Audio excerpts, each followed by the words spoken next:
Hello. No, I fear this is no dream, my friend.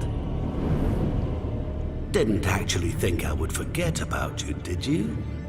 Me, who with but a whisper can swell a wave. Start a chain of events with consequences momentous. No, I never forget. And it's high time to pay the piper.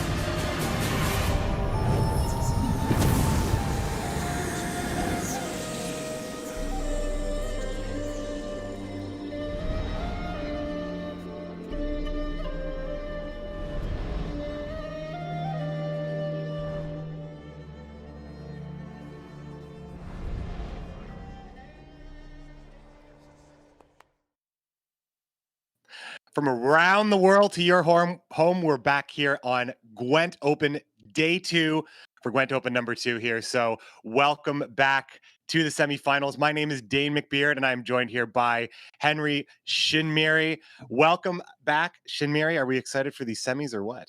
I'm so excited for the semis. It's great to be back, Dane. There's so much stuff going on in GWENT right now. I'm just loving it. Like, we're having a bunch of competitive tournaments.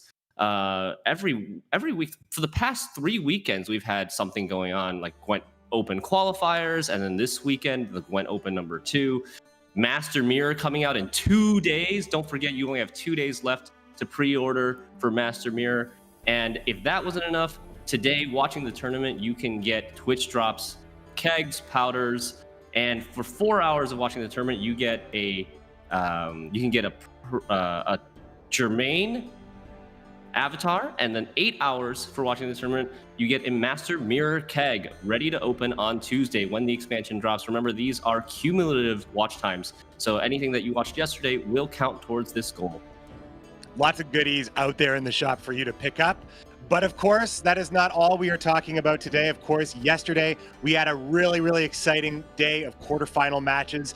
We got to see the advancement of our first 2 competitors, which we will see, Tailbot and Wang ID. Let's take a look at the 4 final players that made it through to the quarterfinals. We have Tailbot representing Poland, Wang ID 1 representing China, Red Rain representing USA, and Neverhood representing Russia. So that's going to be a pretty cool set of stuff right there. If you want to talk about it, we'd love to hear from you. Use the hashtag GWENTOpen. Tweet about the event, give us your thoughts, and of course, follow all the GWENT action on Twitter. Follow @PlayGWENT, and for all the competitive news, follow @GWENTMasters.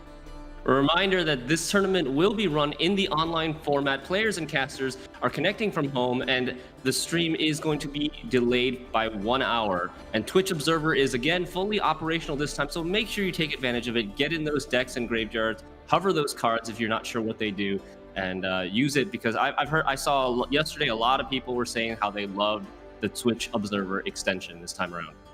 And yesterday, you can see the path that we took here. Tailbot defeating Green Knight. That was a 3-0. Wang ID and Magpie, and also Red Raymond Aloha. 5-game series that determined the winners. And the Neverhood over Cams, it was a 3-1 victory there. And here we have the semifinals that will be showing us. But if you missed yesterday, shame on you. But we have a great bunch of highlights that we're going to show you right now. If you missed all the best parts, here they are. So check out these highlights, and we'll see you on the other side.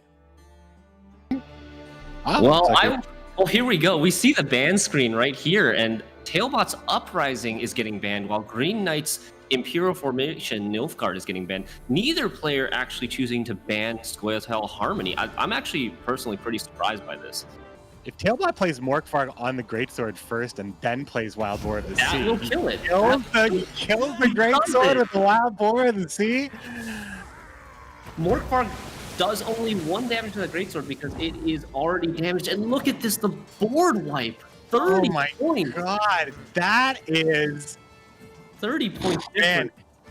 We talked about last save being a big deal, but look how Tailbot made the best of a bad situation, and he gets the 3-0. So we have our bans here, you can see on the screen, and it is a Nilfgaard lockout all around. Nobody loves the Great Sun. Nobody cares about Alba, so they are banned, which means we won't see any Nilfgaard this time around. There's the council. Shiru, Shiru, Shiru, Shiru, Shiru, Shiru, Shiru, Shiru. I'm so happy! Oh, Magpie, I love you. Look at this. Here it comes. Here it comes. Yes! A big explosion, but he's still behind by 3 points. Of course, the Mana does end up surviving. The Crone package here really coming into play with Renew and the leader ability being massive. And I think Oak, which just might not be enough. I mean, we see a massive point swing, 23-point Queen of the Night, really the queen this time around. And the Oak here. 1 point, I believe, in it. It's come down right to this finisher, and although we had the Shiru to end all Shirus, it's not quite enough for Magpie. Similar approaches, but slight differences here. As we see, Red Rain will not be able to play Drog Uprising, and Aluha has his Jackpot band. And these Revenants are going to be able to copy themselves one time. Look at the celebration. Showing that emotion. Hey, the first win on Blue Coin. A 6. Within 10 points 9 still required. And it's just the Nausicaa Brigade. It's not enough. Boogie down, Red Rain. See, okay, so double Scoia'tael ban. Not too surprised. I think Scoia'tael is one of the stronger factions in the game right now for sure. Onto him, Don. It's so close, 33 or 37 to 24. Like, it might seem like, oh, he's up 20 points, but you've got 10 points on Coldwell. You've got a 13-point Igor, and that's what, 23?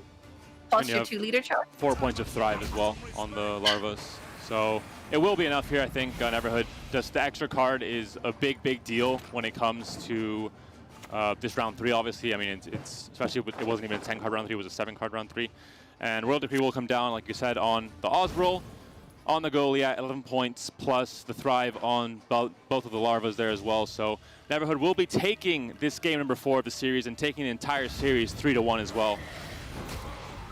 By 2 points. Well, more with the leader charge here, but those are some awesome highlights. The players are playing for a nice chunk of money here for the finals as well.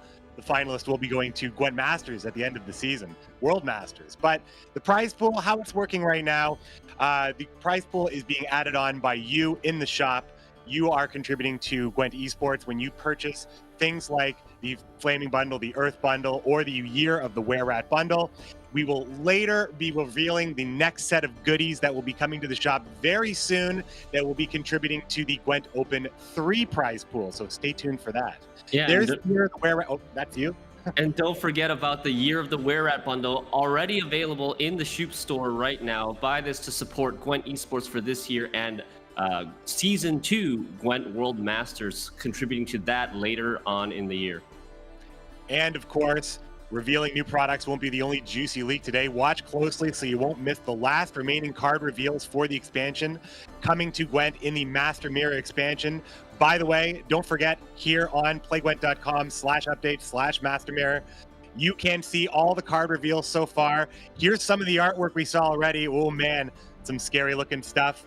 This looks to be like some Skellige. I missed this reveal yesterday, actually, Panda.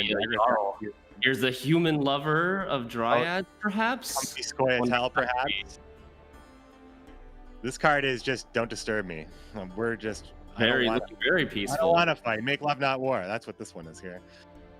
If you want to get an overview of all the mechanics and keywords in these upcoming cards, man, I love this one. Is this a Dryad card or is this a Squirrel card, McBeard? It's like her dreadlocks are the roots that are growing. It's so good. Yeah, it's just so good. This is one of the best ones. And now we have a new reveal, it looks like. This is a new art reveal. Let's take a look at this brand new piece. And again, if you are watching right before the finals, you'll get to see all of these cards revealed by our friends Pal Buja and Jason Slama. And who is this lady? She's looking very regal. Could be a princess or a queen. Well, there is a blonde woman that appears in a couple of Northern Realms art that we haven't really seen identified. Perhaps we will see it. I think I know exactly who you're talking about, but we're going to find out for sure later during the stream when Paul Berja and Jason Slama go over all the cards that have yet to be revealed for this expansion. You don't want to miss that, but you don't want to miss anything because we're going to get started right now with the first semifinals match. This is Tailbot versus Wang ID. All of you should be very familiar with both names. They're both champions and they're both ready for this. I want to hear what they have to say about this match, and I can't wait to get into these games right after.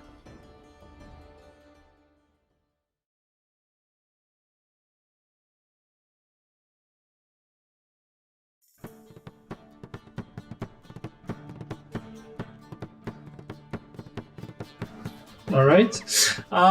Going to now the league season or the reveals of Master Mirror. How do you like them so far? Are there any cards that you think that might be a bit OP or any interesting ones? Or did you not simply follow the reveals and focused on preparing for the opens? I definitely follow the reveals. I'm very hyped for the new expansion. Nice. And yeah, I'm very excited. And if it comes to the OP stuff, I think a lot of cards are very, very strong. Like, this expansion is gonna shake up the meta a lot because there are so many new good cards, and some of them are maybe a little bit too strong. But yeah, overall, I really like the direction of the expansion, and yeah, I think I'm gonna have a lot of fun. Awesome. Now going to Journey, do you have any predictions who will be the main character in the next Journey? We have Geralt and Dandelion, and who do you think might be next? I think Roach deserves some more spotlight. Definitely. That's a good one. If you could suggest one new mechanic for a future expansion, what would it be? And you can think of any mechanic you would want to see in the game. You can go crazy. It's hard to come up with something on the spot. I would have to think about it a little bit more. Yeah, I don't have a prepared answer for this. So. Okay then. I'm sure I would be able to come up with something cool. No? Agreed with that one. Okay, so shout out time. Do you want to thank anyone for helping you before the tournament, or maybe you want to shout out someone that is close to you? The floor is yours. I want to send shout outs to all my friends. And yeah, everyone that supports me, and also to myself, because I'm that's the only person that helped me to prepare for this tournament, myself. And yeah, I hope this time I'm gonna do better. Awesome, cool. Thank you, Tailbot, and good luck. Thank you. Thanks.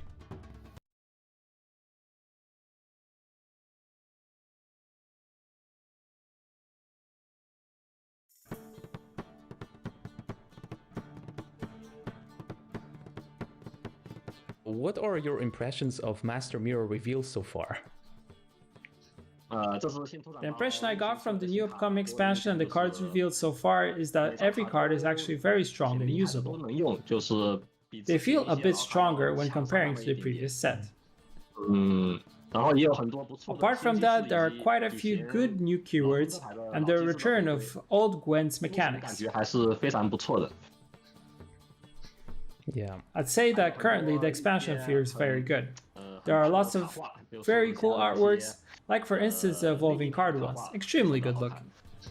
yeah, the artwork is really amazing. Okay, and the reveal campaign is not over yet, but if you could pick just one card and put it into one of your decks, which one would it be?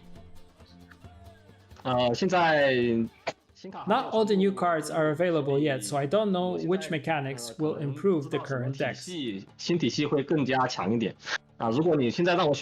Although if I had to choose one for the cards revealed so far, I'd pick Nilfgaard's evolving card, Usurper, because this card's point value is not bad for its provision cost. It's even better comparing to other 11 provision cards like Damien, which can be easily removed by the opponent, and it's only 5 strength. The new card is 11 provision and can easily, without any interruption, play for 12 points, and that's why it would be my choice. Current Nilfgaard decks strongly depend on cards and abilities like Damien's, and that card would be quite useful. All right, cool. And do you have any predictions who will be the main character in the next adventure? I'm guessing that the main character in the next journey, after the current ones being Geralt and Dandelion, will be Ciri. My followers also mentioned Triss and Yennefer, but I've got a feeling that it's going to be Ciri. Interesting choice. All right, that will it for today. Thanks a lot for sharing your thoughts, and good luck in the tournament. Two almost household names at this point for Gwent. This could very easily be a finals, Shinmeri. This is going to be amazing. Let's see the next that they are bringing here. But this is a real clash of champions for sure. I definitely agree. I think this is a clash of titans. These two players have been so prolific in the Gwent Master circuit in the past several months. Wang ID and Tailbot both playing in Gwent Open number 1 and 2 for season 2, and Wang has already qualified for season 3. We haven't even finished, or not season 3, Open number 3. We haven't even finished Open number 2 yet, and he's already ready to play in Open 3. So here we go. This is Tailbot's list. These are the same lists that they brought to yesterday's day 1, but today potentially bans can be different. So what do we have here? He has the Mystic Echo Harmony with Synthesis, Uprising, which is a really cool deck with Betsy and Temerian Drummers, Blood Scent Vampires, and Second Wind Bloodthirst. So it's interesting. You see no Syndicate, no Nilfgaard, and Red Rain was talking about how he was hoping that he would come up against a list like this. What do you think about not bringing Nilfgaard nor Syndicate here and opting to bring Blood Scent?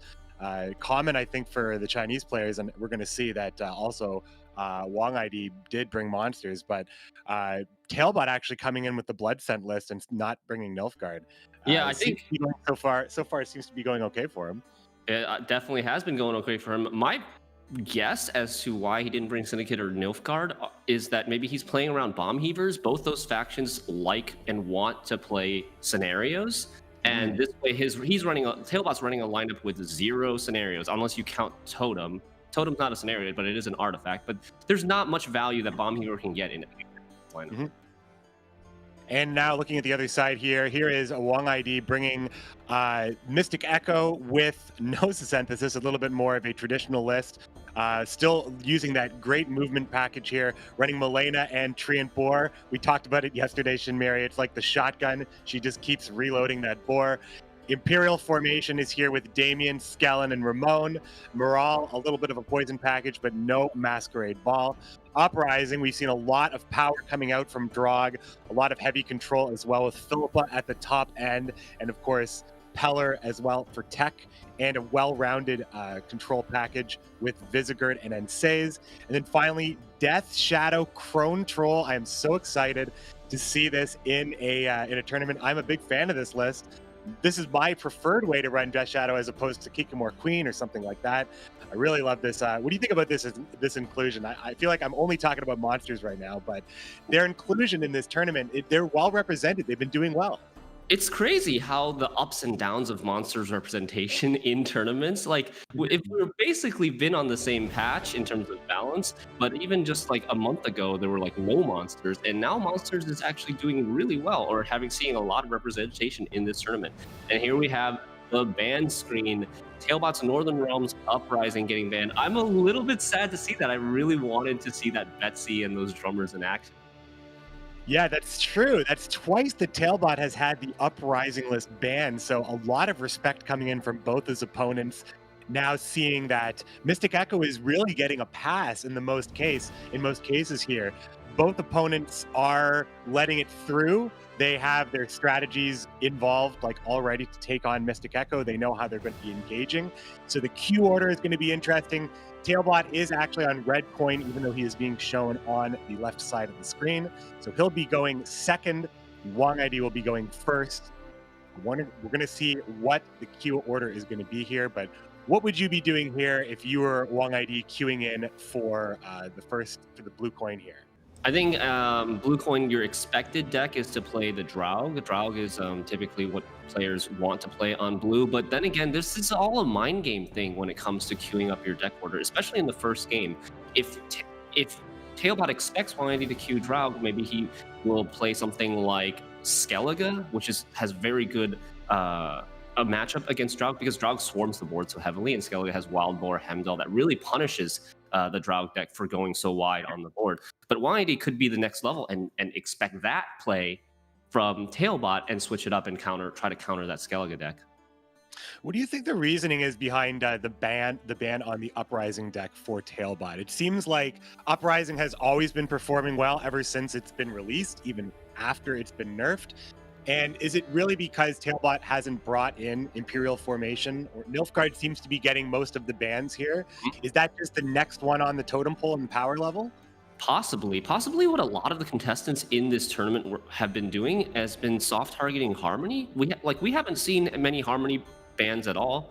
Only in the last quarterfinal match did Cams and Neverhood ban Scoia'tael, and I think, yeah, like you said, Nilfgaard is the go-to ban for a lot of these players, and Northern Realms, that deck in particular for Tailbot is kind of a weird deck. You don't see it very often with Betsy and Adalia for Tiberian Drummers. It is also possible that his opponents just don't know how to play against that, and rather than trying to spend time figuring it out, they just decide to ban it and then focus on their other matchups.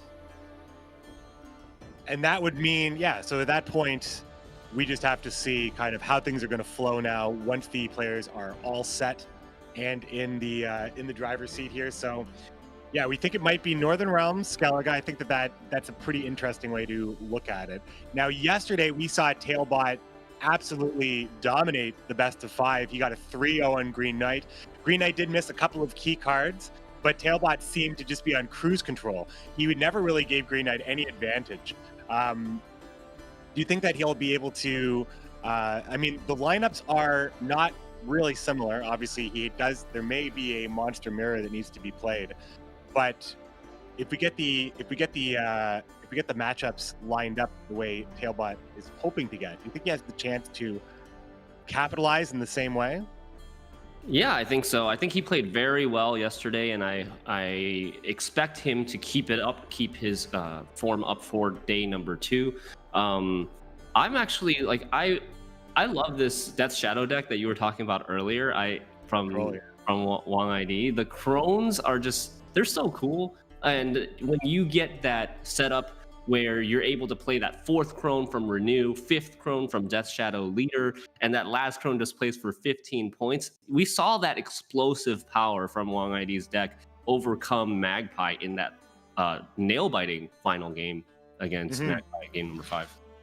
One of the reasons why it works so well is you don't give up any of the huge stuff that you'd be running anyway. And this particular list still has room for Egern and Osrel for those crazy last plays, as well as Caranthir Living Armor, which is a combo that I particularly like, but I've noticed that the Chinese competitors tend to bring it more often than anybody. I think that 13-point play followed by another 10 points, you're also getting all your thrives on the board as well. And you still can always threaten at any time with flexibility of damage or boost from the Crone side, as long as you can always source that Brewis. You get Brewis out first, and you're laughing from here. So we're getting into the game here. We're speaking of it here. We're going to see Blood Scent first for Monsters. Tailbot, Wang ID now queuing in Mystic Echo. Neither of the decks that we thought. Yeah, so they might have been trying to trick their opponents, catch them off guard with the least expected deck order. So yeah, Wang ID going first on Mystic Echo Harmony against Blood Scent. Blood Scent might try to put some pressure on here with some Thrive, some tall plays like the Alzur's double cross we see in Tailbot's hand to get that Egern. Generally, Mystic Echo doesn't want to commit something like, oh, maybe I'm wrong. He is actually going to go here and just play Water Brocklin in round 1. This is a pretty big commitment by Wang ID in round 1, especially going first. But he knows, maybe he's thinking that he needs to do this, otherwise he's going to fall behind. Yeah, you get the tempo you need to make the Endrega Larva feel exceptionally slow early on. You're just not playing very many points at all. On Blue Coin, sometimes leading off with Waters of Brockline really can just put an extreme amount of pressure on the opponent where you can just get a favorable pass. And then you as the opponent to Mystic Echo don't really have the opportunity to bleed out any further opportunities. Then, ideally, round 3, you go in, immediately replay Rotters of Brocklon with the biggest support, and then you can kind of control it from there. Long round, short round, you have great bursts with Mystic Echo. First, Harmony procs are happening here. Now, Wong ID will be able to get a lot of mileage out of his bronzes. He has played Brocklon, but I think it'll secure him the win in this round. I mean, I agree that it'll secure him the win in this round, and there was very little hesitation from Wong's side in slamming that Water Broccolon. I think he's practiced this matchup, and he's determined that if he doesn't commit the Waters in round 1, that he's going to be put in a very uncomfortable position by Tailbot trying to tempo out in round 1. So I think he knows that after some practice that he needs to commit this in order to get out of this round, and maybe it's a worthy cause. It's a sacrifice for a worthy cause. Use the Water Brocklon, but maybe preserve something more important like Popco Gale or Treant Boar, so that in a long round 3 after winning round 1, he can get all that engine value.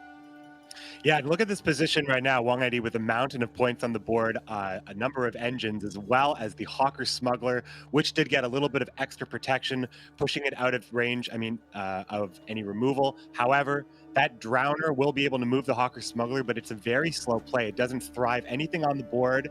It only gets 4 points, and now at that point, Wong would have a pretty sizable lead if he feels very confident in playing with the point potential of his leader Figus to support a number of Harmony engines, and of course his damage engines in Boar and Pavko. He may be able to protect himself just enough to then let some of the poison cards perhaps carry him in the final round against any tall cards. And here is the round, and we're going to find out if Wong makes this decision to pass. Nope. Very quick plays from Wong, immediately answering Tailbot. I don't think Wong is going to be passing anytime soon, unless the lead becomes so massive that he determines that Tailbot will have to go down 2-card advantage in order to take this round. Because after committing Water of Broccolon, you do not want to lose the round as Harmony. If you lose the round after committing Water of Broccolon, you get pushed, and then you get your second Waters bled out of you in round 2, and then you have nothing left. Monsters do have an explosive way of generating points. Tailbot is holding Alzur's Double Cross, which will access Egurn for him. Goliath later on, perhaps, if it goes that way. There goes the Treant Boar as the damage starts. Milena not in hand, only accessible through Call of the Forest. Pavko is also standing by, not just for an interview, but also to keep this round in control for Wong ID. We also got the camera back on Tailbot, back to looking like an anime villain. I noticed in his interview that there was actually good lighting on his face. He must have done that specifically. Oh, he can hear us. I swear to God. I mean, his camera is just registering all that light in the background. As soon as he intercepts it. I think it's because the camera thinks the subject of of everything is the window. As soon as he leans out of the way, yep, he'll be drowned out. Dude, I love how Tailbot thanked himself for helping him prepare for the tournament. We laughed when he said that.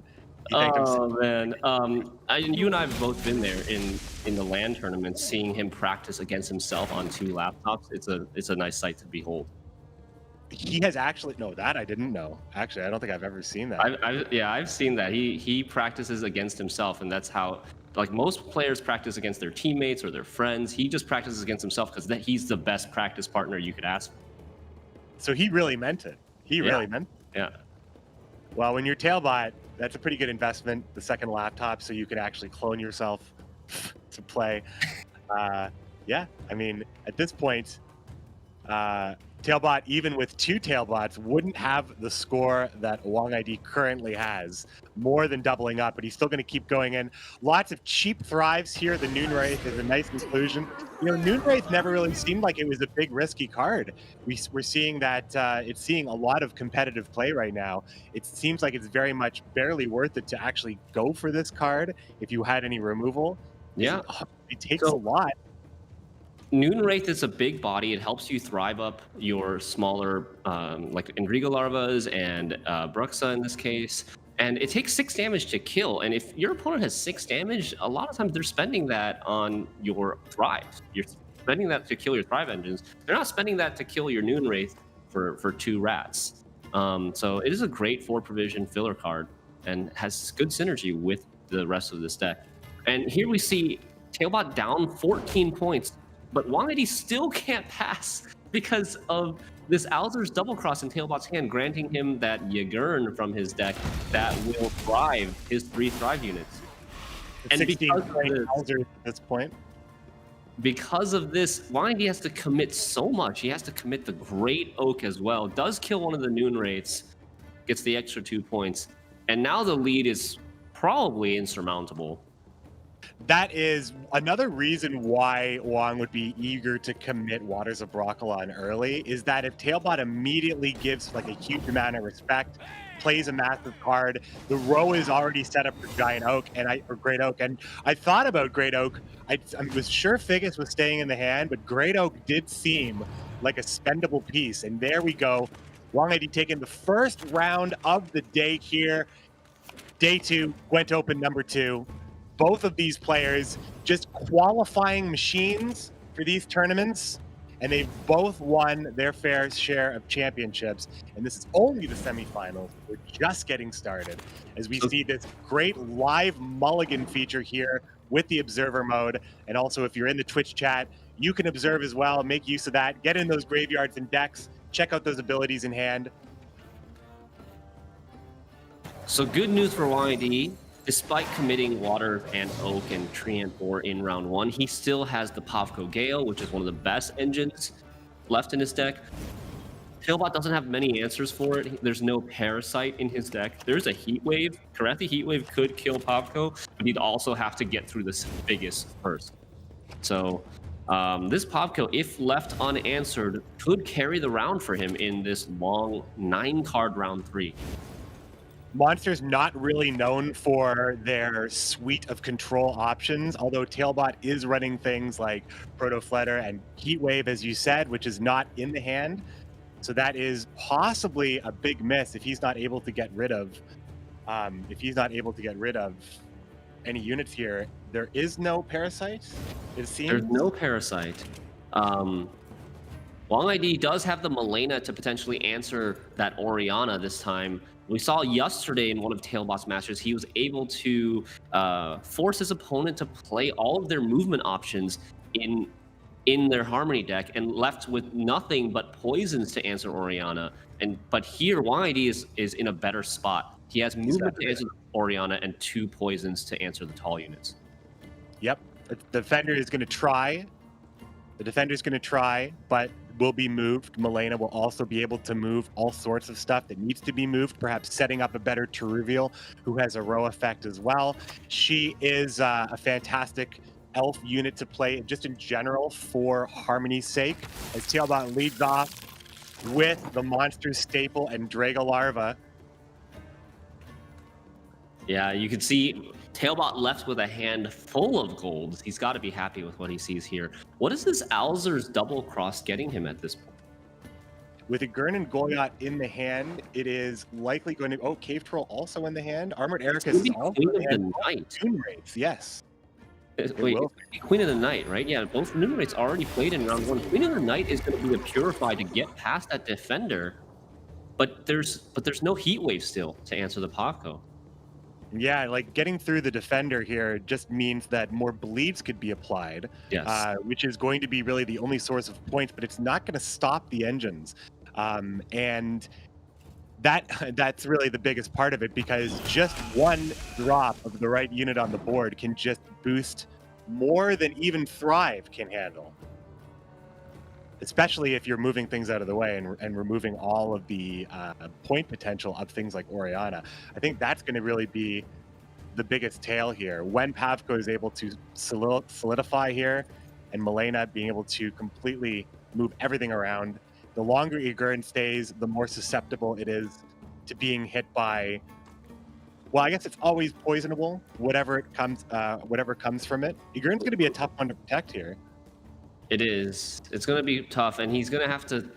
Tailbot's going to have to make a decision on when to play the Yagurn so that it has enough armor to survive damage. And if he can't answer this Pavko could very easily, hit it 3 times for 6 damage and then kill the Yagurn, get 13 value for those 6 damage.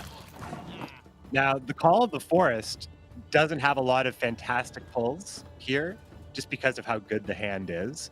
So the Call of the Forest could actually end up getting a little bit of extra cheap damage, like from the Bowman or for the Skirmisher, if it actually comes down to a Gurn being that weak.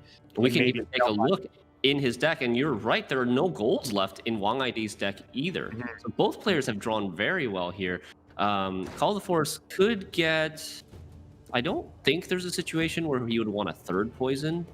Maybe if Tailbot uses Queen of the Night to purify a poison instead of purifying the defender, which then Wang ID has the option to play a 3rd poison from Call of the Forest. I really like this sort of optionality that cards like Call of the Forest and Isengrim's Council provides the Harmony deck.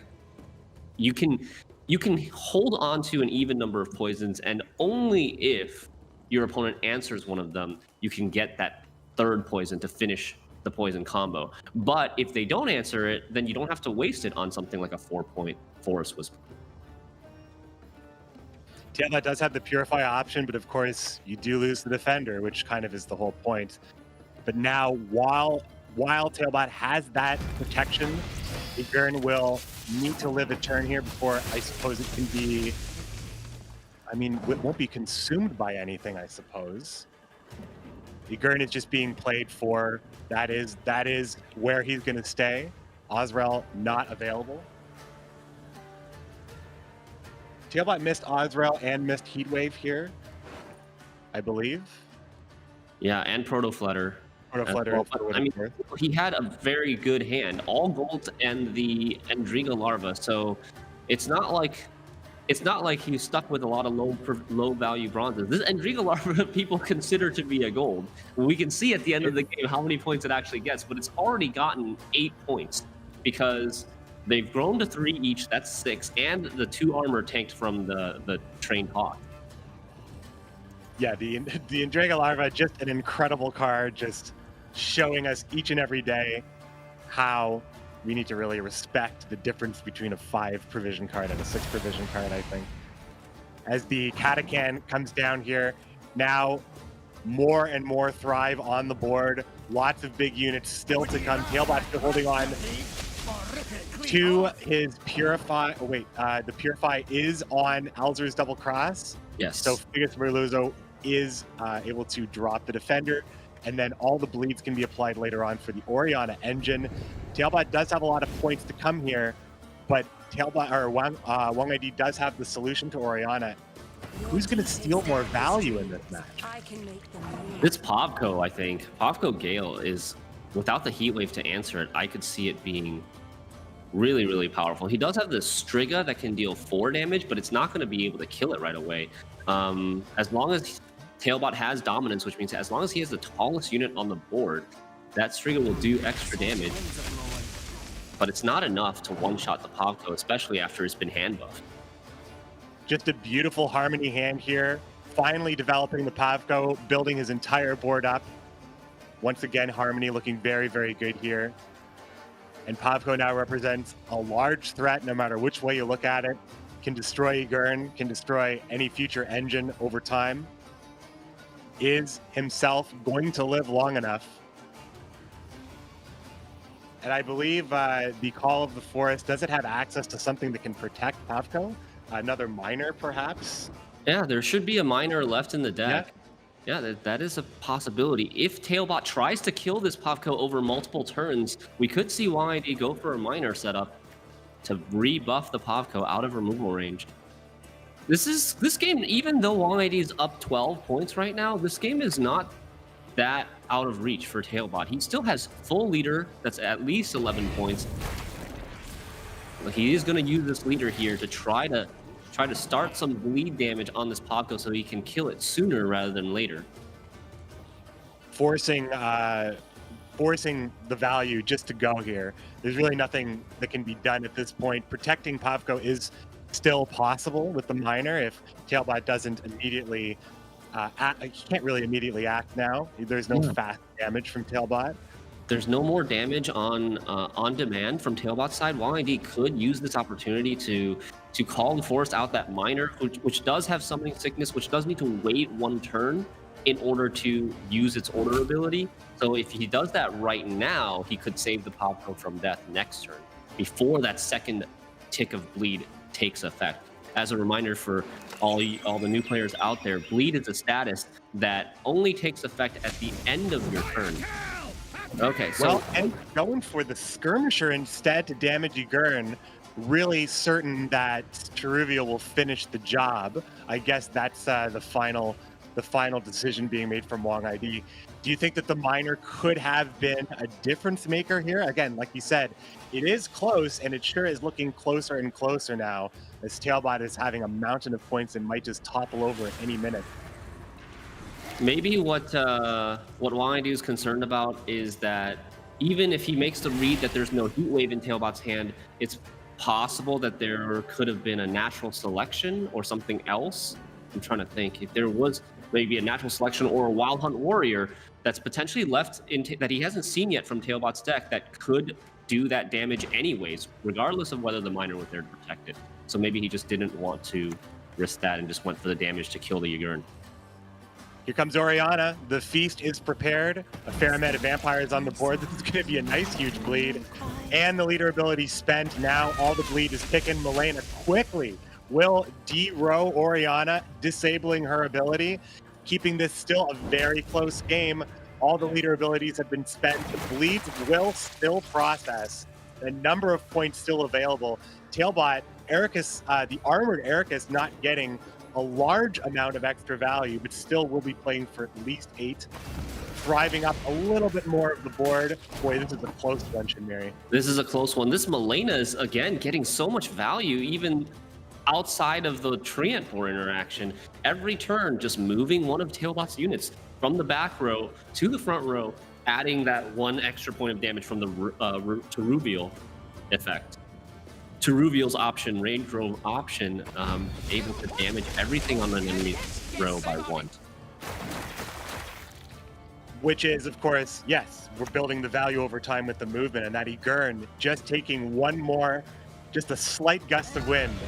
And Tailbot does have a 6-point lead here, but it's not going to be enough, even with the bleeds, the Cheruvial coming in, swiping that board, and there goes the big Ygern right into the graveyard. Blue coin victory for Wong ID. You can certainly believe he's happy about that. Going up against, going up in a matchup that we probably didn't predict, but this ended up being really strong for Wong ID. What great play, developing the early waters of Brockline, just ensuring that there was no chance that Tailbot would get back here, knowing that he would be able to commit the Oak at any time to push it completely out of reach, and then finally having that setup at the end. It just was too many points, and that beautiful lineup with Cheruvial into Ygern. Yeah, I really love that Wong ID figured out this matchup and realized that he needs to win round 1 to have a good chance, because the importance of winning round 1 is so huge right now in the meta. He gets a long round, which means he gets value from his Harmony engines, he gets value from his Popco Gale, and Tailbot's Vampire deck could have potentially made it awkward for him in a short round with bomb cards like Ygern and Ozrel and Goliath, for example.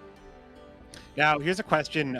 The Blood Scent deck originally started to, I believe it originated more on the Chinese meta side. As you know, in many different games, different regions have their different metas. Do you think that Wong ID has specific advantage, perhaps just with the general better knowledge of the Blood Scent deck than perhaps most of the players might have? That's a really interesting point that I haven't thought of yet. Yeah, the Blood Scent deck has definitely been more popular in the Chinese meta. So yeah, I would expect that Wong ID has had more experience playing against it, and that's why he's so confident in slamming that Water of Brockline in round 1. A lot of players get a false sense of like they fall into this trap of, oh, round 1 is the round that doesn't matter. I'm just gonna play 3 bronze cards and pass. As long as I don't lose on even cards, as long as I'm able to get that 1 card advantage before I pass, then it's okay. Then I'll save all my best cards for round 3 if possible. And that game really went to show that that's not always the best idea. Sometimes it pays off to spend your high provision golds in round 1, at least a couple of them, in order to get that round length that you desire, that you're favored. Squaretel usually can afford to do this a little bit easier because they have so many power plays along with Mystic Echo. And I think that more factions will enjoy just how great it is to play a strong spell twice in the expansion, which is coming up on June 30th. Remember, Master Mirror, all reveals will happen right before the finals. Pal Burja and Jason Slama will be joining us for a little developer final review. We got to see the art already at the beginning of the stream, and we're going to get to see all the abilities near the end. You can still pre-order in the shop as well. Get your order. There's 2 packs there.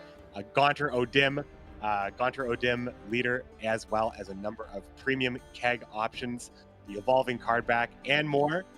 Finally, you have a couple more days to finish your journey.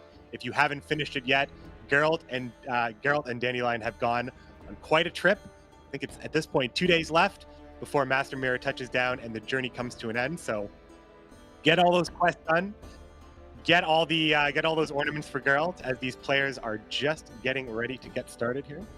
Yeah, we're about to get into game number 2. Here we go. Here, Wong ID this time on Red Coin playing his Crone's Monsters deck. I am excited to see how this plays out. Yeah, I've been waiting to see this. I thought that the quarterfinals matchup between Magpie and Wong with the variety of decks that were present, those were some games, but getting the chance to still cast this Crone Troll game is particularly great because I think it's a really interesting take. It still plays to a lot of the huge strength that Monsters have really always enjoyed. Like I said earlier in the cast, that Living Armor Caranthir combo, as well as just using good stuff, Gurn and Ozrel, coupling with this new ability of having these massive 15-point Crones and above, as Tailbot sets up his own dominance against the Monsters here, buffing up the Encrate Longship, and has immediately responded with the Gurn. Yeah, protecting that Encrate Longship from the Alder's Thunder that we see in Wong ID's hand. Able to ping a little bit of the Sigurn's armor off, soften it up a little bit. Not sure if we'll ever see the Sigurd die in this round. Maybe if the Morkvarg decides to come down, but unlikely, I'd say. We don't see any, now Stunning Blow would be a great lineup here, considering Gurn is an armored unit. We don't see that. We don't see the Giga Scorpion either. The tutors aren't available either for those cards for Tailbot, so just a little bit of extra access to his deck might give him a lot more points. On Blue Coin, he certainly could use some. Tailbot does. Oh, sorry. I just wanted to say, I think Wong 80 might be able to do a little bit of hand reading here, possibly, given on how long Gurn stays on this board. Yeah, that's true. Especially if he sees something like this raiding fleet for Tailbot pulling a light longship, that would give him potentially the reach to deal 8 damage in 1 turn with a light longship plus a stunning blow to this armored Yagurn. But if he doesn't go for that line, that'll give Wong ID some information. This is some really high level strategy, high level tactics between 2 very high level players. So I would expect them to get a good read on their opponent's hands based on their actions. Tailbot now here does play out the Crow Mother, setting her up in the graveyard so he can get her back with the alchemy cards later in round 2 and round 3. He's got to be happy seeing Crow Mother in round 1. That's one of the most important cards to see in round 1 as a Skellige player.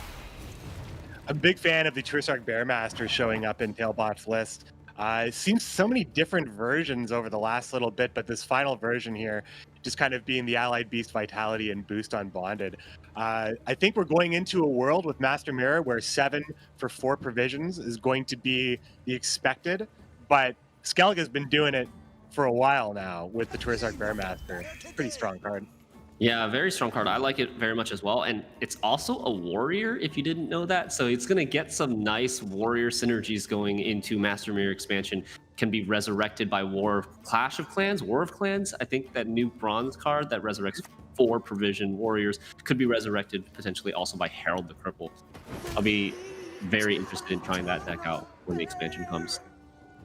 So Wangit is going to continue playing into this round, even though he is not able to get point advantage over Tailbot. But once again, this is likely one of those situations when you're looking at cards like Wild Boar of the Sea and you're looking at combos like 15 or 18 point Crones, you have to say last say is probably going to be extremely important in this game. Last say is going to be very important. Tailbot's not going to give up round 1 very easily. At the start of the round, I did say that I think it's unlikely that the Jigurn will die, but Tailbot might actually be willing to commit the Morkvarg in order to win the round because he does have access to play it again with his leader Second Wind in round 3. And a last say Greatsword plus Morkvarg combo is super strong against this monster deck because the monster deck has to go very boosty in its power.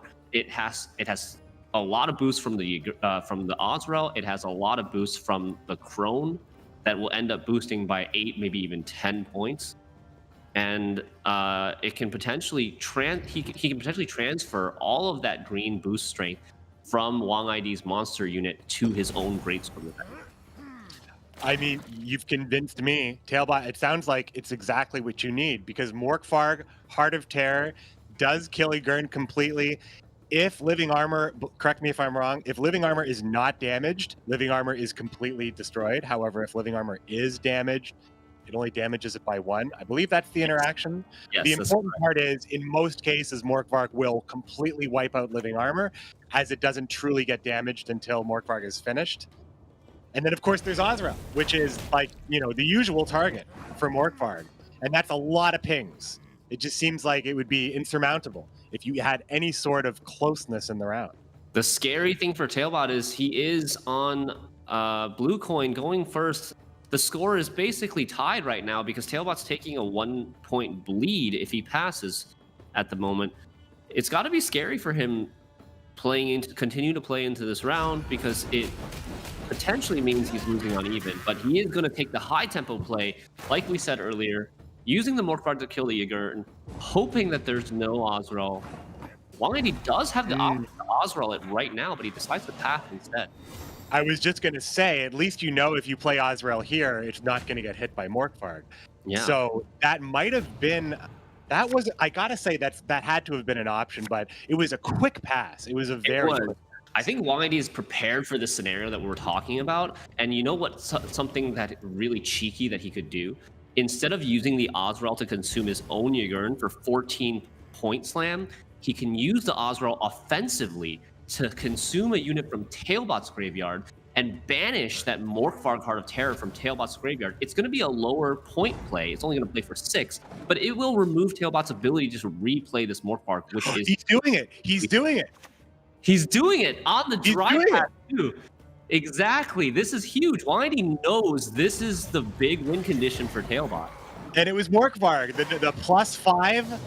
Yes. That was Morkvarg Heart of Terror. So now Tailbot, the whole story you were telling for us, Wang ID is making sure that story is never written. Exactly. He knows that that's his potential big lose condition. And he's able to, as soon as he saw that Morkvarg get played, he was like, this is what I'm doing. I'm passing here, and I'm going to eat that Morkvarg next round with the Ozrel in my hand. And this, even though he sacrifices this 14-point finisher, now Tailbot's Greatsword is massively neutered without the help of this Morkvarg. Tailbot's Greatsword is much weaker now without the ability to replay Morkvarg Heart of Terror. It does limit the selections as well. The priest of the phrase blessing. I kept on calling it by its old name. I couldn't get the new name in there. The phrase blessing doesn't have a huge selection, and Tailbot has missed a lot. Yeah, cards like we got so a glimpse of his deck, like 6 golds left in his deck. So that's 5 This gold is- bars in the deck, actually. So rough. The Royal Decree, and this is the second game I think Royal Decree was in the deck in round 3. So the access needed for Tailbot in the Monsters game, he didn't have it if he wanted to have that extra flexibility. And really now, the 2 stunning blows and the Twirsark Bearmaster, not what you want to see. Those are all the options for the Freya. And what is the other Double option? Endriga Larva for Wong ID, on the other hand. All the thrives. And Tailbot could slowly kill these larvae with the stunning blow, but it's going to trade so poorly. You're only killing half of his larva per stunning blow. And in the end, you're going to be trading 2 cards for 2 cards, and he's still going to have 10, 12 points left on the board. My friends, we are going to see something quite special. We are going to see, I think, Wong ID win. The Thrive effects alone are going to be, the potential of the Thrive effects are just massive. Caranthir is going to thrive everything up, perhaps, with the living armor, and then the Crones are going to do just all the work from there.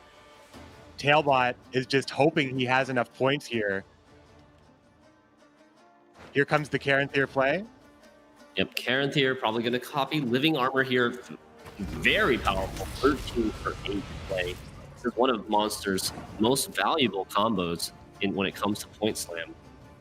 Getting to play a 13 for 10, and then potentially also Wong ID has the option to Death Shadow to kill his own Caranthir, get it back, and play another 13. I think Wong ID's list is particularly great. I think that the way that this list has combined all of the nastiness that Monsters can offer, while still having room for things like Alzur's Thunder and such to actually have tech options, still having room for Bomb Heaver, Alzur's Thunder and such, 1 Drowner for the important movement. It's a pretty good deck right here. Tailbot has a great deck too, but most of it is still in his deck. Yeah. That is a major problem. Without the Morkvar Card of Terror, what does his Tailbot even have left in his graveyard to resurrect with Second Wind? Gravis, Not going to another be doing anything in this matchup.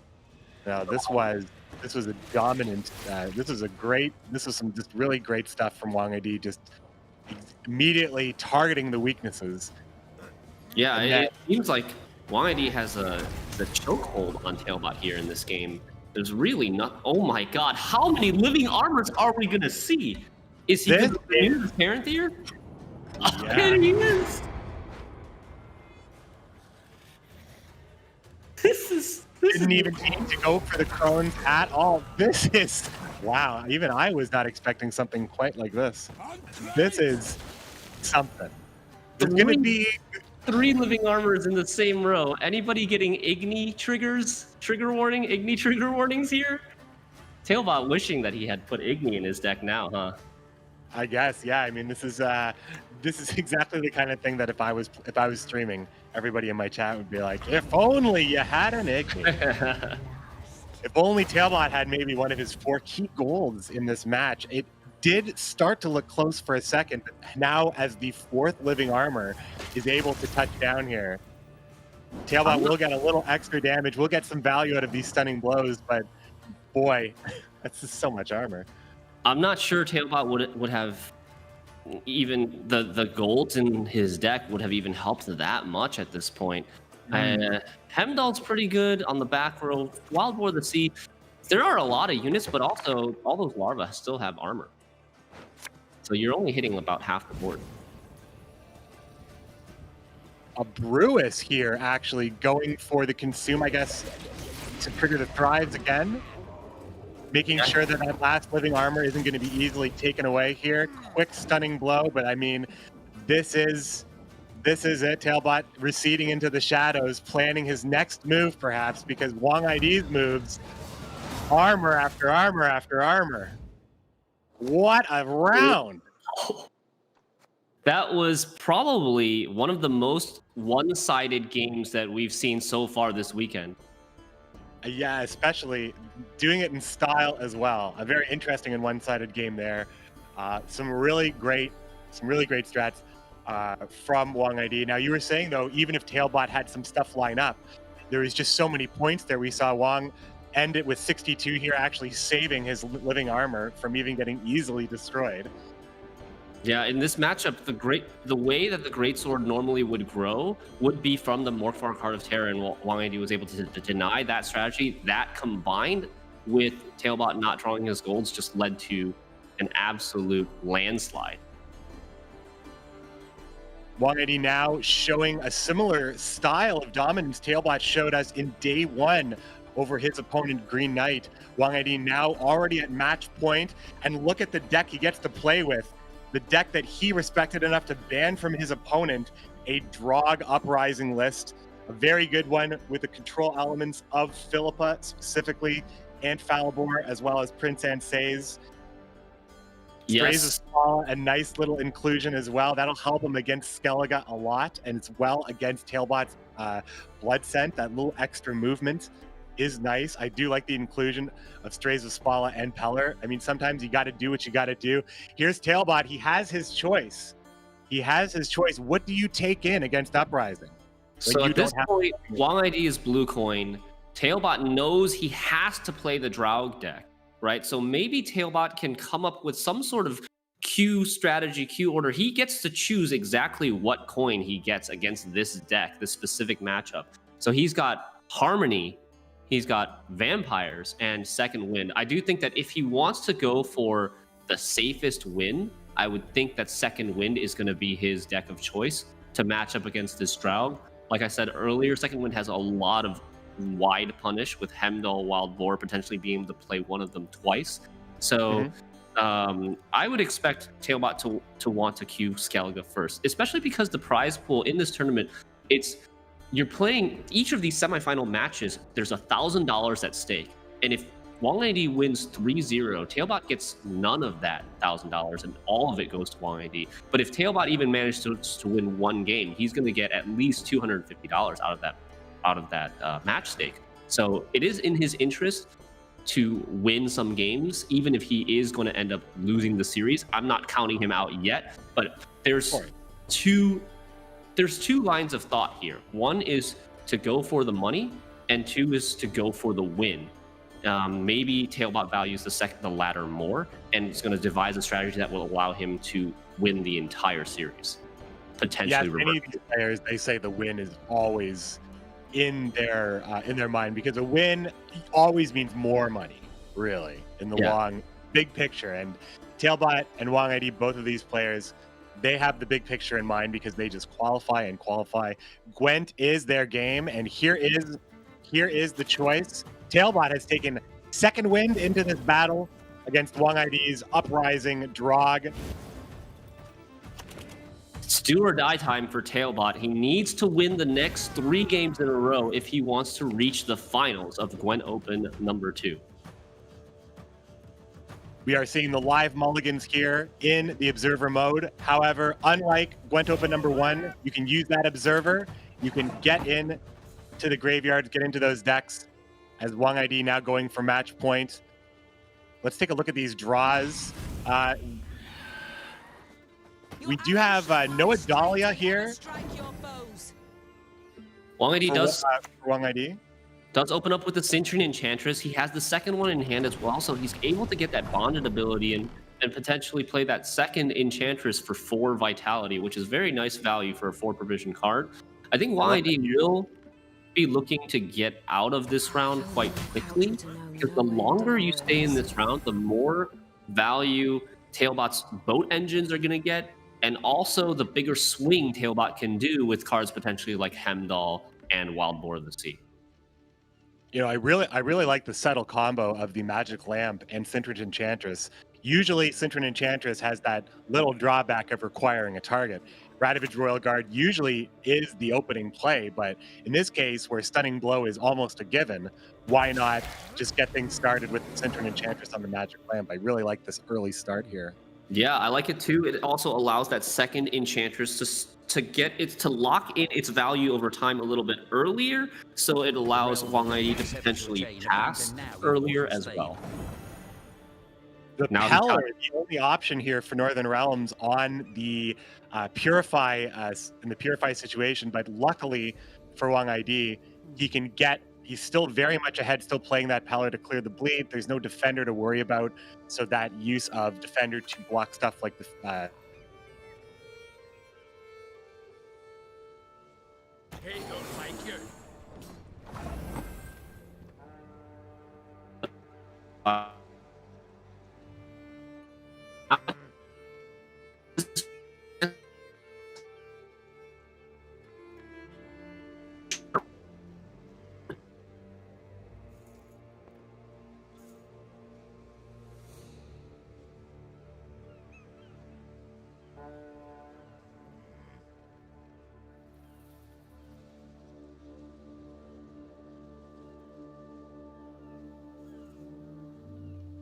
Looks like we have some minor issues, but I am here to take over for a bit in improvised fashion. We see the Temple Guard come down. Gets a bit of a buff there on a few units, and still, YID is trying to stay ahead here. Pretty good lead right now in this round 1.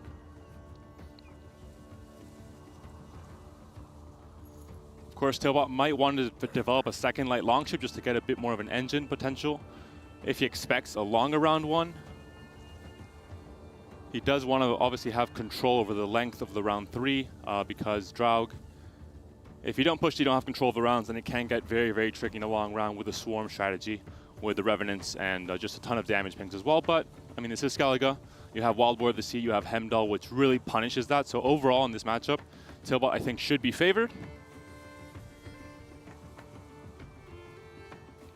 And both players really taking their time here. Of course, Tailbot against the ropes, 2-0 down in this series already. Really has to make sure not to make any misplays. Try to play optimally and try and fight back to get back into the series here. Crow Mother, an obvious choice. Of course, you have carryover for rounds 2 and 3. If you have to defend a bleed, it just makes sense. And it's 4 points that you will be seeing after any Alchemy card is played later on. So, I mean, we're going to be seeing Freya's Blessing for sure played in round 3. Even Golden Froth could be an option.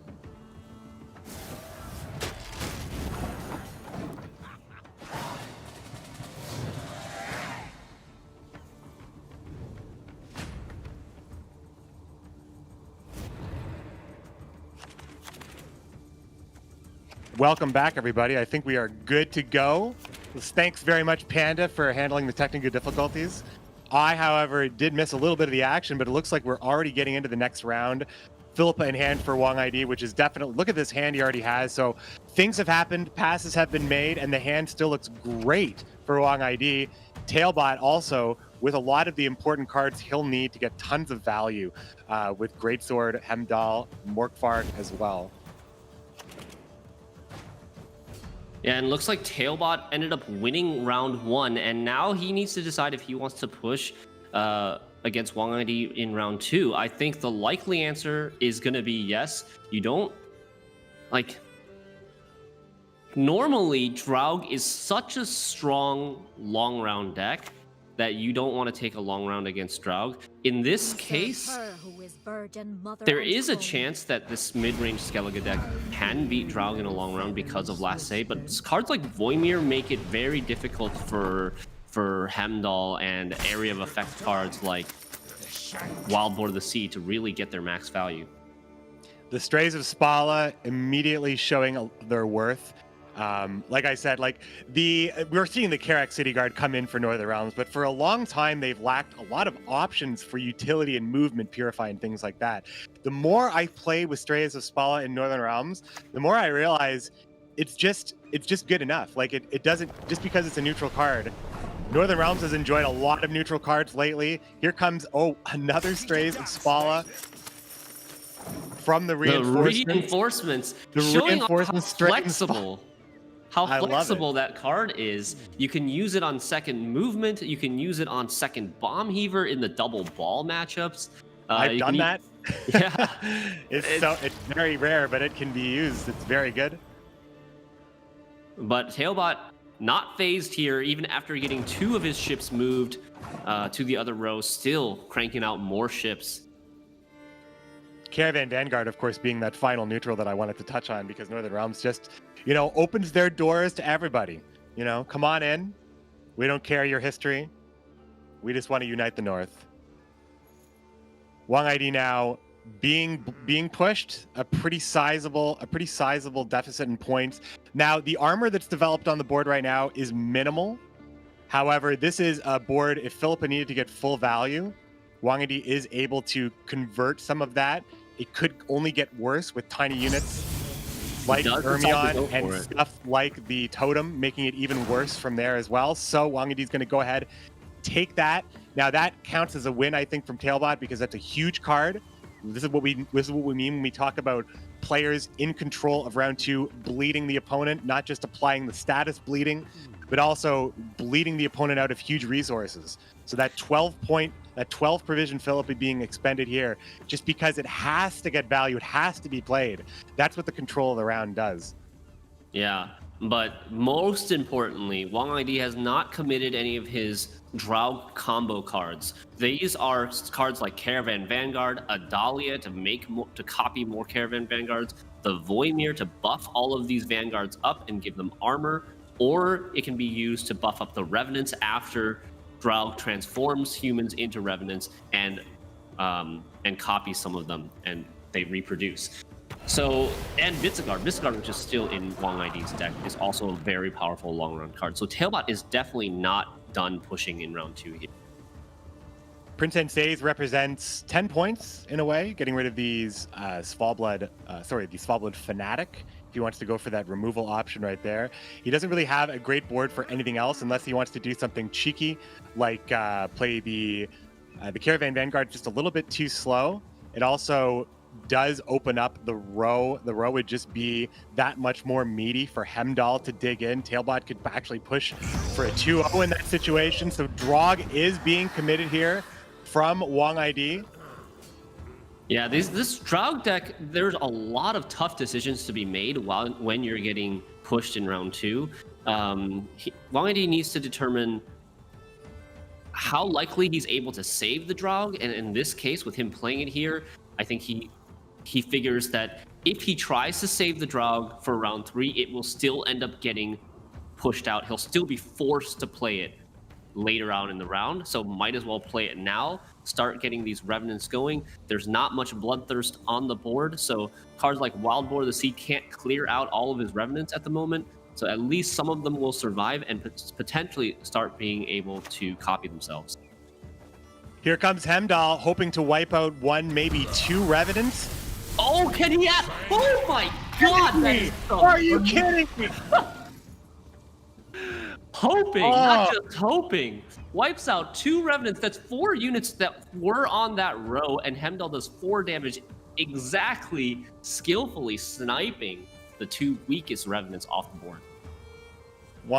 Wang is going to have to pull it together here. That is a very, very lucky and potentially 2-0 situation now. Very, very realizable for Tailbot, because that was obviously a saving play for Wang ID. He needed to play Drog. He needed to make a little bit more threat on the board. And Hemdall just puts that on ice. Next play here, again, he needs to be forced. At least he had Voimir he could have potentially played in a follow-up turn if Hemdall was not that productive. Ansei is going to be used here to hit that stronger Ankite Longship, the one with the armor, so that it can be set to 1 and allow this Revenant to copy itself. There's not really that many other ways Wang ID had to set up more 1-point units on Tailbot's side of the board.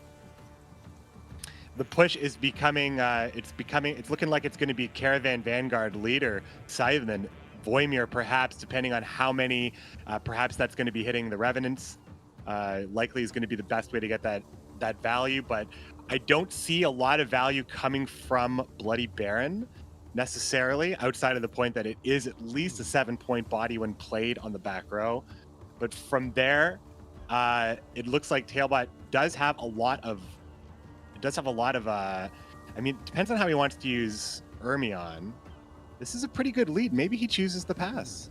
He does, and looking at Wang Yi's hand, there's not a clean way for him to get ahead here. He needs 9 points. He has 1 from the Revenant on the board, so he needs 8 additional points from hand. Baron's a 7.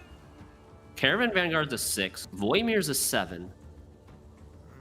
So he's going to have to probably use at least 1 leader charge to get ahead. He can choose to do it with the Voimir, with the Baron. Back row Baron potentially- and ping. Yeah, back row Baron ping, and then using one leader charge might be the way to do it. Wang ID needs to judge how valuable this Baron is in a round 3 when he doesn't have last say, because Tailbot can just play the Greatsword with last say and combo with his second win leader, and that's exactly what we see here. Now, we did not see Queen Adalia, so there is still a potential for a massive round at the end here. Voimir into multiple Caravan Vanguards, into a Scytheman, and then the final leader Scytheman is possible. There's the other Vanguard, and there's Adalia pretty much in the Royal Decree. Tailbot countering with Wild Boar of the Sea. Still has Ermion and Morkvarg. Visegard, another great draw here for Wang ID. Both players having very good hands at the moment.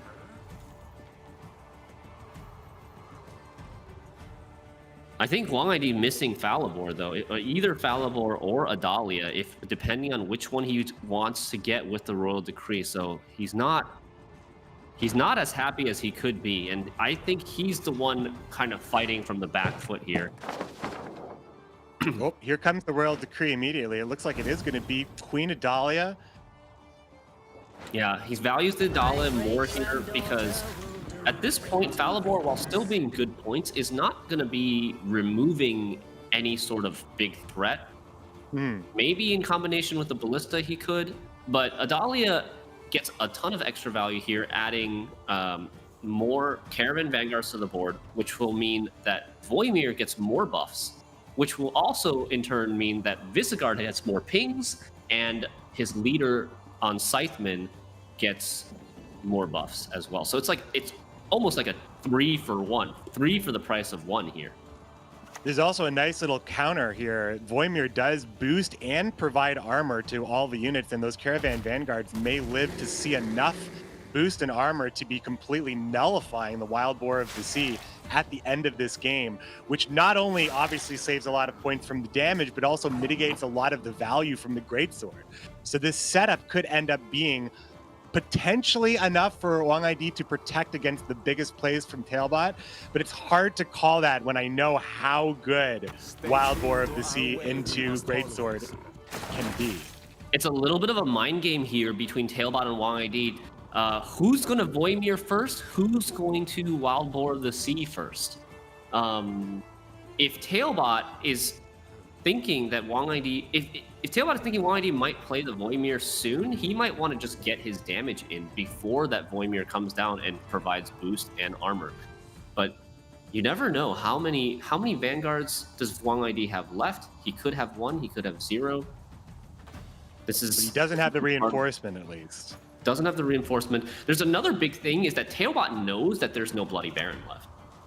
With no Bloody Baron left, he can play this Greatsword early, start getting the value from Hemdall. This is exactly what he's going for. He wants to get this damage in before the Voimir comes down, and he grows the Greatsword to 7, knowing that it cannot be killed by anything left in Wang ID's arsenal. Too hard to get the boost needed to get Visegard strong enough to do it. Falibor is no longer available, Royal Decree, and it's stuck in the deck here. Plus, yeah, there's just no more boost. I mean, that bleed at that last card was the perfect point distance that Tailbot needed to commit such an important card. Now, you could say that Wang ID truly just didn't want to spend that extra leader charge. Baron could have been preserved if that extra leader charge was spent. So if it all comes down to it, I wonder if that was the choice that Wang ID made here, but we got to see how the rest of this round plays out before we can start calling something like that. It could have been preserved, but even if it was, then Tailbot would just get less greedy with this Greatsword, or maybe just let him reset it anyways, because his last play, and just save like Wild Boar of the Sea for last play. Here comes Wild Boar of the Sea, though. Yeah, he needs to play the Wild Boar of the Sea now. Otherwise, most of the damage is going to end up getting blocked by the Voimir. And that is what's going to touch down here. Loading up Visegard, loading up his machine gun. It will only be 4 charges on Visegard, not quite what Wang ID wanted, but that was when the Wild Boar took to the seas, washed away any chance of massive value from Visegard here. Yeah, I think this was a very important sequencing choice by Tailbot. Playing the Hemdall and the Wild Boar early, typically in standard games and standard matchups, you want to play these as late as possible because you want to let your opponent put as many units on the board as they can and wait for the end of the round. But in this case, you need to be the first to act with your area of effect damage. You could argue that that Tailbot could have played Morkvarg right there on the. Well, I guess he still can because Visigored is still not played yet. But there's the option of knocking any extra value because at this point, the extra value on Visigored is probably the scariest card if it's not Falibor. There is the Morkvarg, ultimately hitting the one that was bled anyway. It was the best target for Morkvarg, but it wasn't on the right row for the Greatsword, right? 8-point Visigored plus the 2 ping. It's not going to be. Doesn't even need the last card. What a counter right here. Now, Wangadi missed a lot of cards. We saw Tailbot miss a lot of cards in some of these games too. So this match is going to continue. Game 4 on the way. Tailbot with a fighting chance. Two more chances for Wangid on Uprising. And Tailbot now has the choice. Do I bring Blood Scent or do I bring Mystic Echo? Now on the blue coin. Yeah, now on the blue coin against Draug. I think it's going to be Blood Scent that Tailbot will bring. It is just the more red coin favored deck. Maybe he can even tempo out at the start quickly in round 1 and make it difficult for YD to find that favorable pass in round 1. But that was a really nice game number 3. YD now up 2-1. Tailbot performing exactly as we expected in this matchup. Skellige overtaking Draug. That was such a great bleed. Yeah, that was such a great bleed. Got the Baron out, was able to play the greedy Greatsword in round 3. Everything went perfectly as planned for Tailbot that game. So Tailbot now at least getting a cut of the $1,000 stake which is at stake in these semifinal games. Of course, every player wants to get to the finals and win it so they can get their ticket to Gwent World Masters at the end of the season. And here we see one more time, we only have one deck to talk about at this point. Wang ID does need to win with Uprising. He has 2 chances. What's his better matchup here? With Philippa in hand, I would say he would rather see Mystic Echo just because you have that extra control option. Yeah, I agree. Philippa as a nice tech against Mystic Echo can potentially kill both Dryad Fledglings on the first copy of Water of Brocklon because that one you can't combo with something else to grow them from 4 to 5 immediately. So he's going to really want Philippa for that first Water of Brocklon. It's also not bad in the Vampire matchup. It can potentially kill 2 Endriga Larvas, maybe even 3 if you're super lucky. It can kill potentially Oriana if you're like, and she doesn't grow too big on her first turn. Yeah, it really prevents.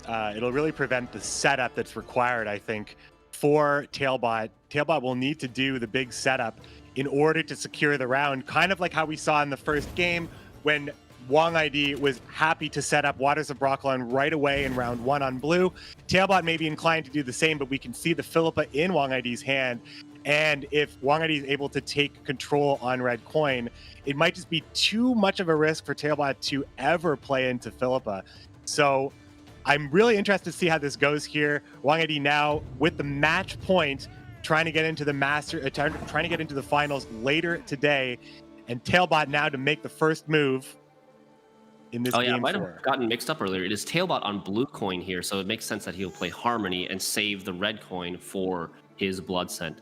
So this is expected. We need to see how Tailbot does this. I would expect Tailbot wants to try to win round 1 without committing too much, protect his Water of Brocklon at the start of round 2 with something like Figus Defender so that it can be there are some bodies on the board to soak up the Philippa random damage. That's the round 3 solution. That is likely the best way to do it. Yeah, you want to have that soak, those extra units. It's going to be a very conservative minor to get things started, followed by a very conservative Royal Guard. Yeah, they're Not just quite the start that we saw in the first game here when there was such an aggressive display of power. Yeah, both players just trying to feel each other out right now, testing the waters, playing some low provision bronzes, seeing who's going to make the first move to commit to round number 1. Tailbot holding on to those charges, making sure that the value is always needs to. Wang ID needs to react to these things. He's not going to make it that much easier to stop the value. For Tailbot's going to be able to get the value on what he wants to get it on. I guess that's going to be the Marauder for the extra armor. Here comes the Ballista, going to do what it needs to do to set up. I believe the boost will probably be played on the Hawk now, but as we get into 7 cards in hand, So it really starts to become a chess game. In this matchup, I do think winning round 1 is pretty important. Both players, because both players are kind of playing an engine deck that requires setup. Draug needs human setup to get their revenants going, and Harmony needs setup to get their Harmony engines to play their Pavko and their Treant Boar. Whoever actually goes first in the round has a significant advantage. There's no real last say advantage in this matchup.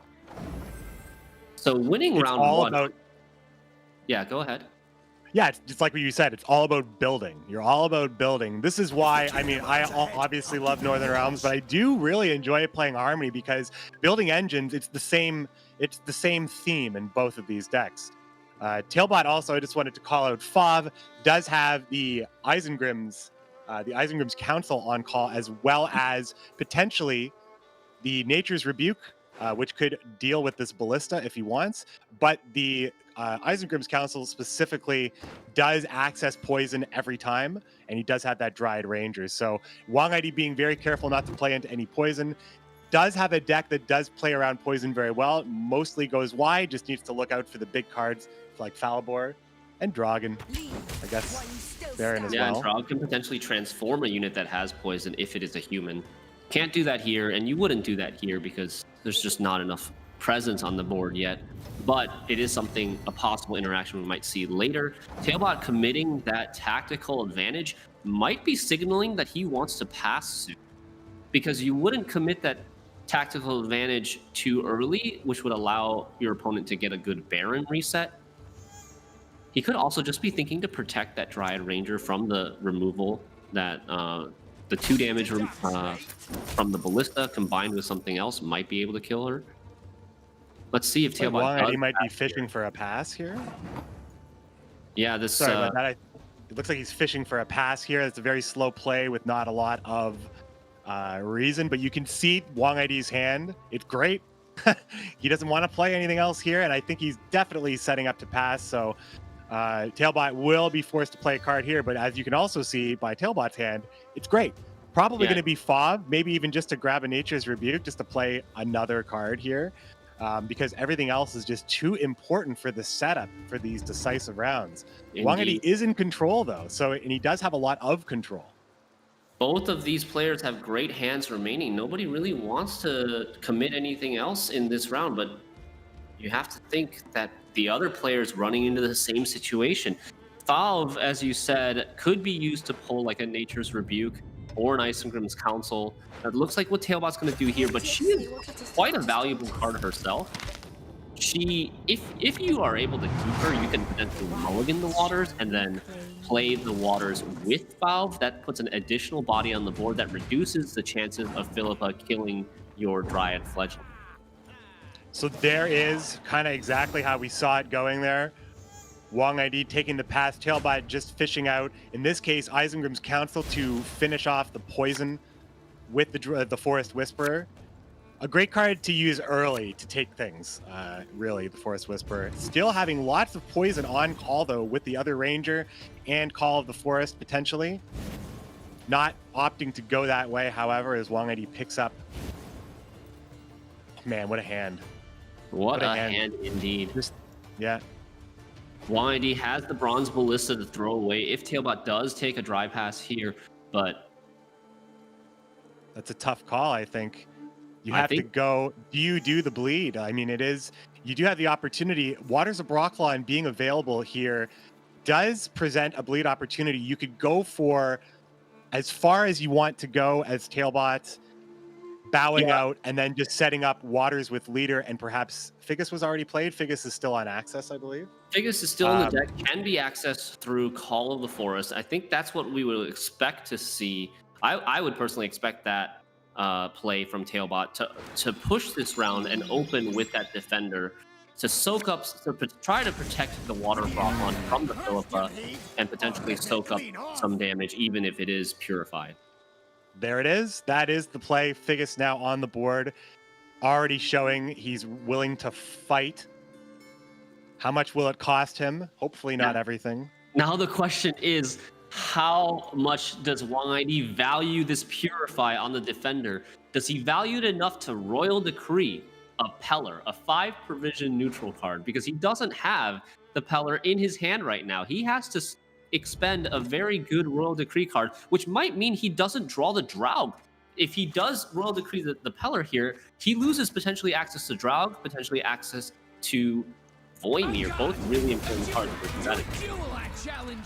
Taking the line to actually get Prince and Says out and use a leader charge, preserving the decree because Draug and Voimir. I was about to say, you know what? I think Wang's hand might be good enough that he could consider doing that, but instead, Prince and Says gets the job done.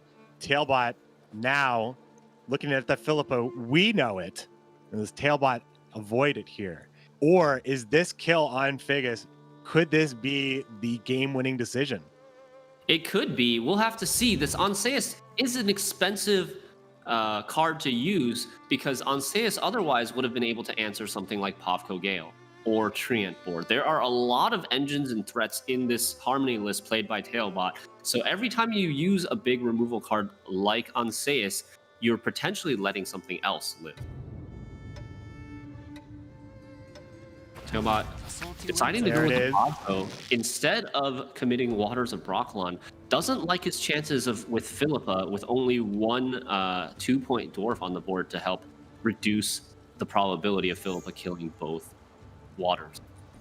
And the thing is, Philippa is the only option really for Wang ID to start removing things. There isn't a board for Vizigard yet. He didn't develop it, and he probably would like not to do that this round, but if he has to use Philippa here to kill Pavko, I think that's an invitation for Tailbot to really, you could just pass and just set up full Waters potentially in round 3 in that situation. Not willing to commit the Philippa yet. He does take the Ballista to soften up Pavko, maybe thinking the Philippa at next turn. Maybe if this Ballista isn't answered right away, he could use the 2 damage from the order on the Ballista in combination with Falibor to kill the Pavko with 2 smaller damaging units rather than the big bomb that Philippa represents, and save her for Water of Brocklon. Tailbot sticking in this round, even though the threats are becoming apparent. Great play by Tailbot, utilizing what I just talked about. There she is. There she will not be imprisoned again.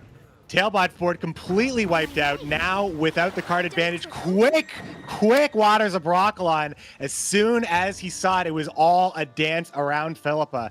Now, Wang ID needs to deal with this quickly, or else Tailbot could actually run away with this. Mystic Echo now representing perhaps a complete bleed of Wang ID if he's not careful. Yeah, Tailbot was able to get the Philippa out, but he did have to. Philippa still managed to kill Pavko and a Harmony engine in that trained Hawk. So Philippa still got great value in this matchup, even if it ends up letting Water rock on. Tailbot is on a mission. You can feel the pace of this game suddenly shift. It was like it was almost like, you know, a game of back and forth, trying to bait out the Philippa, trying to really make tough decisions on what to spend your removal on, and then once it's out, it's like bam, bam, bam. No more things to play around. Let's go. Let's see if you got it. Another lightning fast play from Tailbot, developing the Hawker Smuggler. At this point, Tailbot, I think, is just not really concerned with anything that Wang ID is going to do, says, your hand is full of great cards, start playing them. I am just going to be playing more points. He's got a 9 points to synthesis in his hand now that will trigger both harmonies every time. Cheruvial now representing at least 4 points, as she usually does on the back row, but likely more if it's able to actually knock out Voimir value. I believe Wang ID's best play might actually be Voimir to protect against Cheruvial if he believes the Tailbot's willing to go for that extra elf value. It's a difficult spot for Wang ID to make a decision on how does he spend this Royal Decree? Does he try to save it for round 3 to help him get access to something he doesn't end up drawing? Or does he need to use it now because of the pressure that Tailbot is putting on him?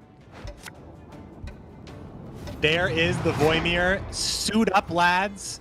The Camels are riding in to take this championship, perhaps. Tailbot now with an easy harmony play with the synthesis, more extra damage, but Cheruvial looking a little bit weaker than she did before. Yeah, the Voimir coming down before the Cheruvial means that Cheruvial doesn't have great options here. You could play her in the back for row damage, but almost everything is armored. And if you play her in the front, you're only getting 2 damage as well. It's 1 damage or 2 damage right now based on the board state that Wang ID has set up, playing very well against Cheruvial. Visiger not having the boosted units he'd normally like, but it will be enough to at least take out the Hawker Smuggler. But the damage has been done. The Smuggler smuggled so many goods. The synthesis drops it to 9, and Cheruvial has also been boosted.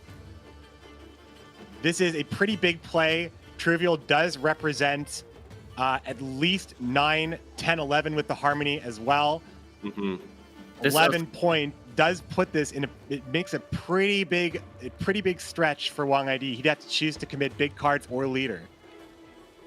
Yeah, it would probably have to be, I mean, this positioning of the Visigoard might have been a small mistake by Wang ID, giving this to Cheruvial 1 extra point on the melee row. He could have slotted him in right between the 2 1s and still lowered the damage of Cheruvial by 1. This might end up costing Wang ID 1 more leader charge if Tailbot decides to play this Cheruvial here. And he does. No, he's gonna... Okay, never mind. Regardless... Yeah, I think it was 3 points anyway, and Visigoard could have been perhaps played on the back row, but there is Tailbot's play. He is up. Wang ID needs to play 10 points to take it here. It's going to be Baron enough. will be Baron's enough. going to be enough.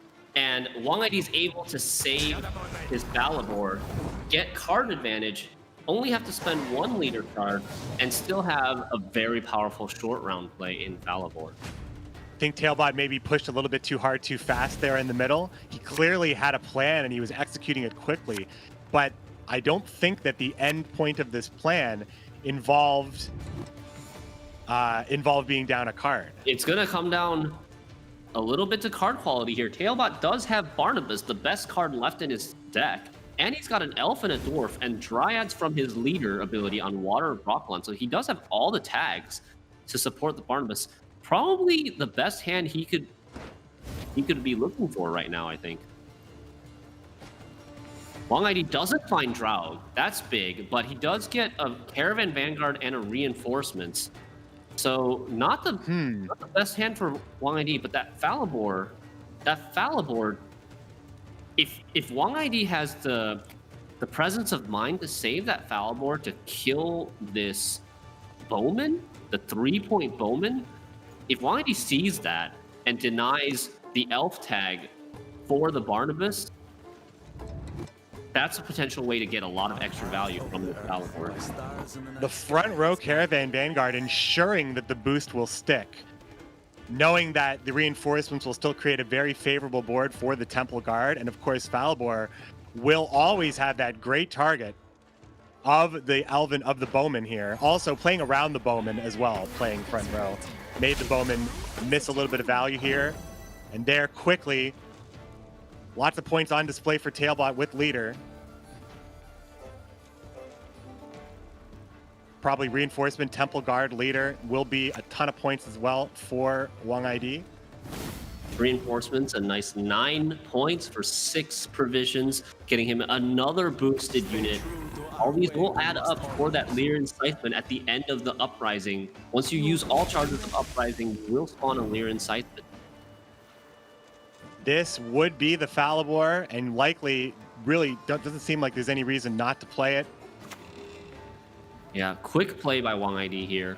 Gonna be killing that 3-point elf and getting an extra 2 damage onto the dwarf, denying that elf body target for Barnabas. Barnabas comes down as a 10, procs 2 harmonies.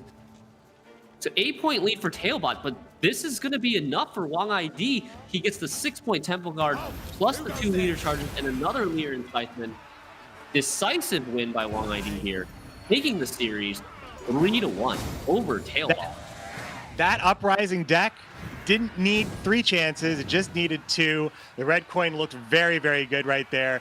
Really great play from both players, in my opinion. Wang ID will be the champion here, and I'll be talking to him in just a second. I would love to hear how he feels about how his Crohn's deck has been performing and what he thought perhaps about the bans and his final opponent. What else do you think I should be asking our friend here?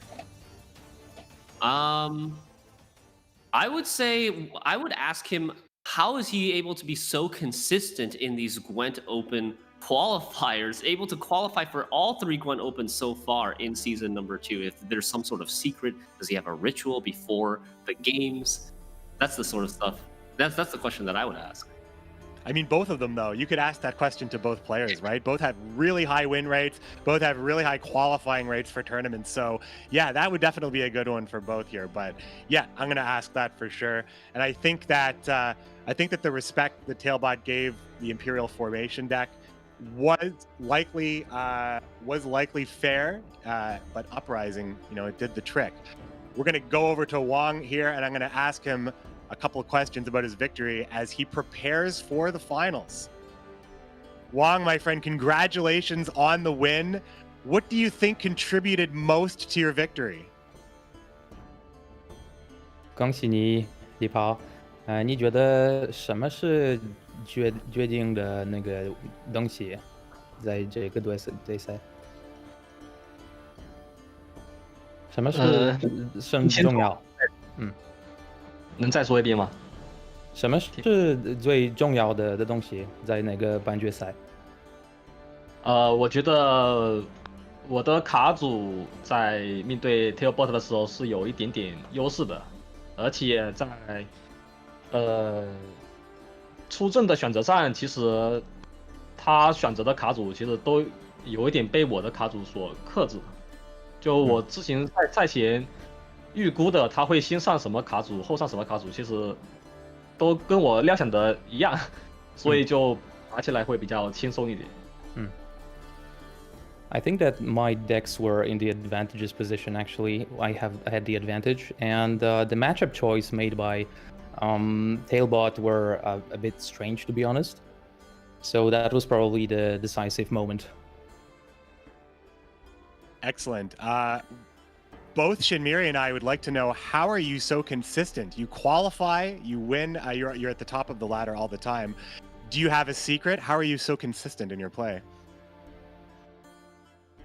请你告诉你怎么这么连贯，就是你在天梯一直玩的很多局，会是为什么这么连贯？什么叫这么连贯？就是预选赛吗？其实运气肯定是有的。能连续进3届公开赛，肯定离不开运气。然后可能在卡组上选择上，可能也会稍微有一点点优势。其实玩的好的玩家有很多，打资格赛其实运气成分还是比较大的。我觉得我还是属于运气好的那一个。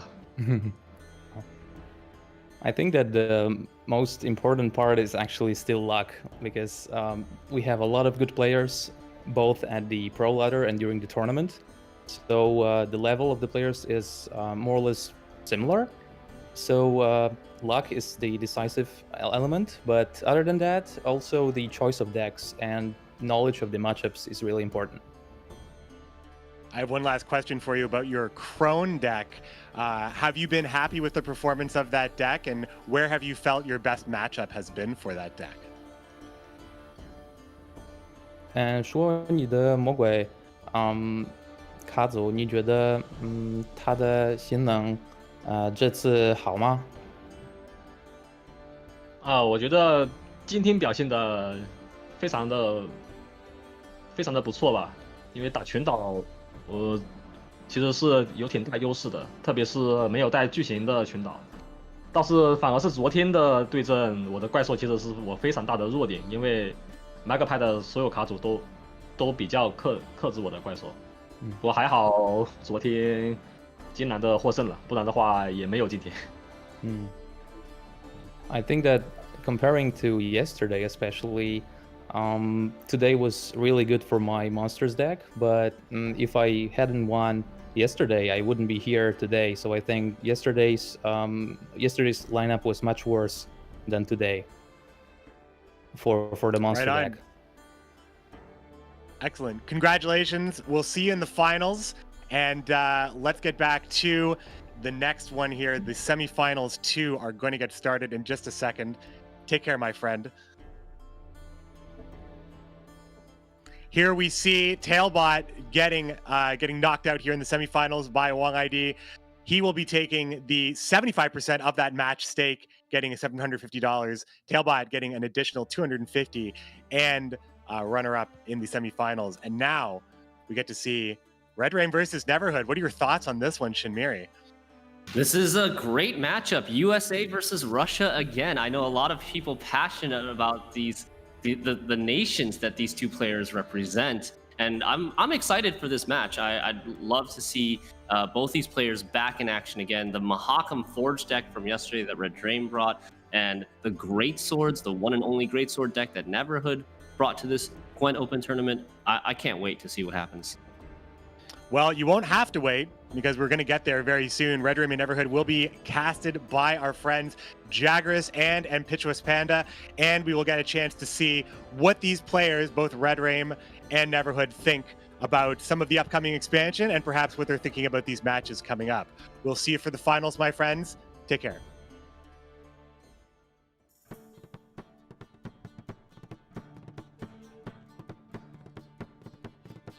If you could suggest a new mechanic for the future, for a future expansion, or that you would want to see in Gwent overall, what would it be? You can go crazy with ideas. I know it's kind of sudden. Really hard. I know it's kind of sudden. Yeah, that's very sudden for me. I've had some ideas in the past, and then I've kind of been like, yeah, would I really want to see that? That's tough. That's you might have to come back to me on that one. All right. Sorry. So to kind of finalize though, because my last question is, who would you like to thank, or maybe you want to shout out someone? So if you do, now's the time. All right. So obviously I would like to thank my teammates. My Aretusa buddies have been great prep partners. They made me feel very welcome. They've also made me feel sort of just more prepared for the tournaments, and so many great players like Coleman, DeMarcus, et cetera, the list goes on, have all been through what I'm going through right now when it comes to tournament prep, and sort of just knowing the ropes, and also keeping me calm as well, just sort of level-headed and not making any rash decisions last minute, just encouraging me to sort of schedule out a little better has been really helpful for my preparation. I really want to thank Pabs as well. Pabs made this awesome shirt. I really love it. It's amazing. Yeah, he's awesome. He's awesome. The art iterations that he does are just amazing. Yeah, I am so thankful for Pabs, just for this and in general. He's been so kind to me. Yeah, same. Honestly, I have never once told Pabs to make anything. And like the majority of my emotes, like by far the most popular of my emotes, have all come from him. Yeah. And he's just been so great for my community and just the Gwent community in general. It feels like he provides so much personality to it. Yeah, he started off very early with the memes, I remember, and there was some time where he was kind of AFK, and then he came back again. It's so good. It's good to see him. Like you said, he's the type of person that pretty much reaches out to you. He's like, hey, I can do this, I can do that, and pretty much like hands you something that just looks amazing. So yeah, kudos to him and shout out to him. Actually, the emote that I used, the one with the leak, was made by him. So yeah, we have that in common for sure.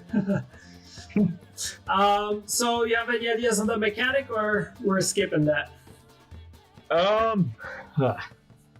One idea that I had for a mechanic, Ooh, nice. I'll go with this one.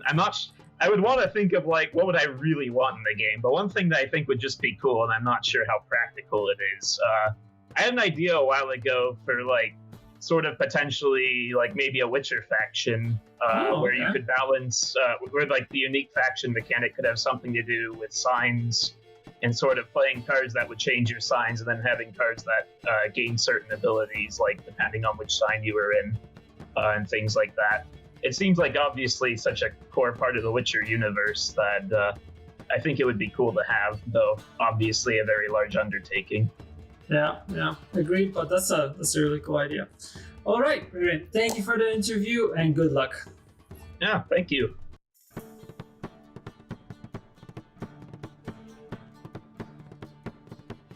What are your impressions of Master Mirror reveal so far?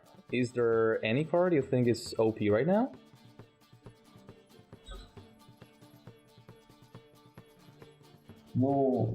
Unfortunately, I've been spending all my energy on preparation for the Open, and I tried not to go deep into the new expansion. My plan is to check it out after the 28th of June. But I like that the old mechanics are coming back. I like Aridin with the old art, and in general, I'm happy with the reveals.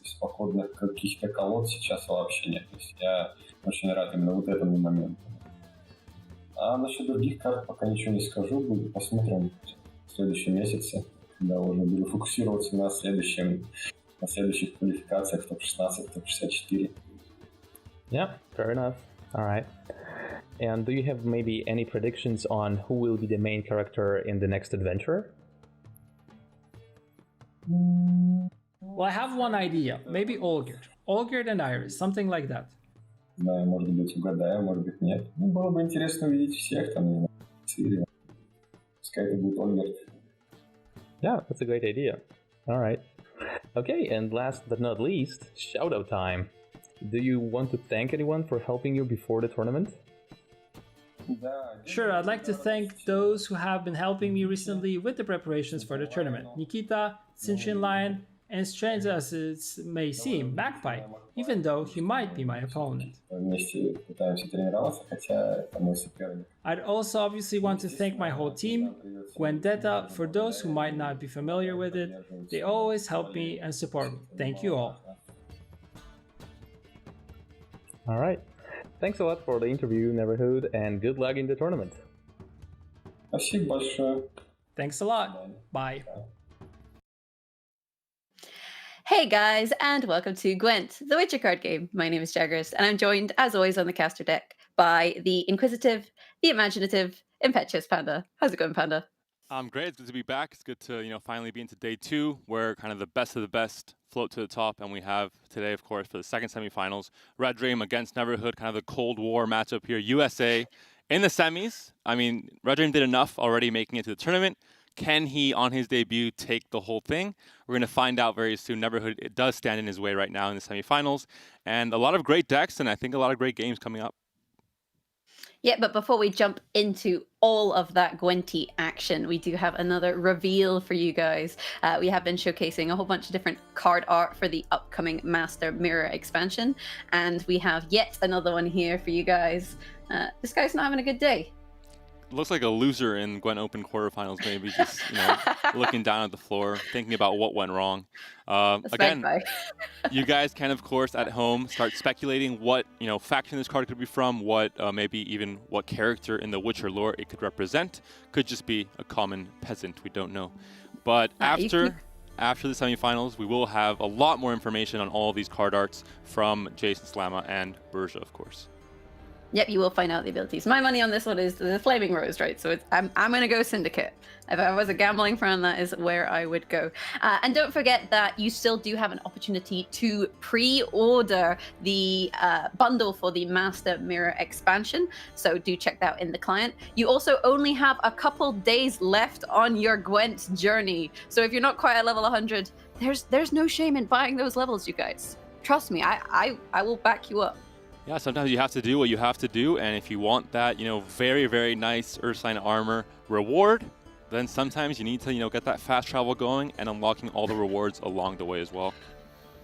I mean, I use fast travel in all my video games, right? So where's the shame of using it in Gwent? But yeah, you got a couple more days to get that completed, so do jump into some games and check out the Master Mirror pre-order while you are at it. But the reason we are here is, of course, competitive Gwent. Semi-final number 2, Red Rain versus Neverhood. And we want to have a wee look at some of their decks, in case you missed them yesterday, to see what it is that each player will be playing. And looking at Red Rain quickly becoming a fan favorite, not just with his reactions, but also his decks. Macam Forge, very unusual pick for tournament or ladder play even. But he proved yesterday, getting a win with it, that it's still a very good deck and it's very well built as well. Imperial Formation, just more of your standard Nilfgaard list. Uprising Draug, also pretty common in the tournament meta. And Jackpot Syndicate. Not many players brought Syndicate, but Red Rain does decide to bring it here. We'll see if that works out for him. Yeah, it can be a little bit risky running Syndicate because you typically do run Passiflora, which is vulnerable to artifact removal such as Bomb Heavers. Similarly, his double ball Imperial Formation, Red Rain does in fact have 2 balls in his Nilfgaard list, and that is also vulnerable to artifact removal. However, when we do have a little look at Neverhood's list, we can have a spy and see if he has much artifact removal, and not a huge amount. He only has a single Bomb Heaver, so the only answer is in his Scoia'tael list. Every other list does not really have it. That's kind of the good thing about bringing Syndicate and Nilfgaard. A lot of players might ban that one deck that has a scenario, but if you bring 2, then they can't really ban both. So that is one way to do it. We saw Tailbot bringing neither, so it's kind of either bring 2 or you bring neither. Red Rain did decide to bring both Syndicate and Nilfgaard. And Neverhood's list here, Deadeye Ambush, Red Coin Abuse card or deck with Scoia'tael. Very, very good tempo in round 1. Second win, full Greatsword, so really just going for a long round and just that Greatsword synergy that we saw yesterday really blow out cams as well. Overwhelming Hunger, a monsters list similar to Magpies. They did prepare a bit together and also was a very strong lead yesterday. Really showed up. Yeah, when it comes to the bans, though, I feel like players have really been respecting Nilfgaard in this tournament, and I'd imagine that is something that we will see going forward, especially against that double Masquerade Ball list. When you don't have answers to it, and it has the ability to be played twice, it can be truly devastating. In terms of the matchups, though, between these 2 players, I think it's going to come down a lot to sequencing. And actually, we do see the Nilfgaard bans there, because, for example, the Mahakam Forge list is really going to struggle against the Elves list, but it does very, very well versus the Skellige list. So certain players are going to try and find certain matchups in order to find their wins. And it opens up a lot more deck building possibilities as well. Red Rain, we've seen his deck list. He decided to bring no artifact removal because he expects that Nilfgaard is that one deck that might, is almost always going to bring a scenario, and then he just bans it instead. So it kind of opens up some deck building possibilities to make his other matchups better as well. And it is worth noting that Red Rain will be the player on blue, which means he is going first in games 1, 3, and potentially 5, whereas Neverhood is the red player, so he will be going first in games 2 and 4. And players have to decide which cards or which decks they want to bring going first versus going second. Syndicate, it's one of those lists where typically you like to play it on red, but it may be that, on blue, but it may be that in this case, Red Rain opts to bring it on red just to avoid being bullied by Monsters and Scoia'tael, because Monsters and Scoia'tael are able to bully the list in such a way that they can win that round on even. Yeah, I think in this matchup in general, looking at the decks, there's going to be a lot more thoughts going into not just what coin to bring, blue or red coin, and kind of like what that deck normally wants to play on, but more dodging and looking for specific matchups, because there are some pretty swingy matchups here where some decks are very favored against other decks in your opponent's lineup. So a lot of mind games. Both players obviously can go 3 layers deep into my opponent does this, I'm going to do this, but he might do this. So it gets obviously very confusing and hard to predict. That being said, once we do see the 2 decks that players choose, I think some matchups like, for example, the Macam Forge against Skellige, for example. Very few units, a lot of spells being played, of course, so you dodge a lot of that value that Wildboar might get on a very wide board, and kind of the opposite with Uprising. A lot of units you go very wide, so maybe worse against Skellige, so some swingy matchups for sure. Yeah, we did see the Draug versus Skellige matchup just previously, and we saw how powerful Skellige can be against Draug. Similarly, though, Draug versus Elves with Sabrina. Sabrina, the Teenage Witch, she is not so fun if you're an Elf player because you're going to have a lot of units on the row. Exactly. So against a deck that goes wide, a lot better. But against a deck that goes tall, like Monsters, for example, maybe not as good. So a lot of, I think very swingy matchups here where some decks might be very favored against other decks, but not, favored at all. So it'll be tricky. Both players have to really, put a lot of thought into this, try and predict what their opponent is going to bring on this first game of the series, and a lot of mind games for sure. Yeah, I think this is kind of unusual in a tournament setting. Usually when you look at the list and you compare them, there's one player that seems kind of favored in terms of their strategy versus their opponent's strategy. But here it's such a mixed bag where list A does better against B, but not as well against C. And it's almost like a rock, paper, scissors in terms of sequencing. And I think this is going to be really key here as we jump into the very first game of this semifinal. And we'll have to see what it is that Red Rain and Neverhood have opted to play. It looks like Red Rain brings his Uprising Draug list and Neverhood bringing Scoia'tael, of course. Neverhood is on red coin. We talked about this kind of tempo abuse deck. You have just a great, a lot of points early on, and you have cards like Aileron that jump out once the 5 elves are on the board. So a lot of tempo very quickly, and Red Rain has to respect that, has to think about, not playing too slow, not playing too many slow bronzes, which Northern Realms sometimes does in round 1, and be careful not to lose on even. Yeah, that is 100% the risk. But with that said, Draug is not too bad going first going on blue. You do have options for round 1, and with this hand, especially when you have Adalia plus 2 Caravan Vanguards, you can definitely afford to play. I always want to call him Caravan Guard. You can always afford to play them, and there you see the mulligan drawing into that Sabrina. That Sabrina is going to be a pivotal piece in this matchup, as when you play her and you kill her, you damage all units on your opponent's row by 2. And similarly to an Uprising list, this elf list does go pretty wide. The leader ability itself, of course, spawning the Elven Deadeyes, cards like Vernosiel, for example, in round 3 typically. So there's a chance to hit a lot of units with that Sabrina and get a lot of value from it. And of course, the synergy with the Revenant with Draug is it's very clear why Red Rain decided to include this card, which isn't always included, but if you're expecting kind of a very wide and a lot of units on your opponent's decks, then it's a good idea to bring it. Yeah, and you can see very clearly with this opening play by Red Rain opting to play the Caravan Vanguard here that he is intending to commit at least somewhat into this round. Although, looking at his hand, he doesn't have that typical situation of, air quotes, bad bronzes. There is a lot of gold in that hand. I think he respects the fact that this Scoia'tael deck can really bully him in this round if he kind of doesn't respect it. And we see Adalia coming out as well. Could have been played in the very first play of the round, but really doesn't matter, the sequencing there. The caravans are coming out in full force. The road is getting full of these camel guards walking through the desert, trying to get, well, a win in this round, that's for sure. And definitely not losing cards on even, or losing this round on even. That's the one thing that Red Rain has to play around.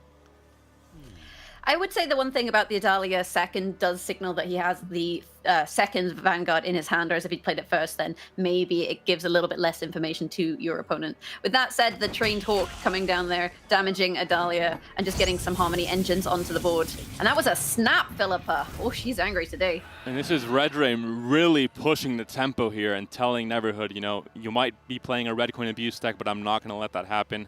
I'm going to protect, and I'm going to play, commit quite a lot here. I mean, Adalia, the Caravans, the Philippa, but now all of a sudden there's a 22-point gap, and Neverhood has to start thinking, is it even worth trying to push into here?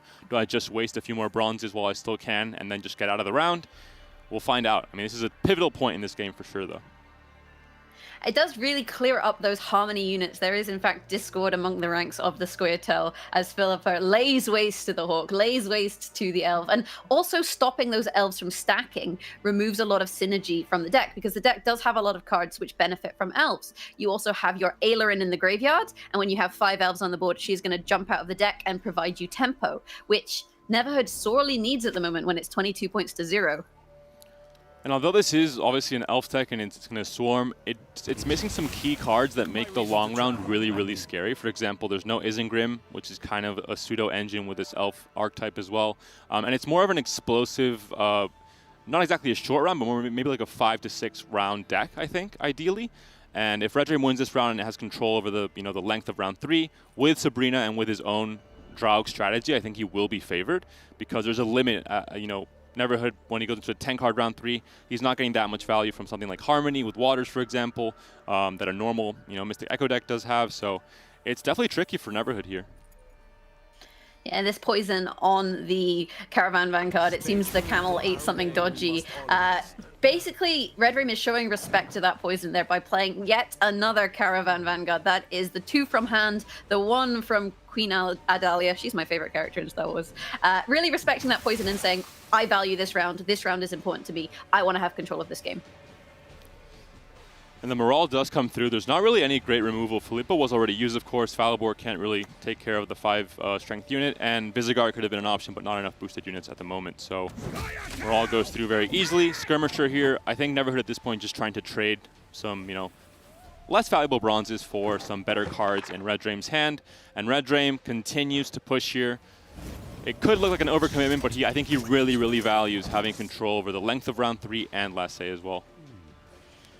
And he Neverhood, a very quick snap pass there off of that Voimir, realizing that he's not got an easy way to make up those points before you get towards 4 cards where things can get a little bit awkward. And almost in some ways, the blue player bullying the red player in this game. Now control does go over to Red Dream in terms of how he wants to play out the next few rounds. He finds the reinforcements, but with no more Caravan Vanguards, he's going to have to find a different target for that. Potentially the Scytheman, for example, is a nice option if you have boosted units on your board. And Red Dream, of course, has to win 2 rounds. He's expended that whole Caravan package with the Dahlia, with the Voimir for that round 1 win. And now he has the Draug and kind of the high-end Northern Realms gold for the round 3 win. We'll see if it'll be enough. Sabrina, we've mentioned it a few times already, will be, I think, very important in doing a lot of damage to this very swarmy elf strategy. But he's missing. I mean, he expended a lot in round 1. When you win round 1 by 20+ points, you know you kind of overcommitted to some extent. Yeah, and he also didn't get the Draug, which, I mean, may make the Sabrina slightly more awkward to kill, but with the Visigoth, it's fine. Trading a Radovid Rollguard there for a poison, and Red Dream is quite happy with that trade there. Neverhood having to expend another card to just get ahead, and we're going into a long final round. And of course, the pass there on 7 cards doesn't risk losing any cards, trying to go for the longest round possible. The Scytheman will benefit from this, of course. The more boosted units and the more units overall, the better. And there's no real wide punish, I think, from Neverhood. I guess to reveal would be that one option, and we do see it in hand. Yeah, to reveal does give you a little bit of wide punish, but it's not quite on the same level as Sabrina. We see Kira Metz, a lovely, just powerful card being drawn there, and more humans. You've also got the Purify on the Pella, which is going to be really vital to stop some of this poison damage. On top of that, Fallible, actually a very nice option for clearing up some elves as well. We see that I think both mulligans already used from Red Dream. He is missing the Draug, but he does not have a Royal Decree. So no, the Ailer and Draug. No Draug. So that looks, yeah, that's definitely problematic for Red Dream. I mean, that was kind of his win condition. He expended all the Revenants, expecting to have the power of Draug in a very long round, which few decks can contest, maybe Grey Swords, but little else. But I mean, there's no Royal Decree here. There's Reinforcements, which is close, but not quite the card he's looking for. And yeah, that's definitely going to be a problem for Red Dream here. I think at this point, the round may come down a little bit more to Red Dream trying to control Neverhood's Swarm. With that said, though, Vernociel gets 3 elves right on the board from the get-go, already beginning the Swarm and starting to gather the troops. Also getting those Deadeyes, which are a nice option. The Ballista being used there to ping down 1 Elven Deadeye, and that's going to set up the Falibor. You then have the option of the 2 additional damage on the Ballista to set him up further and really start to, knock down these elves. I mean, the Draug is such a pivotal. It's basically your whole strategy. The deck is called Uprising Draug for a reason. When you're missing what the deck's name, then I think you're in big trouble. We saw Tailbot as well in the first semifinals. An atrocious hand in round 3 with double stunning blows, which ended up costing him the game.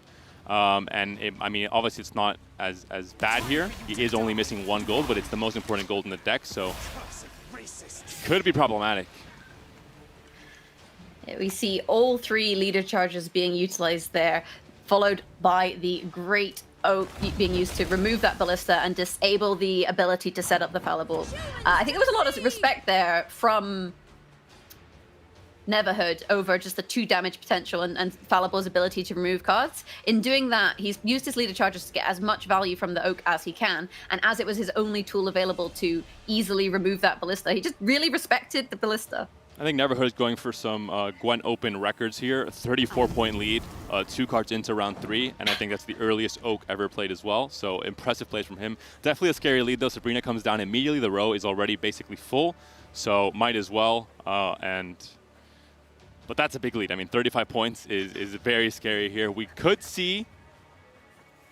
I mean, there aren't Revenants to ping down the Sabrina, but we will have Visigourd at some point later in the round. So there are options for Red Dream, of course, to take that down. And this play by Red Dream I actually really like because his board is empty, which means all of these poisons and all of these reactive cards in Neverhood's hand aren't going to see value. You know, he needs the targets for them, and he currently doesn't have access to them. So he has to decide what it is he wants to do. He does have the Novigradian Justice, and he can use that just to fish out a Mahakam Marauder as a kind of proactive play. But it has put him in a slightly more awkward spot than maybe he would like to be in this situation. And also, you could just decide to keep that back row as full as possible and maybe play around if you want to play Terubio in the back row, for example. So some of these cards are going to be row locked, and if the row's full, obviously you can't play them in that row. So could be a thought process there for Red Dream as well. But I mean, we talked about 34 points, 45 points now. Red Dream really has a mountain to climb here to get back into this round 3. So Bloody Baron being utilized, and I really feel like Red Dream at this point, because there's no Isengrim, he's not too worried about these elves getting boosted. He feels like he's always going to have the 3 and the 2 and the 1 for his fallible to get full value. So at this point, he can kind of sit and wait on that rather than playing, you know, more and more poison targets. Although with that said, I would say the Bloody Baron is in and of itself a poison target. Sapphire coming down and just purifying that bleeding though, so denying a little bit of Baron's value. And I think Red Dream at this point just trying to get full value from Keira, so dropping down Bloody Baron and Falibor to get the maximum vitality on both of them. But of course, there are poisons, and there's only 1 Peller that can help out here. So one of these will be going down. Is there 1 Peller though, Panda? Or is there a reinforcements to play 2 Pellers? All right, there's 2 Pellers, you're right. So actually, I don't think the poison is going to be successful if that's the case. Oh no, the Royal Decree does have access to the Weeping Willow, but then you're giving up Yavin. Yeah. Peller. This is Keira coming down. Next turn, again, it goes off of base strength, so 7 and 6, normally the 2 highest units in most Northern Realms decks. And there we see the first poison come down. The first Peller comes down very quickly. And the point lead has been reduced a tiny bit, but still a very sizable lead. Of course, Sabrina is just, you know, points being stored for the future once that explosion goes off. That back row will look, you know, a lot weaker than it does right now. Yeah, look at that handsome man. I'm wondering if there's a argument to, you know, potentially you Royal Decree and kill the Peller because you know that reinforcements is an option. But then I guess if you have Royal Decree for the Weeping Willow anyway, and the Harmony tag, it doesn't really matter too much with the poisons. It's a big point difference though, 48 to 17.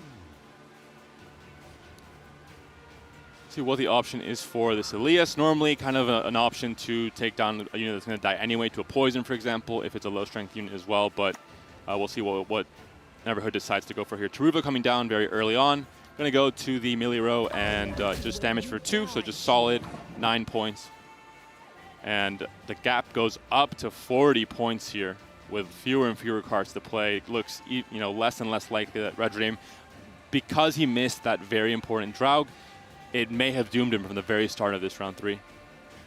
Yeah, it's very difficult for him to come back from that because he doesn't have the option of those engines, which are quite as powerful. He does have the Kira. He has 2 big targets for that. And bear in mind, when he does opt to kill this Sabrina, that is going to equate to, what, 15-odd points just on the kill itself. So, you know, well, actually, yeah, with the Visigourd. So he's got a lot of options with that.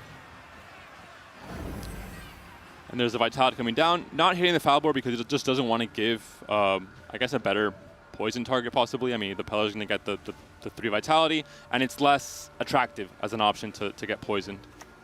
But there's a Forest Whisper coming down, going to hit the Baron, I have to assume. And the problem with this is that if the Peller purifies it, it'll purify the poison, but it'll also purify the Vitality, so... Yeah, I think you would still rather play the Purify here, but at the same time, I do understand what you're coming from. Is there going to be enough space? I'm just thinking on the amount of space on Neverhood's board, right? He has the LES, which spawns an extra friend. The back row, though, doesn't have space for that. He's got the Forest Whisperer, which is going to put the front row then without space. And I'm wondering if Red Dream's almost going to try and shoehorn him into a position where he doesn't have room. And if he does want to go for the extra poison, the Weeping Willow then has to go on the melee row. Yeah, that will be tricky. He could kill Sabrina himself, or he could kill the Elven Data, which will die to Sabrina anyway, but then, yeah, he's playing the Elias in that row, so... Hey, there's our good friend Peller. The most handsome man in all of the realms. No, I think that's a doubt for me. But, no offense, Granda. Vitality does get removed, as well as the poison. Bloody Baron will survive here. But still, the gap it's seeming, insurmountable here. We do still have the leader ability uprising, one more boost, and the triple Scytheman, the very elusive triple Scytheman finisher. I think not exactly what Red Dragon would have liked to finish with in this round 3, and I think it won't exactly be enough. But we'll find out if that row, being as full as it is right now, could be a problem. It does happen with swarming decks like this elf deck, that if you go into a very long round 3, you sometimes overflow with too many elves. Yeah, I think the issue is just that there's one space too few. And then with the Royal Decree, if he takes the Yavin, for example, to deal damage, the Yavin with that many elves, it is going to be able to remove something from his opponent's board, which equates to the same thing as the poison. So I'd imagine if you are sacrificing a card in this situation, the card you sacrifice is the Forest Whisperer. But then you are effectively a card down. Daisies, stand tall. Dead one, push you hard. And there's the Uprising leader ability being used onto that Peller. The first of the Scythemen come down. The second follows right next to his companion there. And the Vitality still going onto that Peller as well. And the gap has been reduced. But has it been reduced enough? There's gonna be not enough space for everything that Neverhood wants to do. And Neverhood is really hoping against hope. He's like, come on, Red Rain, please give me some space for my cards. We see the Weeping Willow being pulled there, the Harmony getting those triggers on the Dryads, and also poisoning Bloody Baron, removing him from the board, leaving Elias there as the last card to be played. And Visigoth will have quite a few pings here with the boost. Elias comes down, can kill probably the... Yeah, just any unit on the row there, and... But a lack of value there from the LAS because there was no space to spawn his friends. And then we see the Visigoth pins. This is a lot closer than it looked. 48 to 44, just because of the blockading that Red Dream did. And, a really good effort by Red Dream to try and claw his way back from that matchup, lacking the Draug. Yeah, all things considered, I mean, the fact that the rows were just completely full obviously removed a lot of value from the Delia, so it would have been a bigger point gap regardless. But yeah, much closer than I expected, considering that, like we mentioned, the pivotal strategy, the Draug in this Uprising list was missing altogether. So unfortunate for Red Dream. I think he had a very good plan in overcommitting to some degree in round 1 to guarantee last say and have control over that, length on round 3. But then he missed kind of his Draug, so it did kind of punish him. This is where you see the versatility of pro players, where if their kind of main deck strategy isn't executable, you can see them pivot and go for a completely different style of strategy there. He was quite happy to just sit on that Sabrina and leave her, floating on the row and blocking space. And it almost did pay off with 44 to 48, a very, very close set of games. But Neverhood then taking the first win there, going 1-0 up in this series. And of course, Neverhood's list, now he cannot use that Scoia'tael list anymore. Once you get a win, that deck is no longer available, and he has 2 remaining decks, which will be the Skellige Greatswords list and the Overwhelming Hunger Monsters list. And it looks like Monsters is his choice for game number 2, whereas Red Dream switches to Mahakam Forge and to his very, I think, a fan favorite, the Scoia'tael list. Yeah, the Mahakam Forge, a little bit of a different list, and I know it's one of Red Raim's chat's favorite lists. And we will see the monsters going first versus Mahakam Forge. And Maruna is one of the cards I think that Red Raim is a little bit worried about in this matchup for, you know, stealing certain cards, such as, say, the Sage, for example, can be quite problematic. Also, last say going to be quite a big thing, because if you're slamming a big, thick gourd on the board, you do not want him to be heat waved. He does not do well in the sun. Exactly. And some of these engines, like you mentioned, the Sage and Johnny, both exactly at 4 points. So Maruna, you know, is a perfect kind of answer to that, especially in round 1. But again, Neverhood on blue coin, so I think Red Raim has a tiny bit more space on red coin to kind of not feel as pressured and not get bullied out and maybe lose on even. So obviously, I think he's much more favored on red coin. You know, although yesterday we saw the blue coin player winning every single quarterfinal, so we'll see if that stays true in this day 2 as well. Neverhood just deciding how it is he wants to commit into this round. This deck that he is running is very point slammy. So the strategy for this monsters list, as you can see here, is to play big units which are worth a lot of points, and we will see that happen quite often. Meanwhile, oh, there's the heat wave, so just removing that egg card from the board, banishing it to the Shadow Realm, which means Osrul will not be able to eat it. Exactly. That's the main thing with Heatwave in this matchup is not just removing, you know, obviously a great trade with Yigern, but also removing that second time that it can be played through Osrul in the graveyard. Yeah, meanwhile, Red Raim's strategy for this deck, for those of you guys unfamiliar with Mahakam Forge, is you're going to be playing a lot of special cards. You've got your leader ability, which allows you to play Tempering. You have Triss, which allows you to create special cards. You have Johnny, who deals damage with special cards, for example. And then in the final round, you play Gord, who gets boosted every time you play a special card. And a very early beast coming down. Now we have to see if Red Raim has any answers in this list other than the Heatwave. The Heatwave was kind of that one answer, I think, in terms of pure removal. You have Rebuke as well, but against 6 strength already, it's too high for that. So, and the beast, when left unattended, can really snowball out of control. And it's very problematic in or against a list like Red Raim's where you're going quite tall, because every time you're boosting units, the beast will get bigger if it's not the largest unit on the battlefield, so anywhere, not only the monsters players cards, but also taking into account the Square Tail players cards. And because Red Raim has a lot of cards that go tall, every time he goes tall, it's helping out the beast to grow and grow. And the only tall removal in this Mahakam Forge list was the Heatwave, and it was played instantly at the beginning of the round. So Neverhood now knows that playing against monsters with very tall units, he's pretty much safe against any form of tall removal. We see a Smuggler coming down from the Runestone, so definitely a good option for carryover for rounds 2 and 3. A little hand boost action going on. Yeah, that is a really nice option, especially without the Parasite in hand. And we see the bleeding going down onto the Smuggler, which signifies to Red Raim that Neverhood doesn't have an answer in order to deal with this Hawker Smuggler. And the longer this round 1 goes on, the more points are going to be placed into Red Raim's hand, assuming he doesn't play them onto the board. There may be potential for a pass, yeah, from Red Raim, I think, pretty soon, because the point gap was pretty huge. And not just the point gap right now on the board, but that's only going to continue growing due to the Beast's ability. So it can get really scary if you just keep playing into it and all of a sudden you find out that you can't reach that you know, your opponent's point total at all in the next 2 cards.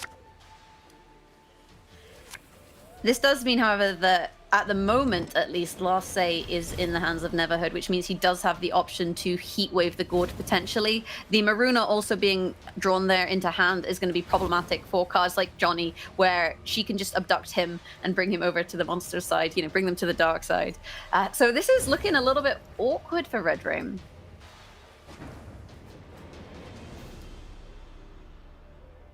Neverhood, he finds the Heatwave as well. He has the answer. He has Parasite as well to remove an engine like Johnny, for example, in the long round 3. So he has a few options here. Neverhood does end up playing a Noonwraith here. It could, of course, he still has 7 cards in hand. He's not necessarily committing to a bleed right now. Once the next card is played, then he's playing kind of the risky game of trying to bleed your opponent out. And we'll see what ends up happening on his next play. For now, Red Raim, I think, can be pretty non-committal in his plays here, just to make sure he can answer in 2 cards, and that's basically it.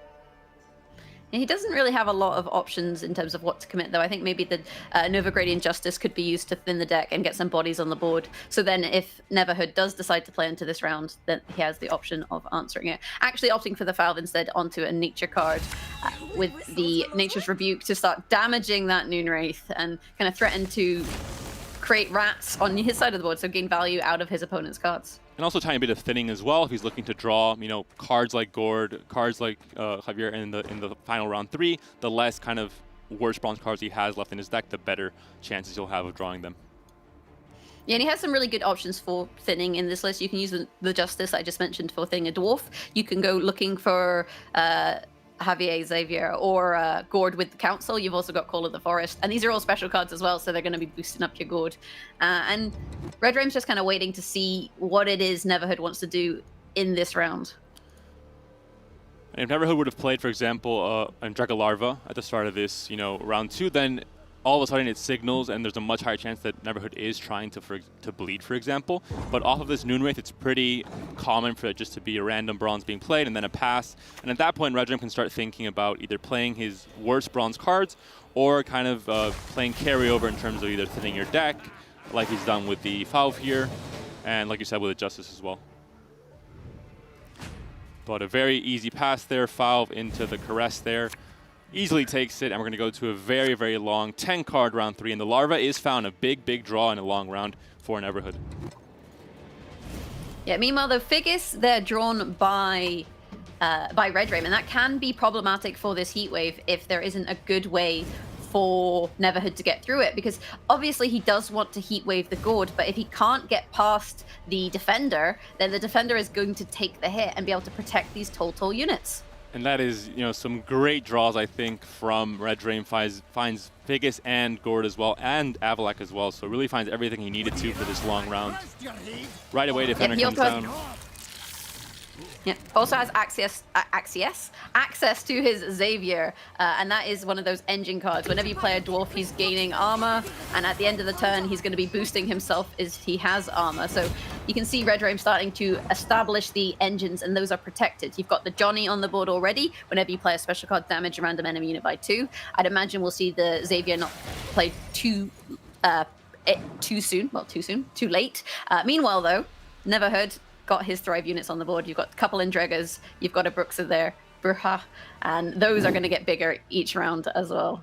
And we'll see if it's going to be enough, because there's a lot of engines from Red Raim's side, if left unattended. Things like Johnny, a lot of special cards still to be played, like you mentioned, Xavier as well. So both players, of course, have, you know, the Thrive units and the engine units, although one Thrive goes down immediately, and the Frost gets played. Not what you normally see. You normally see Avalak with the Brain in the Greatswords list, of course.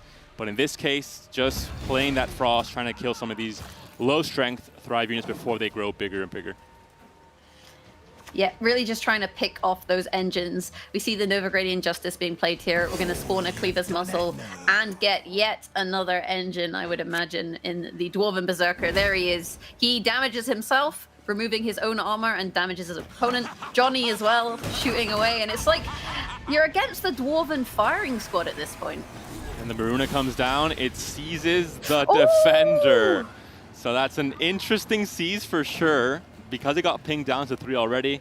Yeah, but I mean, I think you cannot complain. You didn't really need the Defender in that row, but at least you take it away from your opponent. So a very strong steal there from Neverhood. Yeah, absolutely massive steal, because it does open up that Heat Wave onto one of these larger engines, although there will be a few of them on the board. On the other hand, though, these Thrive units not looking so thriving at this point. Yeah, that's a dead bug. Xavier comes down, no way to take it down immediately unless you Heat Wave. The Johnny as well on 9, so again, very strong to take on these engines, and I don't think Neverhood can do it. He has a Parasite, but it is in deck. He didn't draw it, and regardless, these units are too high strength to even be dealt with just a Parasite. He would have to use a Heat Wave.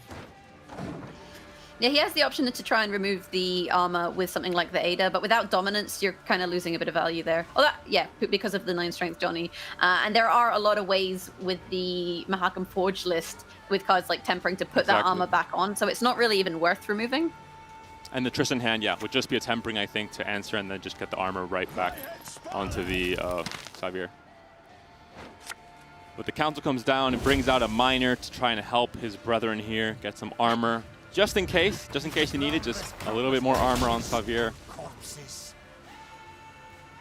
Yeah, he's got that option to just apply more and more armor, which does also mean that damage becomes less and less powerful. So there's a lot of engines. In fact, there's too many, really. So even with the Gord, I believe currently sitting at an 11-point play, you know, there's too many targets for this heat wave. There's too many good targets. The points have been spread out quite well by Redream. And so it's not going to be maybe as impactful as you would expect.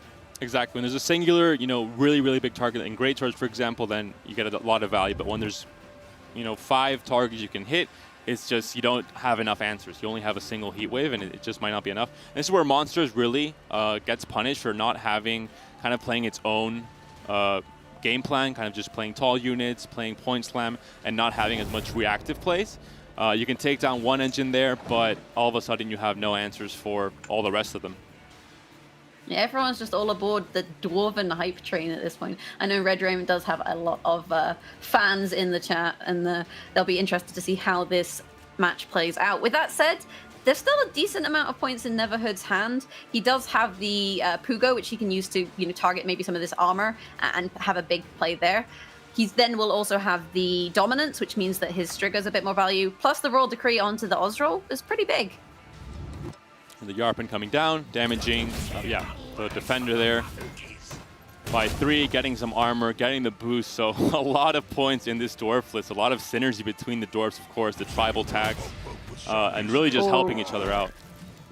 And Pugo, he is not a Pog champ, because he just hit that in Dragon Lava. There's, you know, the Cave Troll there with armor. You've got the Kikimore worker, although actually if the Kikimore worker was hit, it would have been worse. So it would have been worse, actually. And there's when you with Heatwave actually played, you feel quite safe then putting that armor onto the, not armor, the Adrenaline Rush onto the Yarpen, because these engines, these toll units now are going to go unchecked. Exactly. I mean, these are the plays that you make when you have open deck lists. You know your opponent's not hiding, you know, an Igni for his last play, and you can go kind of just for the optimal plays. So the 19 strength Yarpen, not a risk. We see here Triss Telekinesis coming down, another spell played for that Gord finisher as well. And we'll see what he ends up deciding for here. I'm going to imagine, Tempering makes the most sense. And yep, again, just on to the Yarpen. Keeps growing. And you can see just quite how happy Redream is. He's got a little bounce going on, and Neverhood's just like, I've had enough of this. There's nothing I can do here. Forfeiting the game. And I was about to say, though, Neverhood, his leader, Overwhelming Hunger, really underwhelming, actually, in that situation. He didn't have any good targets for it. Yeah, I think Redream even mentioned, I think he thought that this Monsters list wasn't, you know, as powerful as maybe Neverhood thinks in bringing it. He thought it wouldn't be a problem, and this Forge list, I mean, I think it's going to start catching on. It's looking like a very strong list in certain matchups, and especially in this one with Monsters where you don't have the answers to all these different engines, and you don't really have the punishes. A very clean victory, and there was a 30-point gap there at the end, so Neverhood gets dominated by Redream there, and it's back to, you know, 1-1 a tie series, and we're going to be jumping into game 3 very soon. Yeah, I think the Monsters list is maybe going to end up being the weak link in Neverhood's arsenal. There are, you know, situations where it can see a lot of value with things like Maruna onto certain targets, for example, to make life more difficult.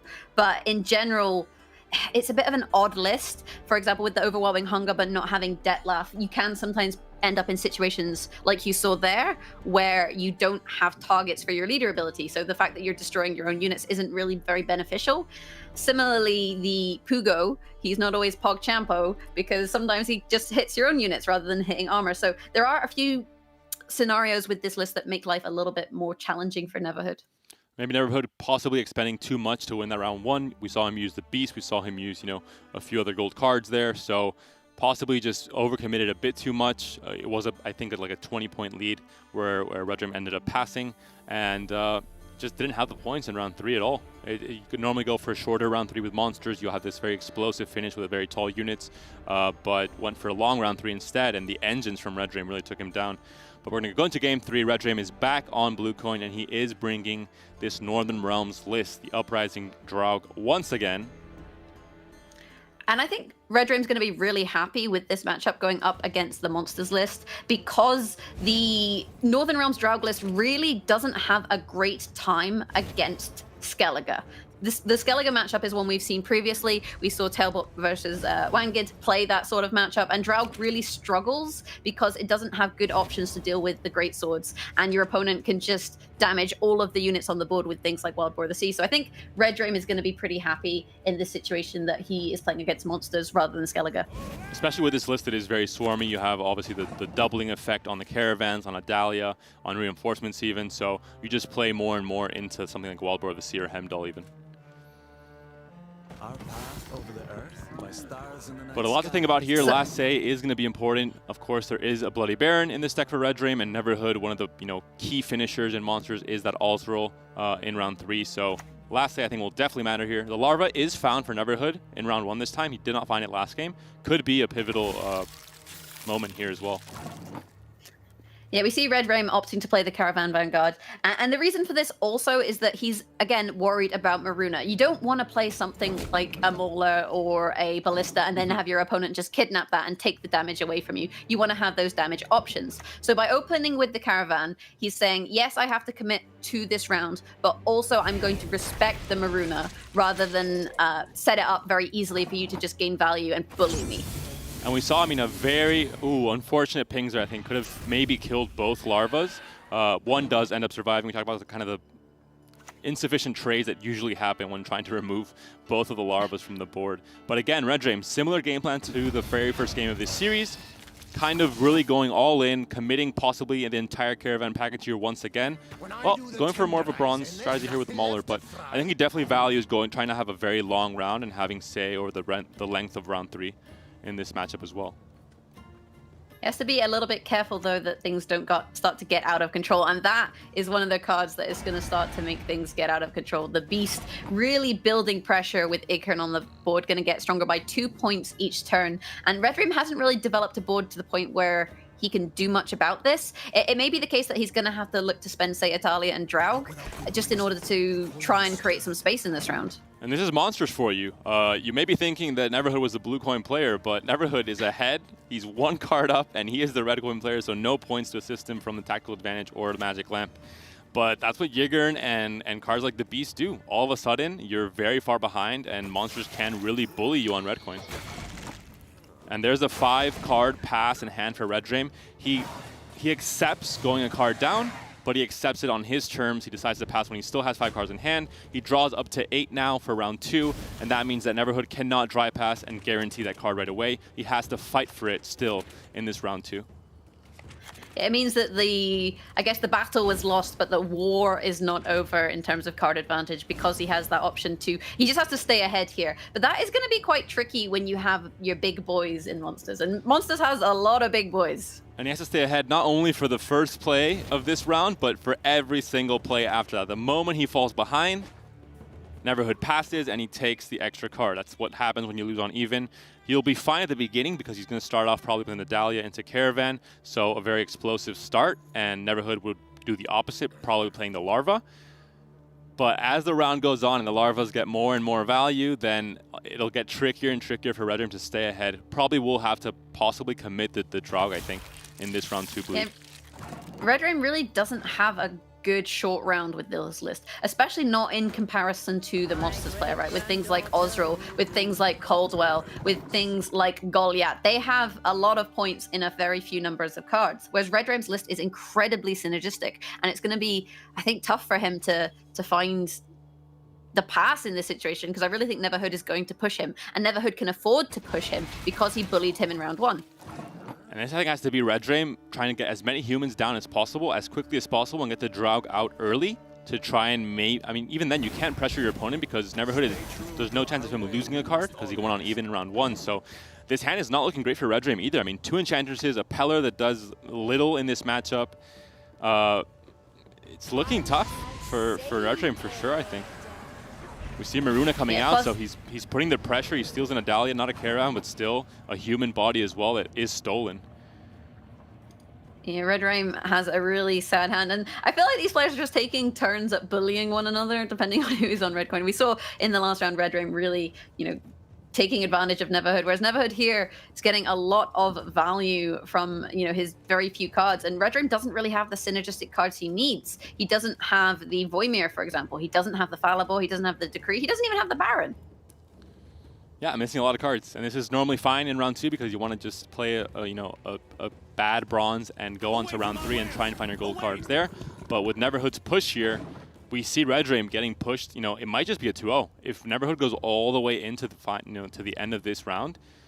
Once the draw comes down, we'll see if he respects it enough to kind of say, okay, you played your draw, I'm good with passing now.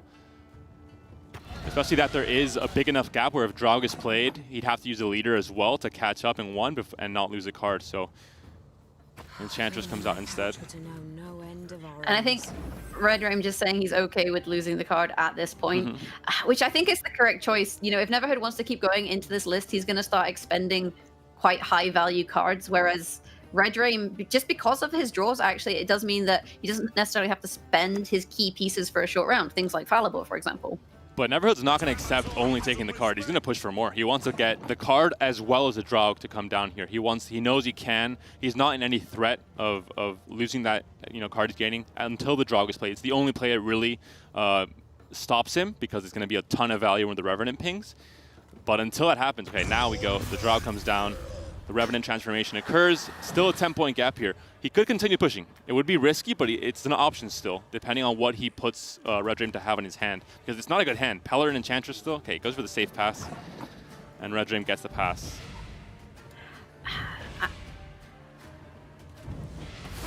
Yeah, I think you just have to respect the Draug ultimately. It just equates to too much ability to catch up, especially if you haven't played that Cave Troll. Although Cave Troll, it would have kind of put the Revenants in a bit of a tricky position. So Red Dream, he lost the Draug, and that is quite painful. But then his opponent did play, Goliath and Coldwell plus an Endrega. So it's not like he traded nothing.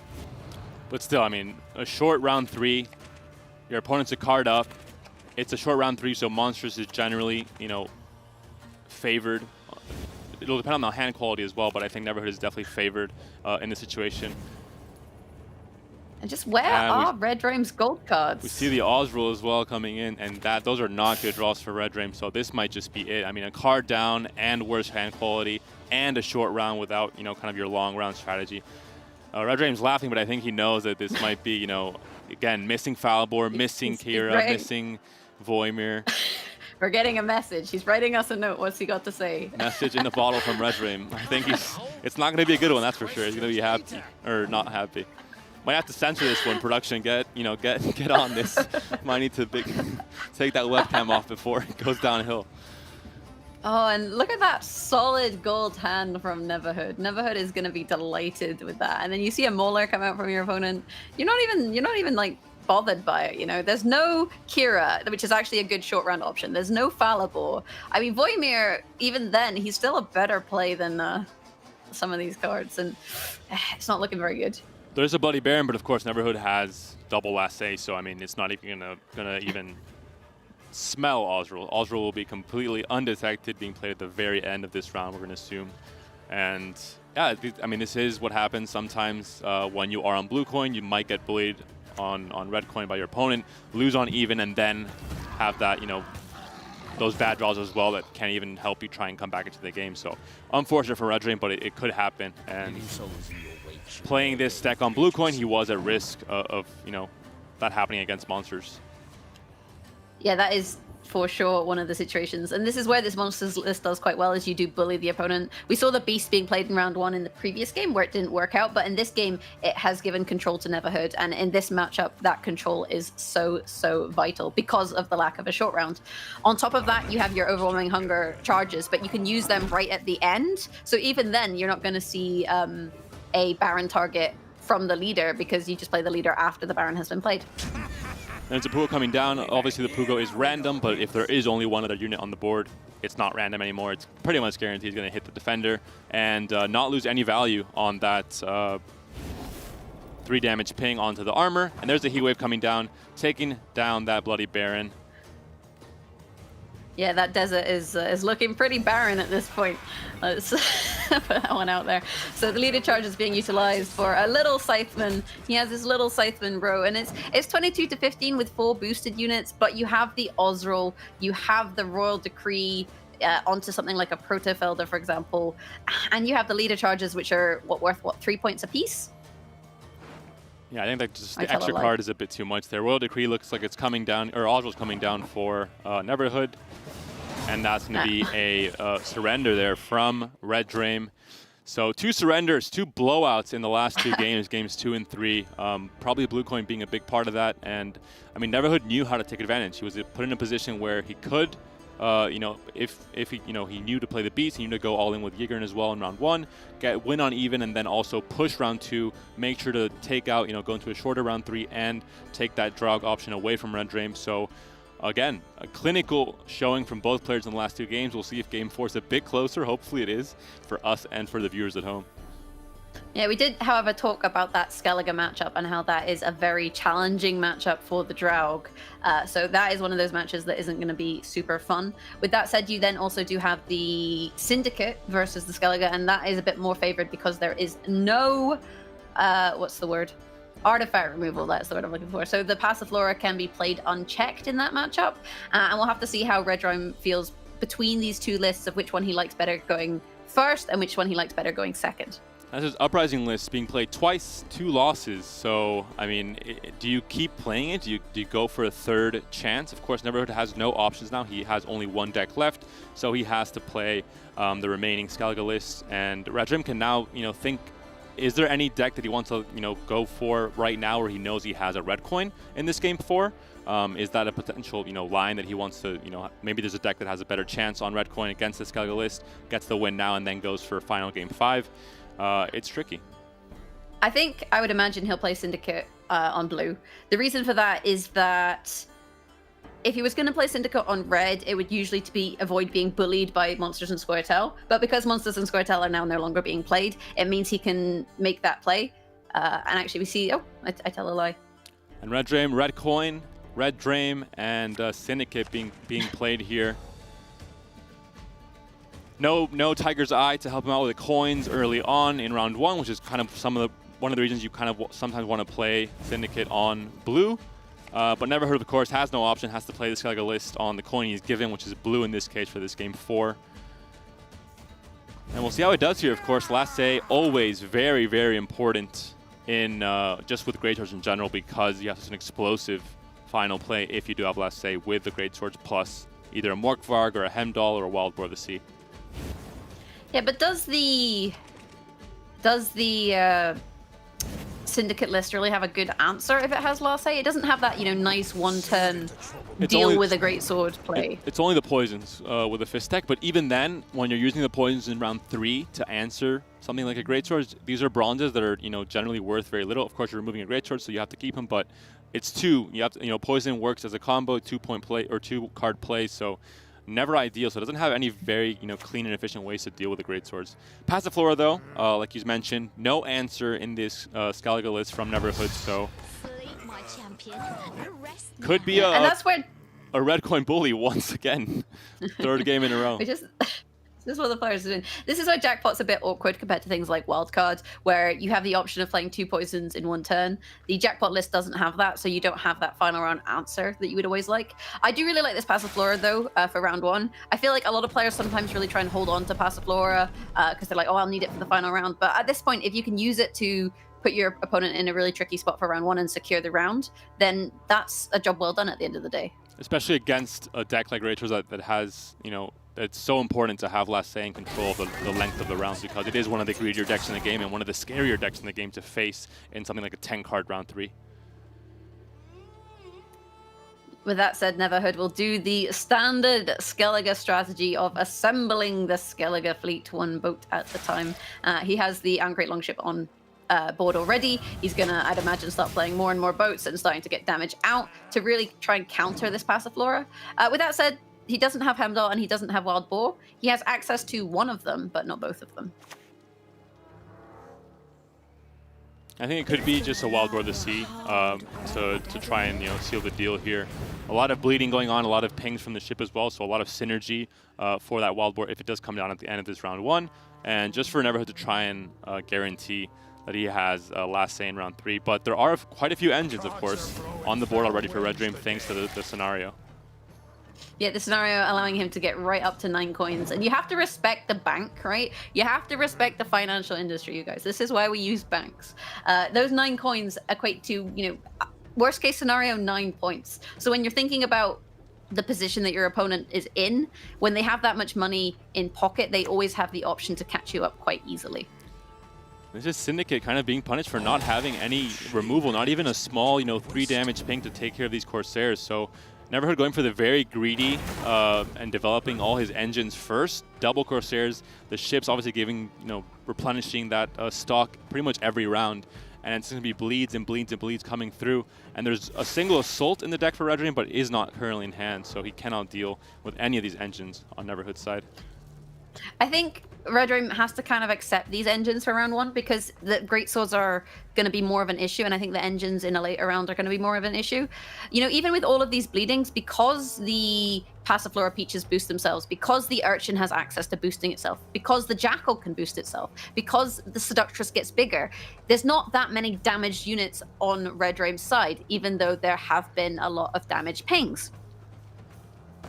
There's even more engines, and you might think, you know, as a viewer, looking at the scores here, you see Neverhood has played a card, he's a card down in hand, and he's still down in points, and you might start getting worried for him. But because he almost certainly wants to go for the longest round 3 possible, he can continue being, you know, down on points until he has 4 cards left in hand, and then just drive past round 3 or round 2 and go into a 10-card round 3 anyway. So no pressure on him just yet, but he should start getting a tiny bit worried. He is 5 points behind and a card down. And the thing for Red Dream in this matchup is if Red Dream can secure this round on even, like we saw in the previous one, it then puts him in a position to bleed Neverhood quite freely. And because he's running the Louisa Savola combo, he does actually have really good options for a short round. So again, we're kind of seeing this just like they're just taking turns at bullying each other. And this might be the most Where's the love? The most valuable Kalkstein of all time, going to purify 17 units in a row because these Corsairs have stuck on the board for so long.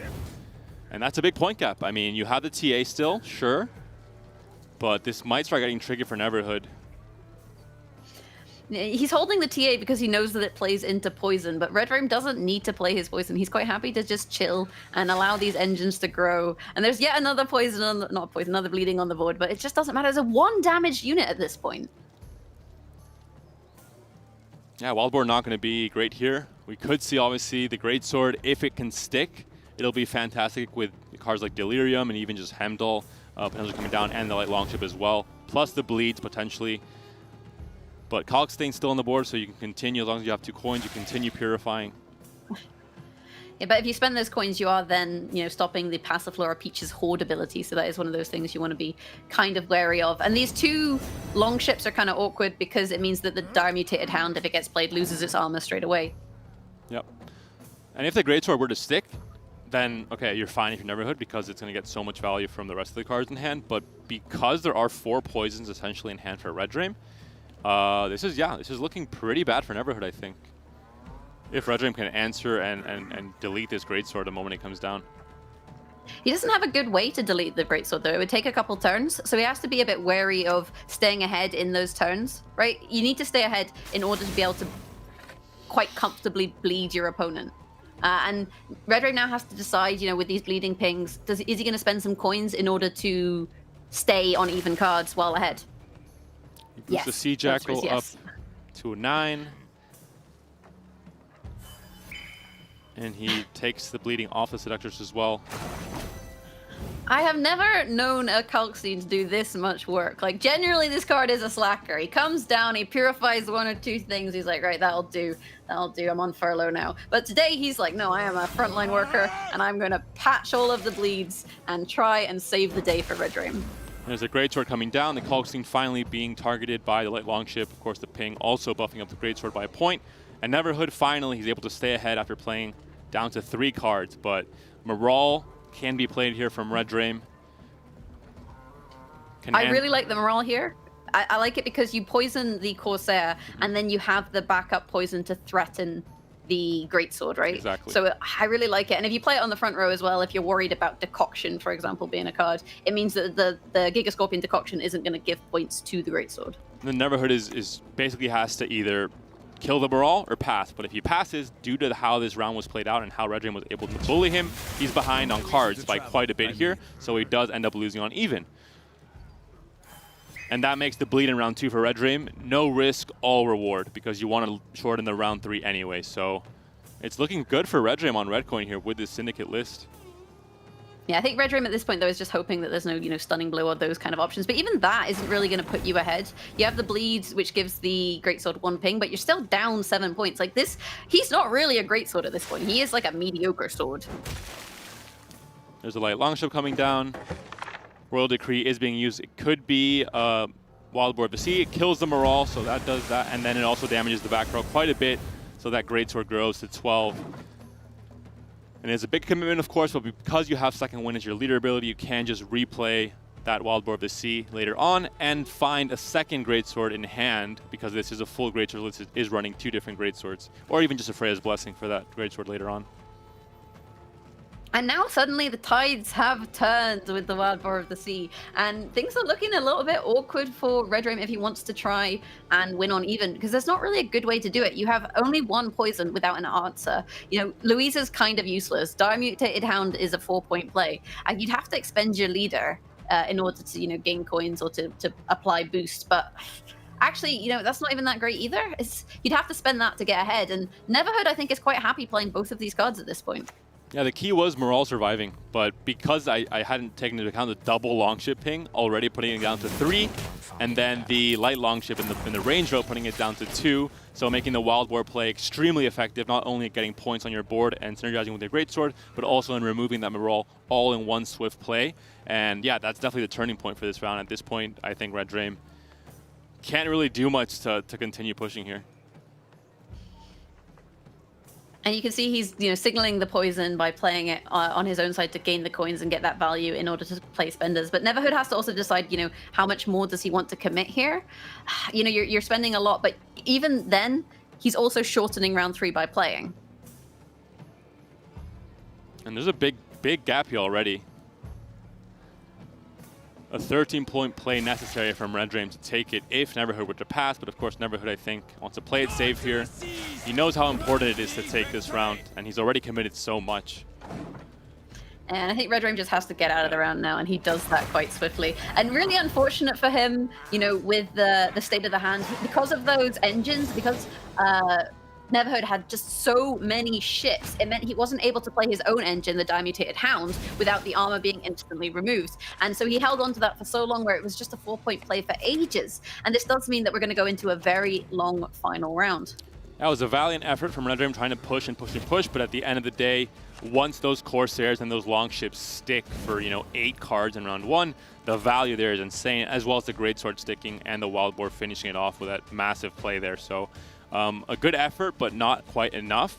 And now Greatswords has free reign, keeps the Hemdall, can replay the Wild Boar, has a Freya's Blessing already for the Greatswords. Yeah, both players missing quite a bit of gold. If you look at Red Dream's hand, for example, I really like that play there. Play the coins, then the Redanian, put yourself on 9 and get the carryover from the coins. But if you look at the decks, no Savola, no Sol, no Philippa. Meanwhile, Neverhood missing quite a few things. He's not got his Morkvarg, he's not got his Avalak, he's not got his Raiding Fleet. Although I think he's run out of boats at this point. And there's a double Greatsword, so 1 Greatsword in hand, 1 from the Freya's Blessing, possibly. Could be a light longship as well, but probably a Greatsword. This is not Stray's Spall, I believe. This is supposed to be the decoction. Probably maybe just a spectator bug. Stray's Spall was mulliganed, I think. It's not here though. Okay, so yeah, it is in fact a Giga Scorpion decoction. Schrodinger's card, I guess. We're not sure exactly what card it is. Once I mouse over, it becomes Stray's Spall, but then it's decoction. We'll find out once it's played, but that's definitely a new one for me. Sol does come down the mulligans. Mulligan. Yeah, I think when you expect Morkvarg, Sol really isn't that much value. Red Dream opting to, I believe, play as Jar here, and he's deciding, does he need, You know, does he need the defense of 2 Scarabs? Scarabs can be a little bit annoying, but when weather is a thing, Avalak does have the option to play Frost, for example, or you just play Delirium and everyone dies. Oh. Oh! The little bug that could. He does end up surviving 1 damage ping. That being said, I mean, Greatsword is all about pinging. Like you mentioned, you have Avalak for rain, and there's no armor to kind of stop that damage from going through as well. You have like long ships even that can get resurrected, so a lot of options. Decoction, is it Decoction? Or is it Tracer's Follow? We'll find out possibly very soon. And you know, Neverhead is just thinking, oh, bugger, that was not quite the Delirium that he wanted there. And this does give Louisa the option to play, but the thing is, at the moment, there is no Savola in hand, so you're going to have to go fishing with that with the bank. With that said, Alza's Double Cross will also play the Savola, so it's quite likely that he's going to be able to find it. And a lot of 7 coins. Great cards missing Savola and Philippa as well. Philippa, one of the answers to Great Swords before they can start growing, you just yoink it, and you deny a lot of value. Yeah, it's a huge amount of value actually denied from that. Just also denying them graveyard potential with it. So Red Raim's draws, I think, for this matchup have been quite unfortunate. There's a light longship, pings down that 1 point bug. Does end up getting removed. A little later than expected, but does end up happening. We do see the bug has been patched. An Assault in hand as well for Red Raim. Could be an answer for a Greatsword. 4 damage normally, but if you have 2 Salamander units, you deal 6 damage. Instead, we have Azar, and Madame is unfortunately not Salamander, so for now, only 1. But do you want to wait on that? Do you want to wait for one of these Greatswords? Because if he's playing both of them, if he's greedy and he's trying to play both of them, then at least that answers one of them. And I think as soon as you see the Salamander, the Assault get played, you're going to wait. There's a Mutated Hound, no Stunning Blow to deal with it immediately, but still a lot of damage options, you know, available for Neverhood here. Yeah, especially with the Gigascorpion Decoction allowing you to deal the 6 points damage. And I'm wondering if we'll see a second wind here before you do that, really to boost up your Greatsword on top of that, to deny your opponent the ability to remove it. You know, an early Greatsword. Mm-hmm.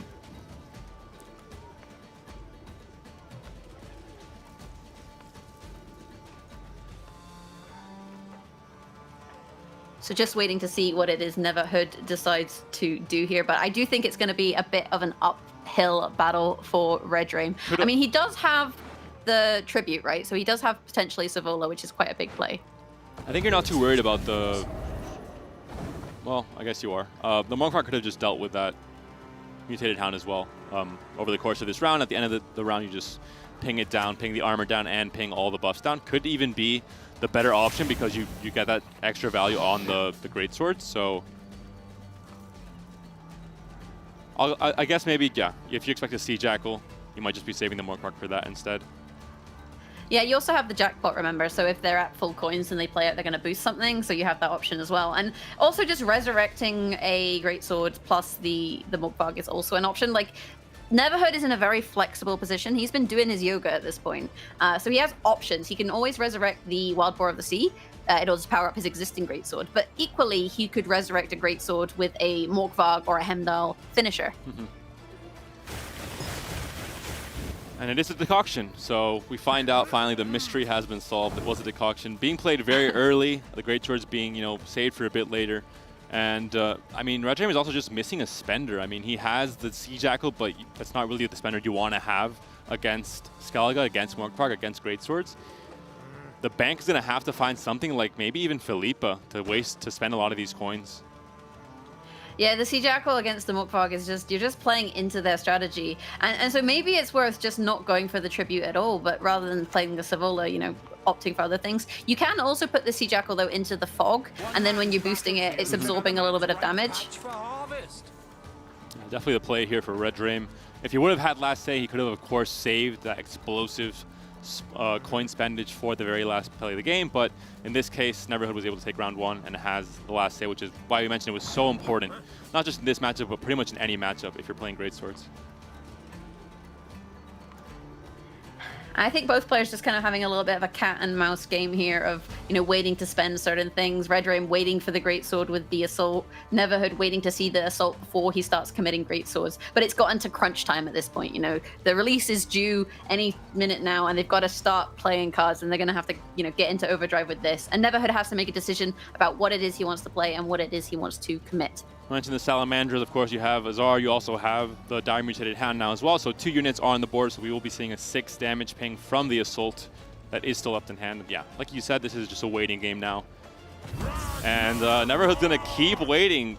Play the Heimdall, of course, if you play it after Greatswords, you have a higher chance, you have obviously going to get more points because of those damage pings, but instead opts to make it kind of awkward here for Redraim. I'm wondering if you are Redraim, though, if you maybe try and, you know, roll the Vivaldi Bank and try and just kidnap the Heimdall. Is that your best play? It's a very efficient use of coins. It doesn't play into Morkvarg, but it does, and it also holds onto the assault against this remaining greatsword. And because Neverhood doesn't have a great way of boosting it by 3 in 1 turn unless he uses his leader, it may be that that is actually the optimal strategy, sacrificing the Louisa tribute. There's a bank coming down. We'll see what he ends up finding. 3 profits. Yeah, We'll be going up to 9 coins. Philippa all the way at the bottom, and Savola is going to be the option here. Yeah, unfortunately for Redraim, we are in a recession, and he does not have access to the stocks that he wants. Still, you know, a nice play in that you're now absorbing armor, and you haven't played into necessarily the Morkvarg, but your spending options are pretty sad. And I think on the next turn, you probably actually just spend it on armor, potentially. And very important there, buffing up the Azar means that there's kind of a very good wide damage from the Wild Boar in the back row, but then you want your Greatsword in the front row for the Morkvarg damage, so making it a bit more awkward for Neverhood not to get max points. It could just be a double Greatsword play and Morkvarg finish, but the Assault will deal with one of them. I think it's quite close, actually, if you come down to it. You know, 39 points to 14. You do want to play the Greatswords in the back row because of the fog pings, for example, giving you a little bit of extra room. And he's actually deciding to play the second wind now, opting to protect that existing Greatsword and take the value, you know, making hay while the sun shines. And suddenly the point gap, not so big after all, 30 to 28. But is there a good target for this Morkvarg? Well, I mean, Neverhood knows that Redraim doesn't have... It's either, I mean, he may just predict that he has an Assault in hand the way this round is played out, and he doesn't have an extra spender, so he has to spend the 9 coins he has currently in the purse onto the Sea Jackal, making the Morkvarg, you know, have a target. We'll see what he ends up doing here. I think it's probably best just to not spend the coins even at this point. You spend them on the Hound, and that's basically it, right? Yeah, I think potentially you just spend it on the Hound to get that extra boost, you know, a couple points there, rather than just spam clicking. Because by spam clicking, you are, like we said, playing right into Morkvarg and right into the Greatsword. And it just doesn't make any sense. There it is, 5 coins held in the hand there, but this Morkvarg does come down. The Greatsword gets a few pings, the Longship gets a few pings, and it's a tie! Oh my gosh! Redraim, I think he has to be delighted with that outcome because he did not have the cards that he needed for that matchup, and this gives him a do-over. Oh my god, I have no words. Very intricate sequencing at the end there. I mentioned the Azar in the front row being the one boosted and not the back row, making it awkward for the Greatsword to get value both from Wild Boar and Morkvarg potentially. And we mentioned it, I mean, the coins not being used is the correct play there because you're not only, it's not like you're using the coins and then the Morkvarg counters it, it's Morkvarg counters it and adds that damage onto the Greatsword as well for every ping. So very, very well played, I think, from both players. Redraim looked to, you know, be a bit behind, but ends up, you know, defending in the very long round 3 against Greatsword and takes the draw there. I think he's very happy with that.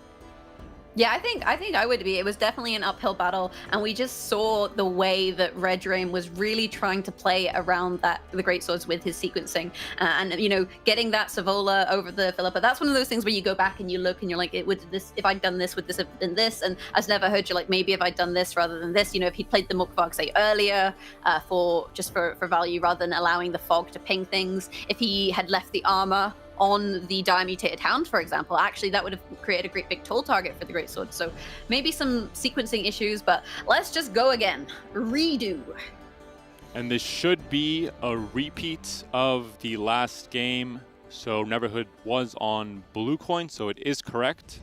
And of course the decks will also be repeated. So nothing has changed here. Red Dream still playing Syndicate on red coin, and Neverhood is last remaining deck. Obviously he's 2-1 up in the series here. When draws do occur in these tournament matches, everything is repeated, the coins, the decks, and obviously the players. We're not going to swap them out for someone else in the middle of the series. Oh, wait, no, that would have been entertaining. Nah. Looking at the hands though, it's a very different kind of starting hand, I think. We don't have Passiflora at the moment in Red Dream's hand. We don't have that many boats in Neverhood's hand, right? So the starting hands are very, very different this time around. And so I feel like although it's a repeat of the last game, it's gonna pan out very, very differently. And there is a light longship, so this engine will go down, but no Corsairs. The Corsairs did a lot of work in that round one, as did the Passiflora, though I think they kind of counteracted each other. So both players missing some of the key plays they played in the last game. And yeah, like you said, we could see a different outcome altogether. And Red Dream opting just not to put things on the board, which I think with Skellige, when you are quite reactive with a lot of your cards, is quite frustrating to see. These poison plays, for example. A quick snap Grimace there to purify that one, though, and save the boat for at least the time being. Yeah, Grimace doing his best job to emulate Kalkstein. His performance in the last game going to be purifying all around, possibly, if it doesn't get removed. Of course, after every alchemy card, Grimace's ability gets refreshed. So one of the better purify units in the game. And that Passiflora Peaches, her life not so peachy with a snap stunning blow there just to remove that engine. Although now I believe Red Dream does feel a bit safer to play the Sea Jackal. With that said, at 5 it can be removed by a Delirium or by a Giga Scorpion Decoction. So he's not quite that safe of a Jackal. Yeah, it'll depend how much Neverhood values removing spenders, just making sure that maybe his opponent will have an awkward hand with not enough spenders to spend the coins that he may end up getting from a card like Pickpocket, for example. So at this point, obviously, you want the Flying Redanians to jump out of your deck. Pickpocket there from 2 to 9 coins, perfect. Perfect math, NA math, Red Dream coming through. And we see the bear come down, a carryover play in part, and also just a bronze, kind of one of the worst bronzes played, but setting up that second bear later on in the game. It's not really ideal, though, for Red Dream. You have all of these coins, but you don't have soul. Like, it ain't soul good for him, because when you have 9 coins, you want to be able to then play that engine and gain points every round, but he doesn't have that option. And once the TA hits that longship, it looked a lot better for Poison, but Grimace, again, is trying his best. I mean, we saw Kalkstein get like 7 Purifies in the last round one. We'll see if Grimace can get to that point. I think not enough alchemy cards to do it, though. Yeah, I'm slightly confused by the poison there onto the longship. You know, you did have the option of poisoning the Grimace instead and putting the poison there because you knew that that Purify was available. Could be that he expected Neverhood not to have any alchemy cards in hand, possibly, or it could just not matter too much. There was already a huge point cap. He wasn't max coins, so poisoning his Redanian wouldn't have made much sense, and could have been just trying to trade a bronze card for something better on Neverhood's side, but a very different round one indeed, although it ends up with a very same outcome. Neverhood takes it, able to defend on blue coin, and we're going to see much of the same, a very long round 3 with great swords being very scary. Red Dream defended yeah, I think once. He's just piecing out of the round with that poison at the end of the day. He's saying, you know, I'm done here. I want to end on 5 cards, right? Because that puts you up to the 8 card point, which is, you know, it gives you the option of not losing your card. So I think Red Dream is just done with that round at this point. And also stopping his opponent from developing his graveyard too much by getting out of round 1.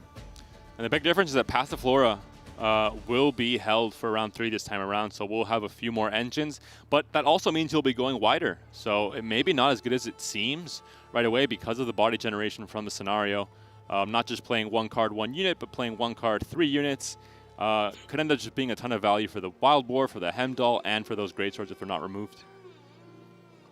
And Neverhood's, he's in a bit of a pickle, you know, with this situation, because if he starts playing now, then, you know, maybe he wants to try and bleed, say, the Passiflora, for example. But if he starts playing now, then Red Dream has the opportunity to get his card back. And is he really unhappy with the long final round? I don't think he is at this point. Well, like you mentioned, the graveyard isn't as developed as you would have liked. He has a Hammond, for example, but usually you want to expend one of your better gold cards and then have that 2-in-1 finish with the Greatsword into one of the big finishers. Yeah, you're really looking for the option of either resurrecting a Greatsword or resurrecting Wild Boar or Heimdall, and none of those graveyard options currently available to Neverhood. It does make his final turn a little bit more awkward. I think Red Rame really wanting to find Philippa at this point, though, to have the option of denying that Greatsword. And also, you know, Savola for the Louisa combo, and he's still missing pieces that he really would like for his beautiful, I tell a lie, jigsaw puzzle. And Neverhood missing the Greatswords, the most important piece. They're just bronzes, but they're all that. The deck is called Greatsword for a reason. We talked about Draug in the NR list for Red Rame. It's the same here. He does find it, so I think if we say the players are missing the card, they'll mulligan it right away, Jaggers. I think we're helping these guys out. Yeah, no, we are. We're just foreshadowing it. Then Royal Decree also giving you access to a second Greatsword. Obviously, with the Master Mirror expansion coming out, you will have targeted draw for your warriors. So if you're running a list like this, you have that option. And if you haven't already, don't forget you can always pre-order the Master Mirror bundle in-game to get yourself some kegs and some cosmetics before the expansion drops on the 30th of June. Oh, look at that seamless plug right there. Passive. I think if you say it, then you kind of ruin the seamlessness of it. You know, you had to just keep quiet, Dragus. It was perfect. But the passive floor does come down immediately. No answer, of course. Open deck list for both players. They know exactly what to play around and what not to play around. And there's no bomb heaver here to play around for from Neverhood's side. So passive floor will come down. The Seductress comes down as soon as possible. These engines and the light longship or the Ancrate longship answers right away to try and get that wild boar synergy and those pings on as many units as possible. Yeah. Neverhood may have actually expended too many answers in round one with the Delirium and the Stunning Blow, because he hasn't managed to draw his Giga Scorpion decoction, you know, the one masquerading as a straight spell. That is in deck, and without Ermion in the list, you have no way of target drawing it, which means that some of these, you know, taller units are going to be really problematic. And yes, you have Mugfog to deal with one of them, but only one of them.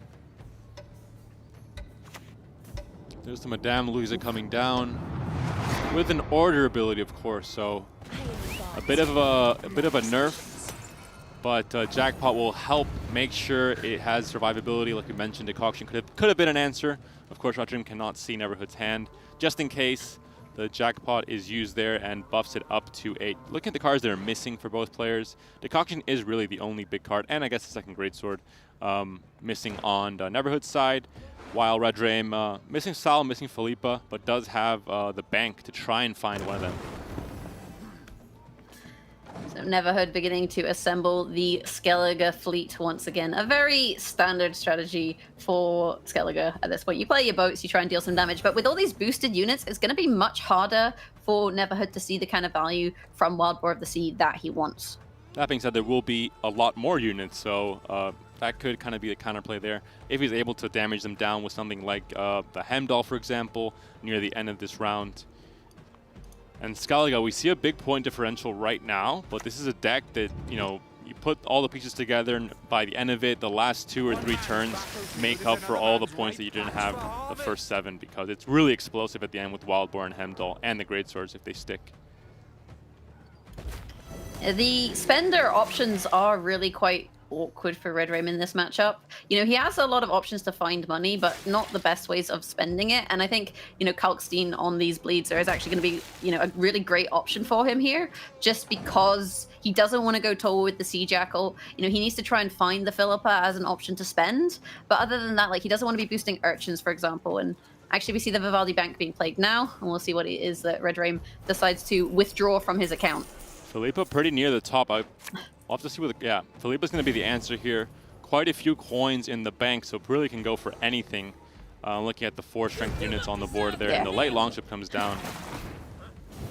This is a big, no engines. A big point gap, but also a lot of units on the board for Red Rame. So the setup continues, the rain comes down, and this maybe Greatsword's coming down soon as well. Grandma's was used though, so Poison all of a sudden, we see the Fist Tech, Trafficker in hand, and the Moral are going to be a lot more dangerous. Neverhood opting to rain on Red Rame's parade. The thing is though, without that finisher, the poisons are actually super impactful here, right? Because you don't have that option where you play the Greatsword last with a Wild Boar or with a Heimdall. You have to play the Greatsword and then the Wild Boar, and then the Heimdall, and that gives you the option for those poisons. So again, it may be the case that we actually just see mediocre swords at this point.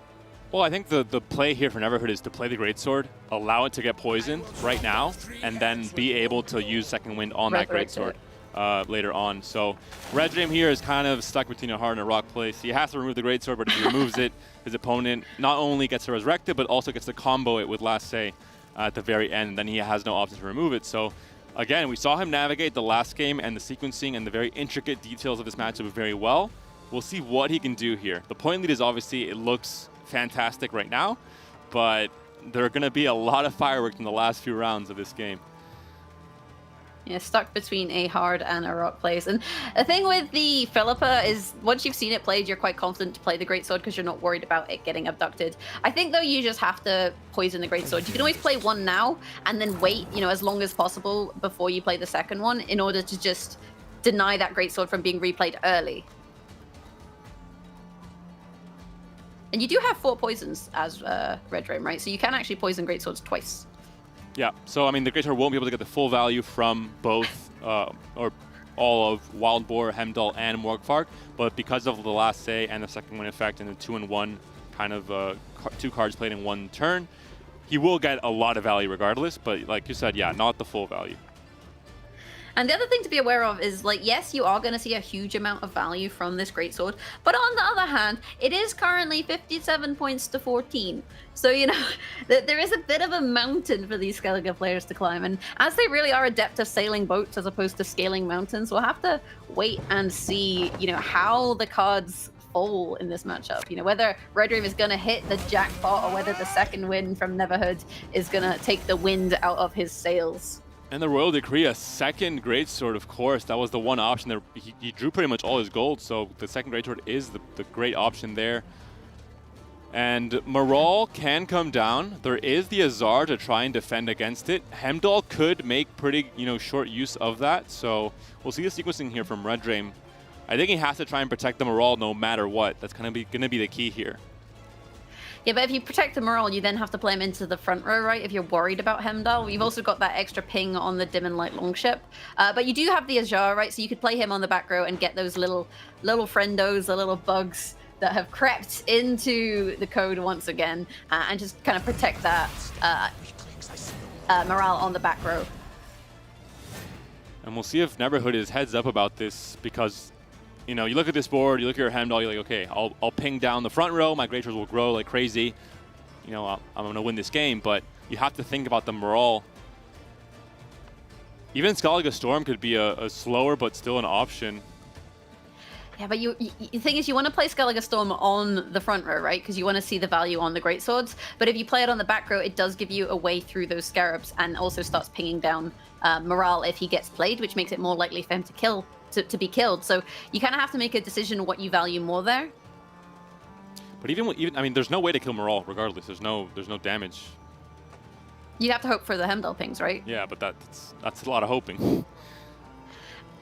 I mean, if you have the Skellige Storm on the row, then it's also going to damage the Maral once it gets played. So that's the thing.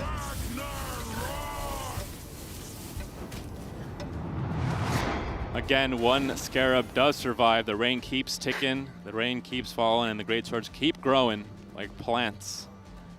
They're not very big Greatswords at this point, though. They're still young Greatswords. There's plenty of time for them to be poisoned to death. There is going to be a decent amount of value from the Wild Boar of the Sea, but not quite the valued one on the front row. So I reckon if one of these Wild Boars, Greatswords does get resurrected, we'll see him resurrected to the back row where there are much juicier targets to drown in the sea. And still, I mean, a 40-point gap essentially. We saw in the last game that ended up in a draw in round 1. The Maral was killed easily because there were double Ancrate Longships on the board. But in this case, 5 points is just a bit too much for Skellige to deal with just the Wild Boar and something like the Light Longship. Missing a few more pings there, and it's going to go through. Of course, we see the Mutated Hounds in hand, kind of the versatile option to get either bleeding or poison. In this case, poison will be the option onto this Greatsword. So 2 Greatswords down. Will it still be enough with the Skellige Storm taking, the Morgvark going to get on that last resurrected Greatsword, and the Wild Boar of the Sea? Kalkstein not doing much at this point.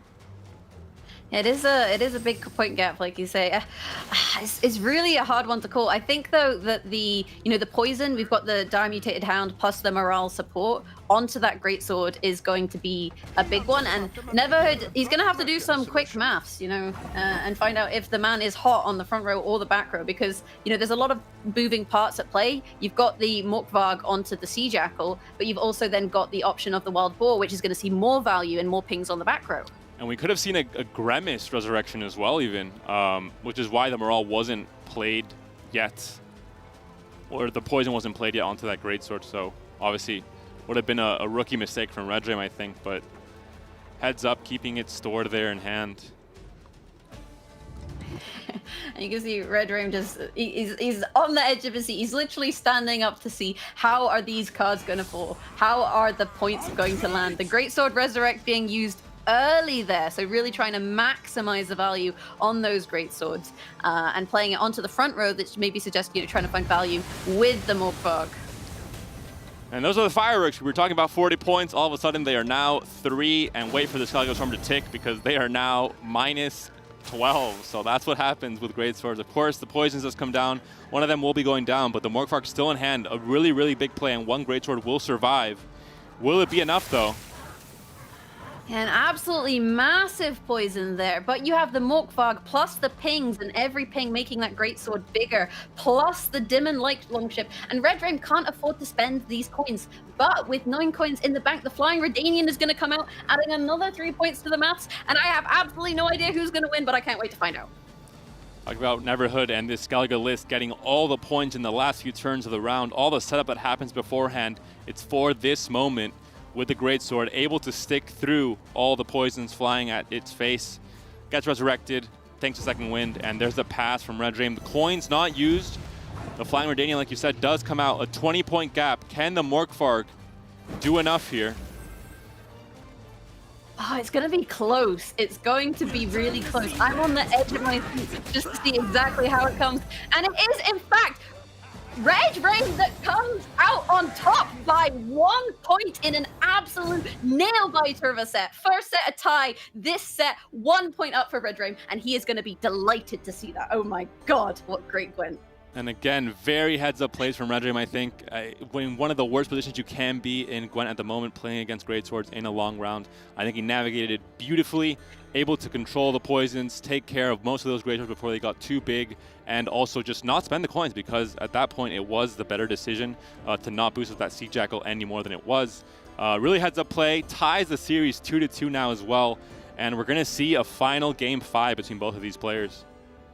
Oh, I am absolutely. That game was a roller coaster. Like, never mind going to theme parks. We're not allowed to do that now. Just watch competitive Gwent, because I am absolutely overwhelmed by that. I mean, how do you come back from that as a player? It's like, that was such a hype moment, and both players are going to be feeling it going into this Game 5.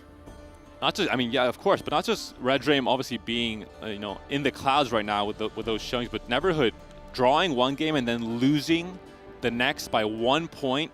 Playing greatswords, having last say in both games, and having a 10-card round 3. What more can you do? It's the perfect conditions, and still not able to get the win there. Of course, both players, they have one deck left. There's no. It's very clear what these players have to bring. Neverhood stuck with his Skellige list, trying to get a win here, and Red Dream bringing this again, same situation. The Drog list, it did lose twice already, trying to find a win with this deck. So both players struggling with these last remaining decks.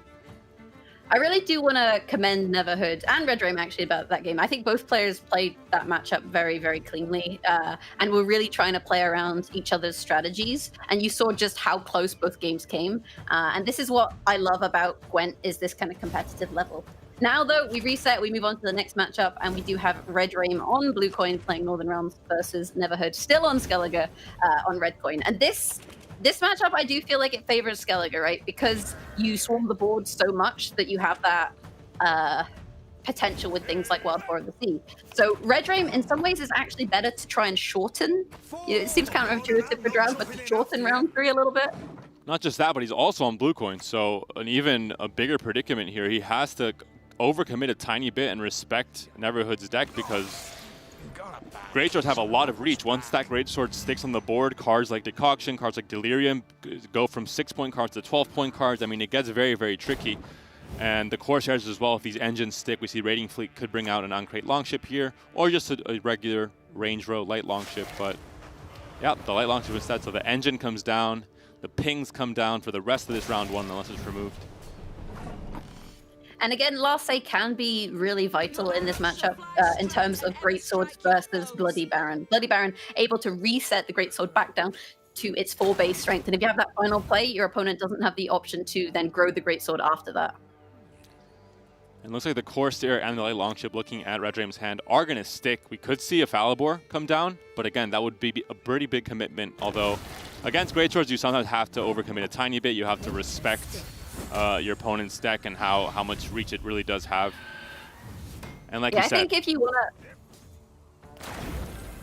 I was going to say, I think if you want to tempo out with round 1, Kira is the perfect card, and that's why it's a tech in this situation, because you're not necessarily putting the boost onto tall units like a Falibor, like a Draug, but you've got the boosts there on both of the Enchantresses going to be giving you points per turn, and also playing around damage and playing around bleeding. So it's a really nice card in this matchup. She also has the armor there applied by the Royal Guard, which is going to make this Greatsword have a bit of a harder time.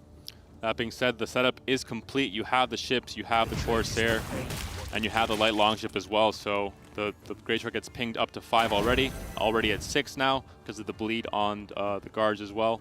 And if it sticks, even though he's very far behind right now, you have a ton of reach with things like Skellige Storm, even with Delirium. So Neverhood, not too worried. The Bloody Baron can, of course, answer, but then you don't have it for round 3.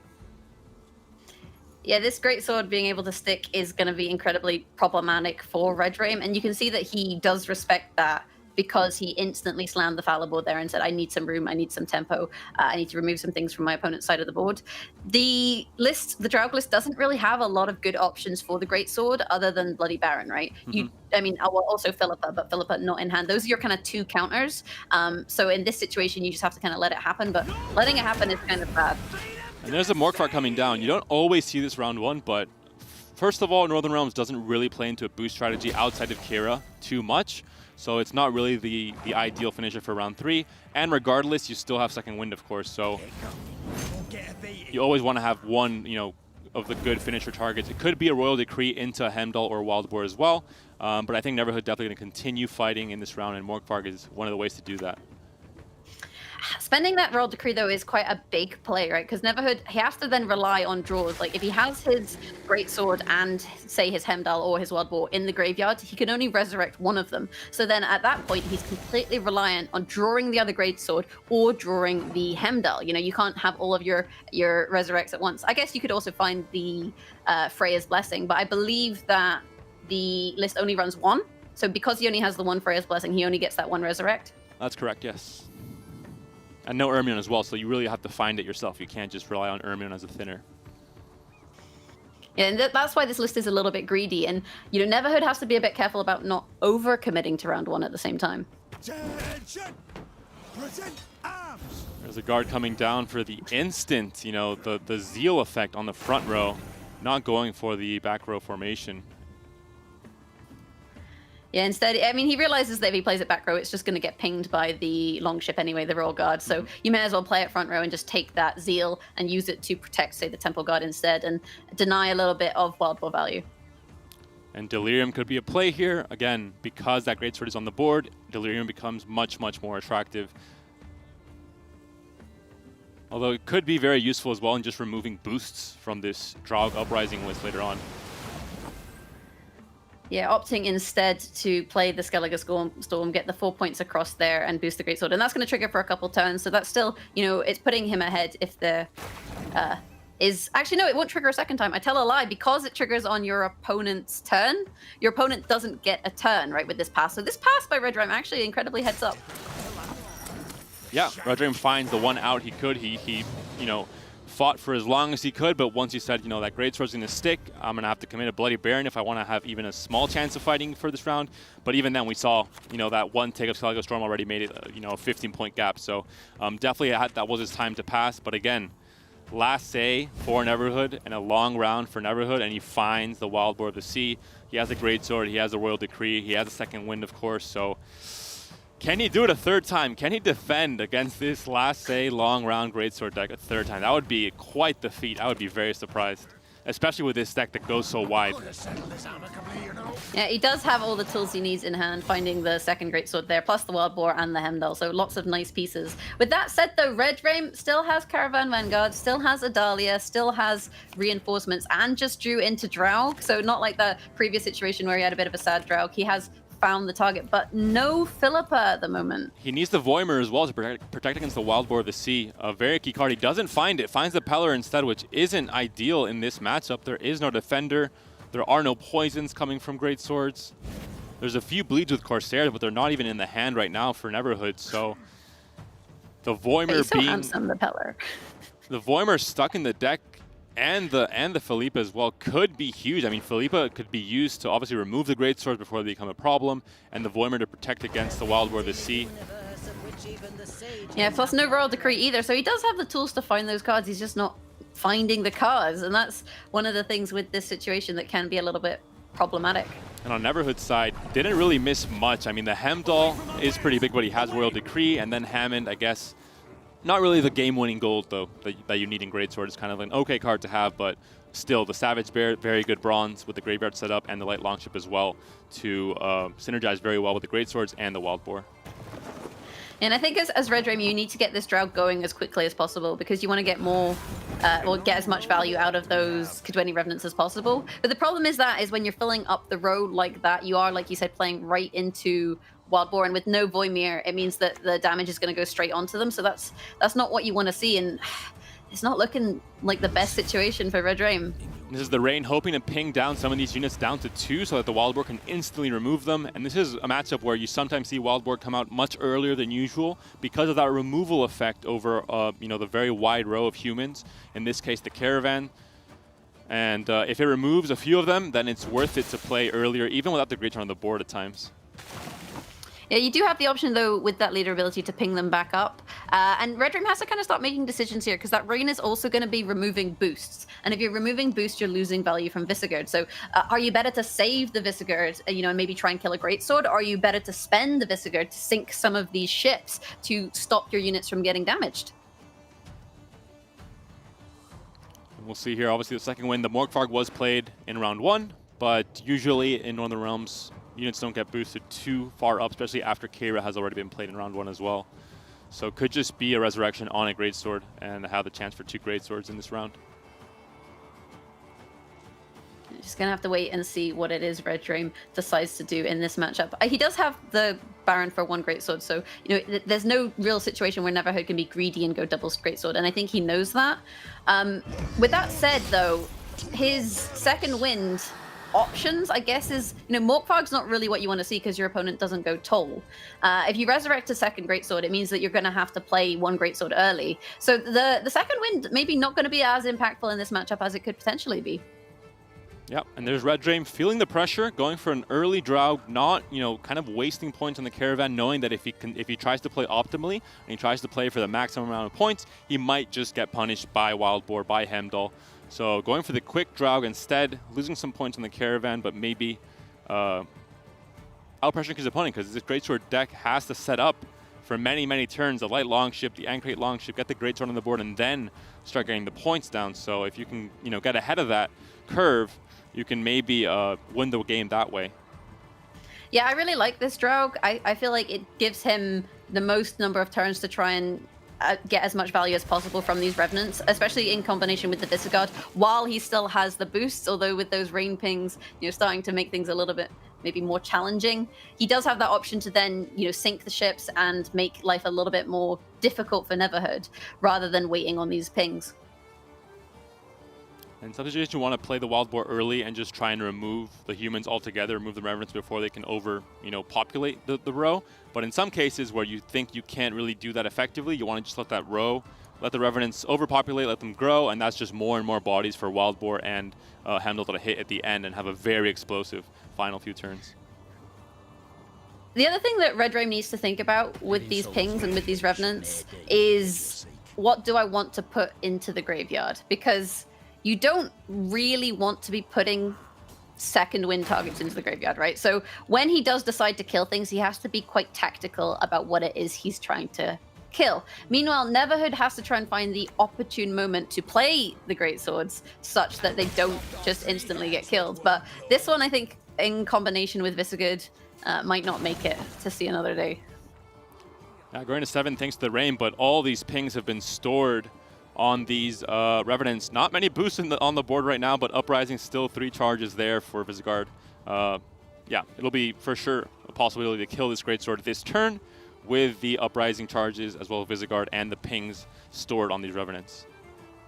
The issue you have, though, is you want to play a lot of these cards into the front row, right? You want to play Baron, you know, if you want to play him immediately and get his ability, you need to play him front row. If you want to play Visigood, with formation, you need to play him front row. But in doing that, you're really stacking the row, and you're also blocking your own Revenants from their kind of self-reproduction. And we see Visigood there pinging the Greatsword right down, the Revenants coming in off the back of that to kill him, and using the smaller Greatswords, not smaller Greatswords, smaller Revenants first, such that if he does choose to float the charges, that they are less likely to be removed.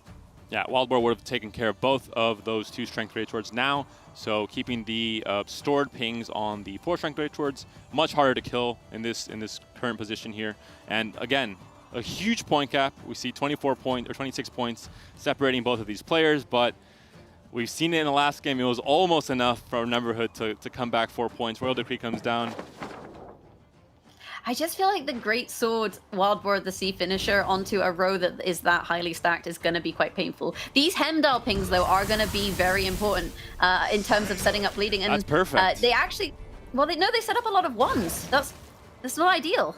Well, I mean, you can kill them yourself with your own Revenants, but you definitely want to keep the row full because you don't want the even more Revenants to continue spawning into the row, especially ones that are not damaged, they're healed. So yeah, heads up by Redraim, killing his own damaged units and freeing up the row for more and more Revenants to come down.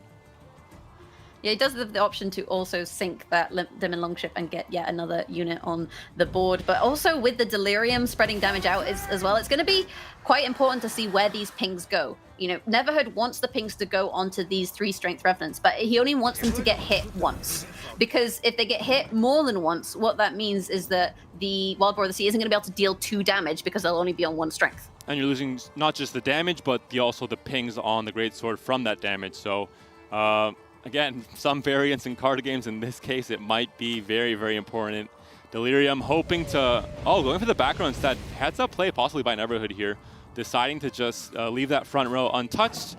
Leave all those units on that row, blocking the extra Revenants from spawning and also keeping the 2 strength damage units, which are perfect for Wild Boar to take down.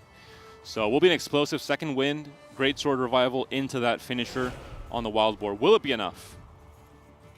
It's hard to say with the point gap, but there are a lot of Revenants, and there's currently not a good target, unfortunately, for them to...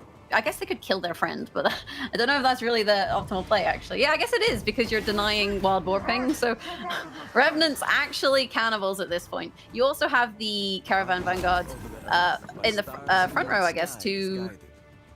I guess boost it? Well, it's 1 less unit in the back row. But it's 1 extra point on the Greatsword as well, so we're going to see here the Wild Boar finisher coming down. 20 points separating both of these players right now. Will it be enough? And it looks like it will. Easily enough. That's Greatswords for you. Destruction. Yeah, at that point, that was last say. Neverhood takes Game 5 of the series and takes the win there finally on the 3rd try. Redraim, he did his best to defend against these Greatswords, one of the greediest lists in the game, but not enough there. Of course, that matchup against Draug is usually unfavored, and it just wasn't enough there. Wild Boar explosive, 36-point finish, I think, there for in 1 play, so pretty explosive there. Neverhood, of course, congrats to him. Did a really good job keeping the mental fortitude and able to take it in that Game 5. Yeah, I think a very tough match in the end there for Redraim in that matchup. But really well played to Neverhood. I think he's a player that a lot of viewers maybe didn't expect to do as well as he has. And we know that Red Rain does have a big kind of fan following, especially as a streamer. So the USA, not today, unfortunately, as Neverhood does make his way into the finals to face off against Wang ID and try and secure the coveted spot in the Gwent Masters at the end of the year, and also secure himself another chunk of change. Yeah, very impressive series. I think, honestly, for me, my favorite series of the tournament so far, I think. Very close matches, very, crazy finishes with great swords, always what you can expect. And I think both players played really well. Red Dream did end up losing the series, but I think I mentioned he defended himself very well against great swords in these last few games. And honestly, I think he's going to be very proud of his performance here and has a chance to come back in the rest of this season. A lot more opens and a lot more World Masters even at the end of the season. So has a chance to come back and prove himself as maybe the best North American player. We do have an opportunity now, though, to go and have a chat with Neverhood and see how he's feeling after that 6-game set. So first and foremost, congratulations, Neverhood, on making it to the finals. How are you feeling after such an explosive set? Поздравляем еще раз с победой, с тем, что ты прошел финал. Расскажи, как себя чувствуешь после такой вот серии? Я очень устал, я начал очень сильно мисплеить, я потерял поинты. То есть я, по идее, мог выиграть предыдущие игры, это было, конечно, да, очень тяжело на самом деле. Поэтому, да, хотелось бы сейчас минуток 10-15 воздухом подышать. Okay, I feel really tired actually after all these games, and I was making a lot of misplays. It was actually possible to win a couple of the previous matches as well, but now I just wish I had times to relax and just go out, catch a breath. I'm tired too after casting the whole set, so I can totally understand that. In terms of your lineup, I think the most unusual deck you have is the Monsters list. What made you go for such a unusual list in comparison to some of your other options? Вот если говорить про твой лайнап, расскажи вот немножко про монстров. Почему ты выбрал вот такой необычный дек? Я похожую колоду практиковал месяца 2 в ладере, и вот дошел до такой вот, которая, в принципе, очень хорошо себя показывает против всех абсолютно колод. So I was basically practicing with a similar deck in the ladder, and I decided that this final version will be good for the tournament. And after I guess we'll go talk about the Syndicate versus Skellige double matchup a little bit. That matchup, we had a tie, and then you were defeated 1-0 by Red Rain. How do you come back from that? Because that is an exhausting situation to be in. Расскажи немножко про этот матч Синдикат против Скеллига. Вот первая игра, ничья, получается, а потом ты проиграл одним поинтом. Вот как вот вернуться после такого? Да, довольно неприятно было. Вот я как раз про эту игру говорил, про вторую, где я потерял, мог резнуть с лидера мяча и не потерять 4 поинта или 5, не помню. Вот. Да, было довольно обидно. Yeah, so that was the game I was talking about before, that it could have been won, and it was really quite unpleasant. I could have resurrected Greatsword with the leader and didn't lose the 4 points, but yeah, it is what it is. So in the finals, you'll be going up against Wang ID. How are you feeling about that matchup? Is there anything that he's running that you're a bit nervous about, or are you feeling quite confident? Получается, в финале ты сыграешь против Вангида, и как себя чувствуешь? Есть ли какие-нибудь вот моменты в его колодах, в его лайнапе, которые тебе не нравятся? На самом деле, мне сейчас нужно немножечко времени, чтобы разобраться в этом, потому что я полностью был в предыдущих матчах с Red Rain. Okay, actually, I need some time to take a look at that to make sure what are the most dangerous moments. I still need to relax a bit after this match with Red Rain and like focus my mind. Yeah, not surprising. It was, I would say, possibly the most exciting set of the tournament. But congratulations to you, Neverhood, and good luck in the finals. Спасибо.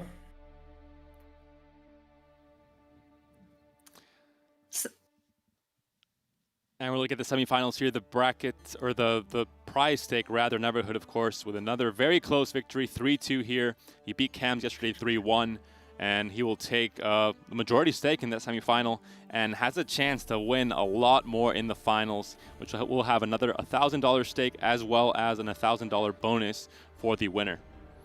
Yeah, plus that coveted spot in Gwent Masters at the end of the year. There is a lot to play for both these players. And if you've missed the tournament so far, we can have a look here at everything that has come before and what is still to come, as 8 players were whittled down to 2 for the finals of Gwent Open number 2. And surprisingly, Monsters making it to the very end for both players. A deck that's not, hasn't seen as much maybe not so much success, but as much popularity in the past few tournaments compared to like NR, Scoia'tael, and Nilfgaard. But in this case, both players with different decks, but both bringing the monster representation for the final. Yeah, and I think the entire tournament, we have seen a whole range of decks just across the board. Very different decks for this tournament, and it's something that I, as a commentator, have really enjoyed, and I'm sure you have too, Panda. But before we get to all of that Gwenty action, we do have a pre-final segment. We heard in the interview there that Neverhood does need a bit of time to unwind and get prepped. So while that is going on, we will have a few kind of reveals and leaks for you. But before that, just to say a big thank you from myself and Panda here on the caster's desk. A lot of love to all the viewers out there and production and CDPR. And hopefully we will catch you guys later on, but stay tuned for leaks and the finals.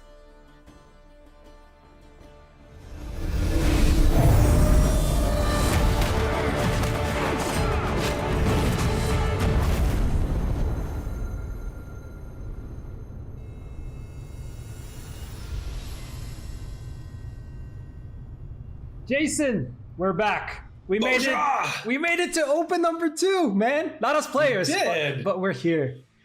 We're here. Yes, we're here to finalize our Master Mirror League season. Can we call it League season? I think you called it League season. Season of the Leagues. Yeah, Season of the Leagues. Coming slowly to an end. I can't say your name now without laughing, because I found out recently from my 3-year-old daughter that Burza means storm in Polish. Yes. You're Pavel Storm. Yes. To all the Polish fans out there, I don't think many people know that. You're Mr. Storm.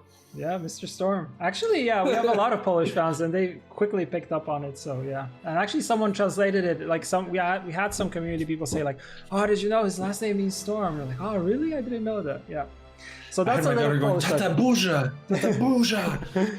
I wasn't talking about you. It was just very stormy recently here. Oh, yeah, it's been crazy. And I kept thinking, wait a second, I know a Burza. Yeah. I always get bad reputation for whatever's happening with the weather, but that's not me. That's not my family. Sticking clear of that. All right. So the plan for today. So we're in before the finals, which I'm excited for. Yes. We're actually going to go through the last batch of Master Mirror stuff, but we also want to talk about update 7.0, which is coming June 30th, as the same as the expansion, of course. And we want to go over some of the changes that will be happening there. Of course, this won't be going through everything in detail. We'll highlight some cards that will get changed, but the idea here is to later have the patch notes on the website as always, and we will have this time, like I think last time, developer insights. So we'll have some notes from the design team. So yeah. I think one of the things we didn't plan on talking. I'm totally ambushing you right now. Sorry. Good. Script injection is. Didn't we get the new play menu into this update as well? Yeah, I think so. Yeah, so assuming I'm not completely remembering things wrong, we've updated the play menu to be more informative. So I hope you guys enjoyed that. It was a nice process to see the iterations of it. I love it. I think it's much better than it was before. I hope you guys enjoy it. Just wanted to bring that out. We wanted to make the different elements of the play menu more easy for people to understand, especially new players. And I think now you can see, for example, your rank progress in the actual play menu without having to go to a match or your player profile, exactly, which is cool. Exactly. That is one thing that I'm stoked for. Other thing that I'm stoked for is actually the changes that we will be having with 7.0. And I will start actually with something that we already kind of highlighted a little bit with once Ryan was here last time. So in the mid-reveal season stream/recording from home. So we touched upon weather. So what's your take on the changes to weather, Jason? And weather clear, which will be after that. I mean, weather is something that we've been, I don't want to say struggling, but playing with since the game went into multiplayer, right? Like we've been through so many iterations to try and get this working properly. I mean, I still remember when I just set everything to 1, right? And each weather was a different row. You can destroy a whole row. That was, whew, I mean, it worked cool in the Witcher version, the Witcher 3 version, but in multiplayer it's a bit too hardcore. So I think we wanted to take a stab at going into weather a bit to get more with this expansion, get into row effects a bit more. We know people really wanted it. Yeah. But there was a few changes that we had to do that was really necessary. One is to make weather more interesting. We've made the row effect stacking. We've disconnected in the way that we talk about it in tooltips and the way that we work on it internally, the actual effect on a row from the card that spawns it, right? So all our weather cards before 7.0, we're kind of doing both. What this allows us to do is other cards like Shoop, when he creates Frost, he's not like spawning a Frost card, which he was never doing. He's doing it and he's not like losing that Frost effect. He's probably adding turns to it if it's already there. So I think that's a very important change. We're also, I think, changing all the weather cards from 7 to 5 provision. So we're making it significantly cheaper. They'll last for 3 turns. So they'll be worth about, if you think about it, 6 points of damage spread over 3 turns for 5 provisions. Right? Exactly. And we really wanted Frost for Wild Hunt for obvious reasons. Wouldn't it be weird if Wild Hunt like just spawned fog or rain? Oh, Wild Hunt is coming. It's time for a drizzle. So we definitely wanted them to focus on Frost, and we also kind of wanted to use Wild Hunt to kind of strengthen the dominance archetype. Yeah. And the fact that Frost was hitting the lowest powered unit had like not great synergy with that mentality. So we thought it was like just both flavor and mechanics wise creating a better synergy for Frost to damage the highest unit. So that's why we swapped Frost and Fog effects. Yep. Otherwise, all the weather cards are getting some changes. Even Ragnarok will now spawn Cataclysm. Will be the name of that row effect on the enemy row for 4 turns. From 12 provision to 10. That's also a change there. Skellige Storm spawns Storm on the enemy row for 2 turns. And Dragon Stream spawn Dragon Stream on the enemy row for 3 turns. So otherwise, the 2 row effects that kind of changed were Cataclysm. Now Cataclysm is at the start of owner's turn, split 3 damage randomly between units in this row. So I don't believe that's what it was doing before. Storm is, I think, similar to before. Start of owner's turn, damage all units on this row by 1. I think we'll get into it later, but we also changed Blood Moon. But we'll talk about that when we get to monsters later. Yeah. And what about row effects and clears in this case? So, thinking about the whole Bomb Heaver situation and the binariness of cards like that, we wanted to take a shot with weather, now that we're taking another stab at it, to just remove these kinds of simple counters. Like weather's power is inherently based into its provisions right now, and we think that's an acceptable way to balance. I mean, we can always revisit it if we find that it's not quite working the way we wanted to, but for this update, all weather clears from the game on cards are being reworked. So, for example, Clear Skies is going from 4 to 5 provisions. It's now boost all units in your row by 1, or Thaw is going and changing to boost an allied unit by 4 and give it Veil. These are just nothing spectacular in the changes, but they were us trying to remove weather clear from the game. So Iris and Scout has changed as well. We did some minor changes to Shoop. And there we go. We decided we wanted to get rid of weather clears from the game with this update. Yeah, agreed, totally. When we're talking about neutrals, I think there are 2 cards that we should also cover here. One is Morale and the other is Regis. So we can start with Morale here. So morale is like before, except his order will now be melee locked. So there's a new way to interact or counter him that wasn't there previously. Yep. And Regis still works like before, but similar to Geralt, Igni, and Scourge. His secondary part of his skill, where it repeats if any unit is destroyed, is now tied to the initiative key. Exactly. Yeah. So it'll be a bit harder to set everything up and then Regis. You'll have to set things up ahead of time, or at least have Regis in your head. So, yeah, like you said, it matches now Geralt, Igni, and Scourge. So that was it gives players a chance to counteract the setups for Regis. Yeah, so you'll have to like ping down all the units the turn before, and well, your opponent will have a chance to boost unping. Yeah, well, let's say boost exactly the units to protect himself against a potentially devastating Regis. I think Regis will still be able to do his wacky, crazy plays. It'll just be a little bit harder to do than it was before. Yeah, he can still make it to the Great Dandelion Show. I'm sure they'll find uses for him. True that. So I think that's neutrals in a nutshell, pretty much. Like I said, we'll have all the details on the website in the news post with the details in the patch notes. But I think we should move on. Wait, hold on. Before we move off from neutrals, despite what Great Dandelion Show says, we are not touching Equinox, okay? That little pony is saying exactly as it is, okay?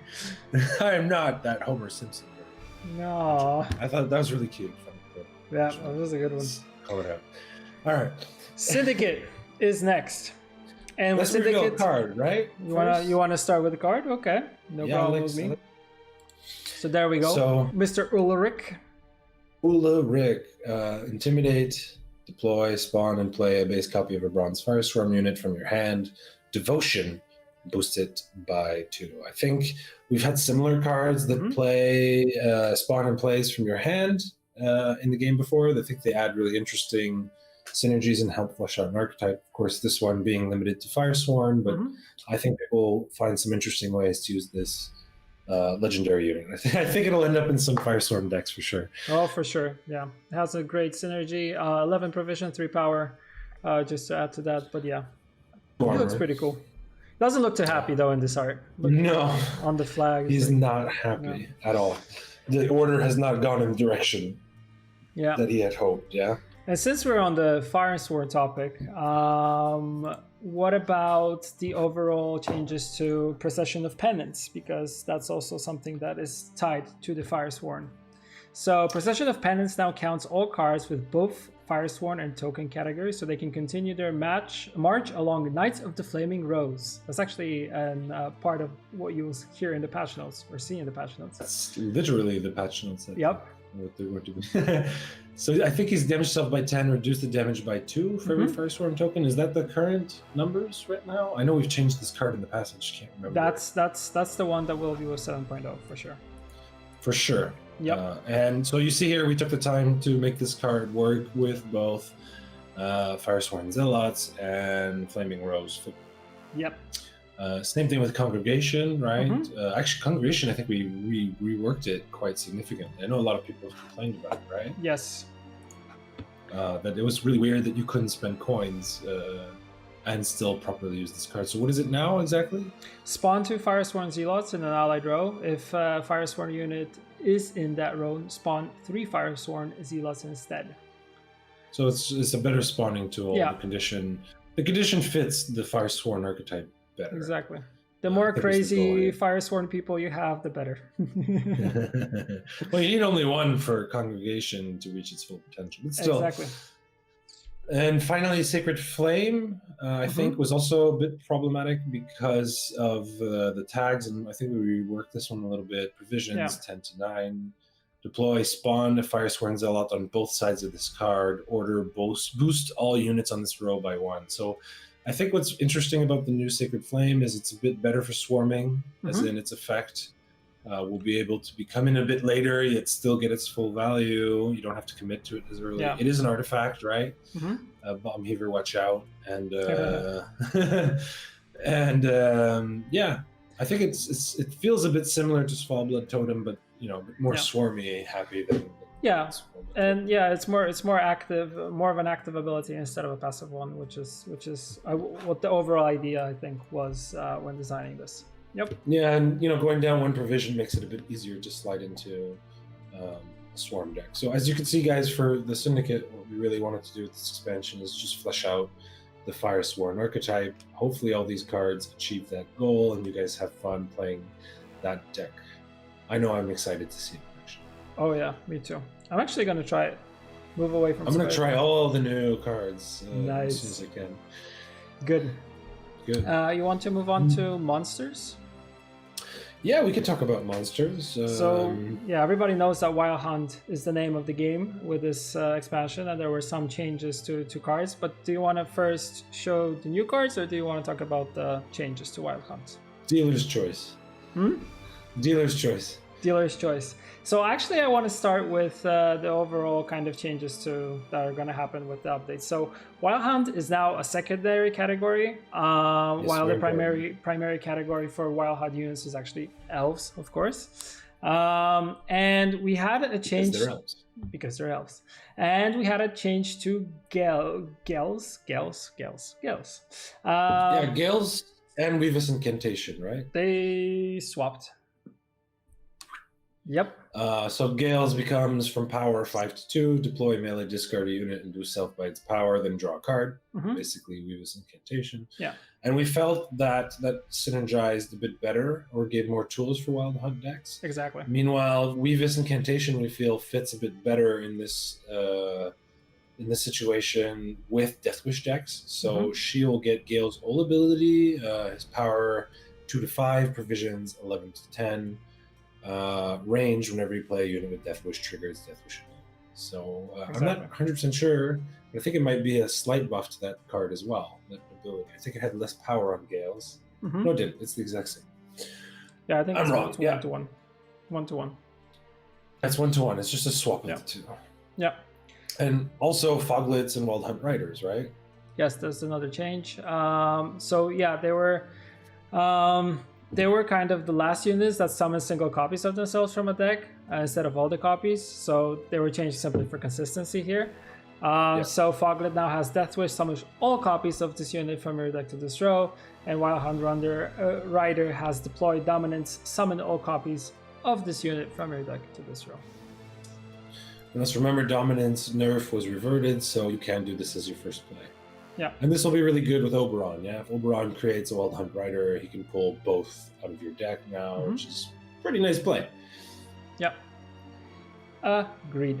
So, though likely you're going to keep 2 Wild Hunt Riders in your deck until round 3 if you want to play Oberon round 3. So it's a bit tricky. We'll see how that plays out. It's a tricky one, but yeah, I want to see how players will actually figure this out for themselves.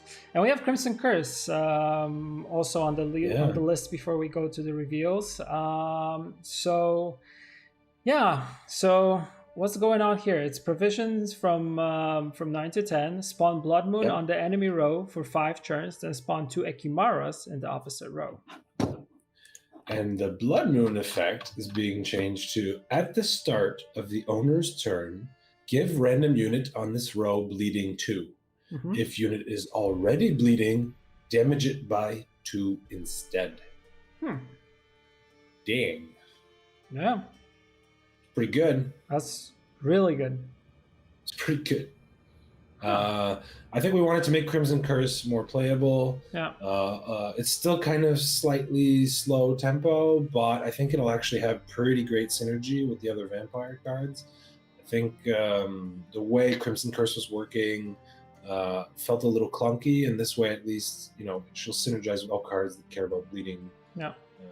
A lot more. I think it'll be more playable, and it has such a cool weather effect, right? Yeah, looks awesome. And I also like the addition of the Ekimaras because I think it's something really, really cool to it. So it has some a little bit less tempo downside, right? Yeah. Cool True that. stuff. All right. Let's reveal some cards. All right, let's start with the Aperian Phantom. I hope I pronounced that properly. 4 power, 1 armor, 7 provision, Veil, Zeal, Order, melee, damage an enemy unit by 3. At the end of your turn, if Order is not used, boost self by 1. Exactly. What does that mean? It's not bad for dominance because it can keep going up. Mm-hmm. You might boost it somewhere other way, or give it, let's say, Carapace, and then all of a sudden you might be fighting between the Parian Phantom and your hounds to not hound, but the one that if it's not the highest unit keeps boosting by 2. What's its name again? Oh Boże, I'm gonna feel really. Oh Boże. Quick check. I can't recall, to be honest. It's too hot to remember things today. It's such a freaking staple card. Why can't I remember its name in the moment? Hold on. The Beast, yeah? The Beast. It's such a simple name that I can't even remember. The Beast, yeah? So it might fight with the Beast for highest power. So I think it's a cool little card. It's one of the last of the order at the end of your turn. I know a lot of people were suggesting that we should keyword this at the end of your turn if order is not used aspect, but we honestly worry about 2 things. One, that the keyword will not make the card more readable. Actually, it'll make it a bit harder to read for people. Because the words that we might put might not be as obvious to new players as it would for you. And 2, it's something to be careful about when putting keywords if you have no plan on playing with those keywords, right? Yeah. So, for example, we have cards that will say if an order unit is played, gain a charge, right? So keywords are a way for cards to interact with each other, and we don't have any plan at any point in the future to play with this keyword, right? Like if at the end of your turn, if order is not used, a card that passively goes could use this even if order is used. You know what I mean? Like a workaround to that mechanic. So until we plan to do that, I don't think we will keyword it unless we really start printing a lot of cards like this. Yeah. But right now, I think it's it should be 7 cards that will have this out of 100. So really not worth doing. Yeah. Cool. All right, and we have one more actually. You want to jump to that one? Oh, the Winter Queen. The Queen of Winter, the Winter Queen. There we go. The last one for my poll for what the story of the monsters evolving card will be. Actually, all 3 of them were there. The Parian Phantom is the lost dog, right? The Parian Phantom is the lost Wild Hunt Hound from Witcher 3, who's going around, I think, eating shit on the on the gnomes. Yeah. Field. I forget exactly what it was. And the Winter Queen, I know some people are going to probably want to know more lore about that character. We've kept it a bit vague so that the door is open to sort of decide exactly who she is. But I think we wanted to make her an actual character that exists. 4 power, 8 provisions, Devotion Thrive, which is an awesome devotion use, by the way, because Thrive on this card is sick. Yep. At the end of your turn, if there's a frost on both opponent rows, summon this unit to your deck from your deck to the ranged row. Nice. So, you have it in your hand. It's still a 4 power Thrive card. Nothing crazy, but Thrive is always good, in my opinion. Agreed. And if you're using our new Echo card for monsters, which is Ardgaith, and she's in your deck, that's 4 points on your side of the board because she pops out with Thrive, plus Frost on both of your rows for 3 turns. Whoa. Which, I mean, if there's an enemy on each row, right, that's 8 points for that Echo. That's crazy. So if anyone thought Ardgaith was potentially too low tempo, come on. Winter Queen, I think, solves the Ardgaith tempo problem, don't you think? Yeah, totally. That's crazy good. 6 to 8 point play, assuming there's no armor blocking 1 unit on 1 row, and you have a Thrive and you have Frost on both rows. It's like That's going to be pretty strong. That's going to be strong as hell. And it's going to look pretty cool. If all the Frost comes out and she just pops out and says, "This is my kingdom. I freeze things." I'm loving this. I'm loving the return of Frost. I remember Frost back in the day when players used to love that. I think they still do. Yeah. I think it's going to be fun. Hope so. Alrighty then. So what's next? Skellige's Where do you next. want to go? I want to go to Skellige. Skellige. Actually, there's like the 2 cards that we wanted to highlight, but I think before we do, we'll go straight to the reveal here. And we'll show you Mr. Skjordal Drummond. Devotion Veteran. Epic. Oh, you want to go? No, go ahead. Epic. Epic. Okay, 8 provision, 3 power, Devotion Veteran, deploy. Damage an enemy unit by Skjordal's base power. I think what I like about this card is you can use it in the early rounds, either in round 1 or 2 to get either a 6 or an 8-point swing, and then you can easily resurrect him in the not easily, but you can resurrect him in the 3rd round for a nice 10-point swing. 4 sides on your point, 5 removal, 5 points on your side. I think that's a pretty powerful warrior veteran combination. And I'm looking forward to seeing it as like an option that you consider when deciding what you do with second wing. Yeah. Agreed. Or whatever resurrect you do. I love the art. Yeah, art's amazing. And since we're on Skellige, we have 2 cards that we wanted to highlight. One is Anchored Warriors. We're changing a little bit the ability here. So now he has deploy, give an enemy unit bleeding 3. If played from graveyard, damage an enemy unit by 3 instead. So, changing on Crate Warrior's base ability to bleed 3 will make fulfilling his extra condition to be played with from graveyard feel more like an extra, bonus than a necessity. So I think that's a slightly interesting change. We didn't change much for Skellige. It was this card and another. Yeah, and Mask of Ouroboros, which has order, draw a card, then discard a card and spawn a crow in your melee row. Yeah, so you're gaining some points here in the form of a token after using Mask of Ouroboros, and we feel like this will make the card, a little bit more competitive. And yeah, I think just 2 other quick shout-outs. Skjal and Blue Boy Lugos are becoming warriors. They're getting the warrior category. And Champion's Charge, Primal Savagery, Gutting Slash, Trophy Catch, and Studding Blow are all becoming raids.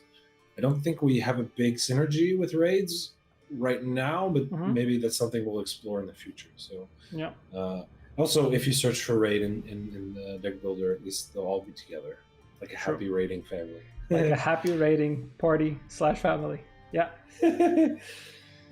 Alrighty then. That's Skellige.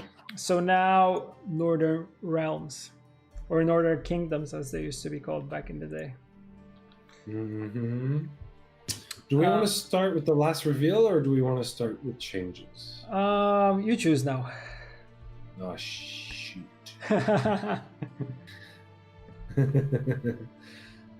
right, let's start with the reveal. Okay. There we go. Yeah. Legendary Human Mage. 5 power, 9 provisions. Order, boost an allied unit by 5. It's a nice boost. It's a 10. That's potentially 10 for 9. Inspired, whenever you play a Northern Realms unit, give it Zeal. I think it's a super cool, interesting Inspired. I agree. A lot of people feel like we don't know what we want to do with Northern Realms. Like it's mid-range faction. They don't have any synergies. And that's kind of a weird, I think, thing to keep repeating. I don't think things are ever that simple. I think probably one of the things that has plagued Northern Realms for a long time is a lot of their more coherent strategies are hard to pull off. Yeah, you just shut down a few of their key engines, and all of a sudden they have trouble surviving. Like I remember, and nothing's changed that significantly since that time, but me being able, Me's leader ability, Royal Inspiration, I think, being able to just rack those points and these engines just ticking off and bouncing off each other and just getting crazy points. And these cards are still there, but I think with like Nilfgaard, Control getting very popular, Skoya Harmony being able to do equally pretty high points, but being a little less scared of Control because it's split on multiple bodies with Harmony. Let's say with Waters of Broccolon, Northern Realms has struggled in some of its archetypes. Yes. And then cards like Ildico give you another strong option for giving Zeal. Okay, 5 points is not that easy to remove, right? So that's a 5 point on the board, it can potentially protect something by another 5 points, Exactly. which is pretty significant. But if you can at least put 1 tick on her, like 1 Royal Inspiration, every order ability you put on has Zeal. And I think for Northern Realms, that's pretty baller. Yeah. Your battering It's ram really goes good. down and hits immediately. Yeah. You know, and all these orders all of a sudden go really strong. And I think we had Bellahoon revealed this week as hell. Bellahoon is like in a devotion deck. Yeah. That's 5 power is protecting a lot of stuff. Like I remember when we were revealing the new bronze Nilfgaard, I think it's Tactic, yeah? We call them the Amnesty. They're like, oh, there goes Northern Realms. You're gonna see everything. But with Bellahoon, if you don't take care of Bellahoon, nothing Northern Realms puts down can be seized without damaging it first. Agreed. Which is kind of nutty. And you'll notice that like we have Eggman, which is like a new Temerian drummer boosting and protecting units, right? You know, King Bellahoon will work with oh my god. No, do not open that. Visigeared, that's what I was looking for. I didn't even find it in the sheet, I just finally remembered it. Visigeared, right? He'll come down as a 5 all of a sudden. That's bananas. And I think Northern Realms is starting to get more and more of these cards that kind of protect all these game pieces for these different decks in a way that'll be a bit more interesting. Now, there is some balance changes that we're doing that should help things a bit more, right? Like a lot of people are rightfully pointing out that like with Viraxis, there's not a lot of order units that you'll actually like really want to use twice, right? You have Anesis and Bloody Baron, and I think there was one more that you want to reset. But for example, we're upgrading War Elephant, right? Yes. He's order damage adjacent units by 4, then boost self by 4 for each unit damaged. And he also has crew boost self by 8 instead. Right? So smoke them out. War Elephant. Yeah. That's like a huge play. War Elephant a second time. It's a boost. That's a potential 16 from that order, from Viraxis's order ability. That's like, and that's actually pretty good for shield, right? Because War Elephant works great for shield. So I think War Elephant is a new consideration that wasn't currently there. The biggest problem with War Elephant is it does play into tall removal. But let's remember we have ways like even Thaw now to put Veil on War Elephant, protecting it from poison. We still have defenders out there, right? That can potentially stop them from being sniped. I think it's interesting. Yeah. I think there's things to do.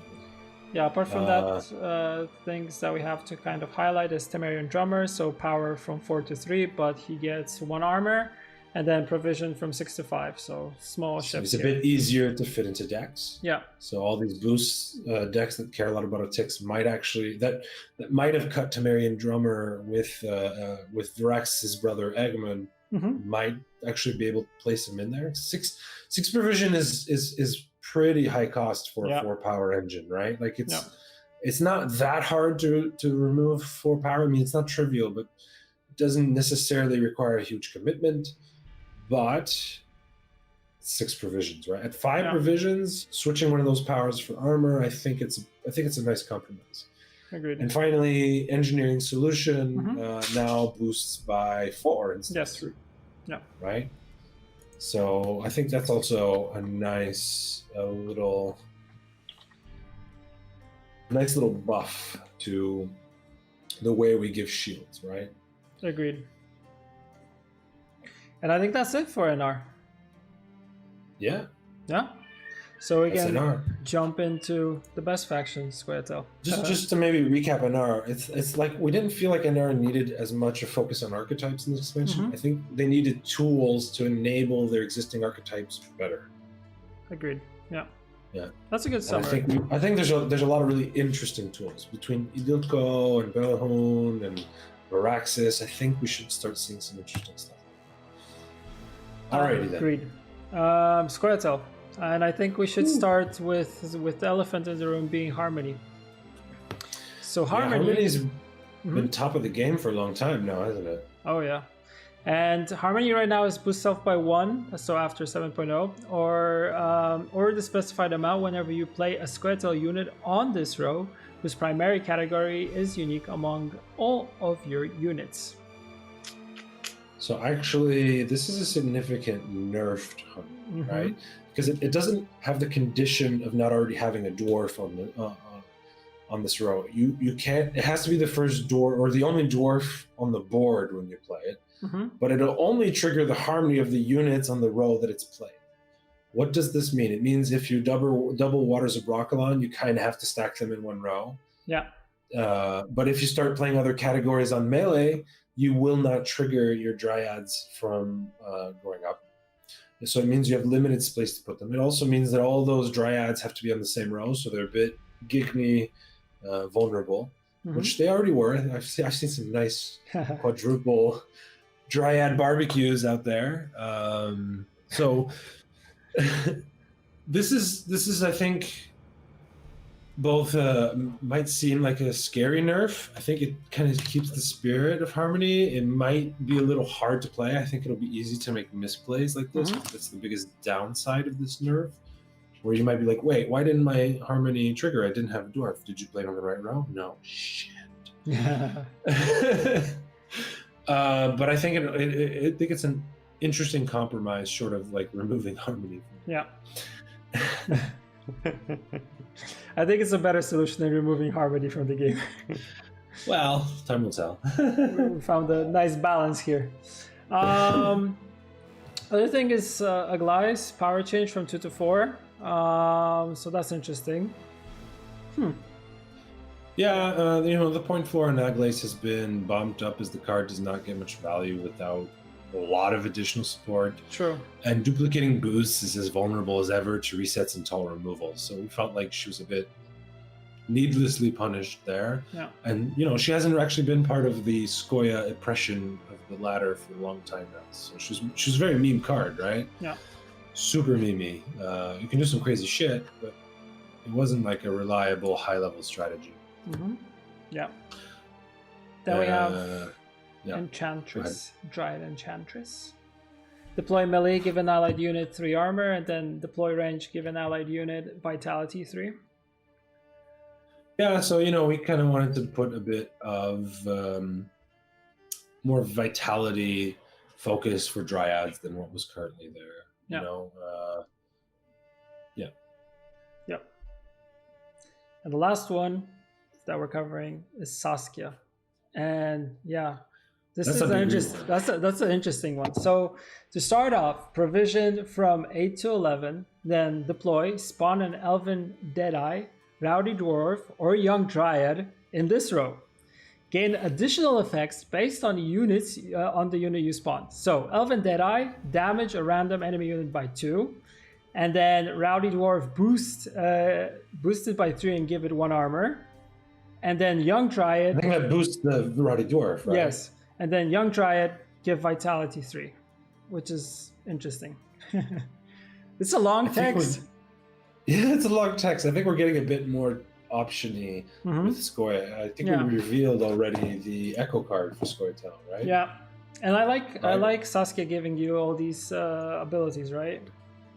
I mean, Elven Deadeye is great for Elven... Well, ambush? Deadeye ambush decks, right? Yeah, exactly. The Young Dryad is great for, I believe, for Symbiosis decks, so cards that want to play nature. And Rowdy Dwarf is great for armor decks. So Saskia kind of finds her place in all 3 potential varieties, and you kind of have some choices, right? Yeah, and I like the fact that she's very agile to pretty much, she can be in any type of deck now. And Saskia is such a cool character, it feels like a shame not to give her something that's a bit more usable in the game, if that makes any sense. Like a bit more playable. I think she's just completely out of favor for too long now. True that. Should we reveal the last 2 Skoya cards? Let's go. First one. I think these are all yours, buddy. Hamadryad, 5 provision, 4 power, Symbiosis. At the end of your turn, if this unit has Vitality, boost self by 1. Pretty cool effect. I love the art. It's basically doubling your vitality, right? Yeah. Double vitality. Yeah. Crazy. Hamadryad, is That's the one that goes itself into a tree, right? Yes, yes. And there's a little squirrel at the bottom. It's awesome. Because dryads don't build homes; they grow them from trees, or sometimes Exactly. they grow themselves into the trees. I like this. I like this art a lot, actually. Me too. Perfect. Finally, perfect symbiosis, right? Finally, we got my boy Fricks in it. Yeah. The stud of the dryads. Beautiful art. Lots of feelings here. I love it. Yeah. Yeah. So Frixinet was actually a friend of Geralt, right? Yep, Frixinet he was, was. And he was there when Ciri first saw Geralt as well, I believe. Yeah. So he's a very interesting character from the books, and he stays to just help the dryads make more dryads. Exactly. He's 8 provision, 5 power. Deploy melee, boosted dryad in your hand by 2, or deploy range, spawn a young dryad in this row. Devotion, use both abilities. Pretty good devotion. Oh yeah, I agree. Pretty good devotion. That's a really good devotion. Carry over boost in your hand, and a symbiosis token right next door. Crazy, right? I like the flavor of this expansion for Square. Yeah, Me you've too. got the abandoned girl, which I think is super cool.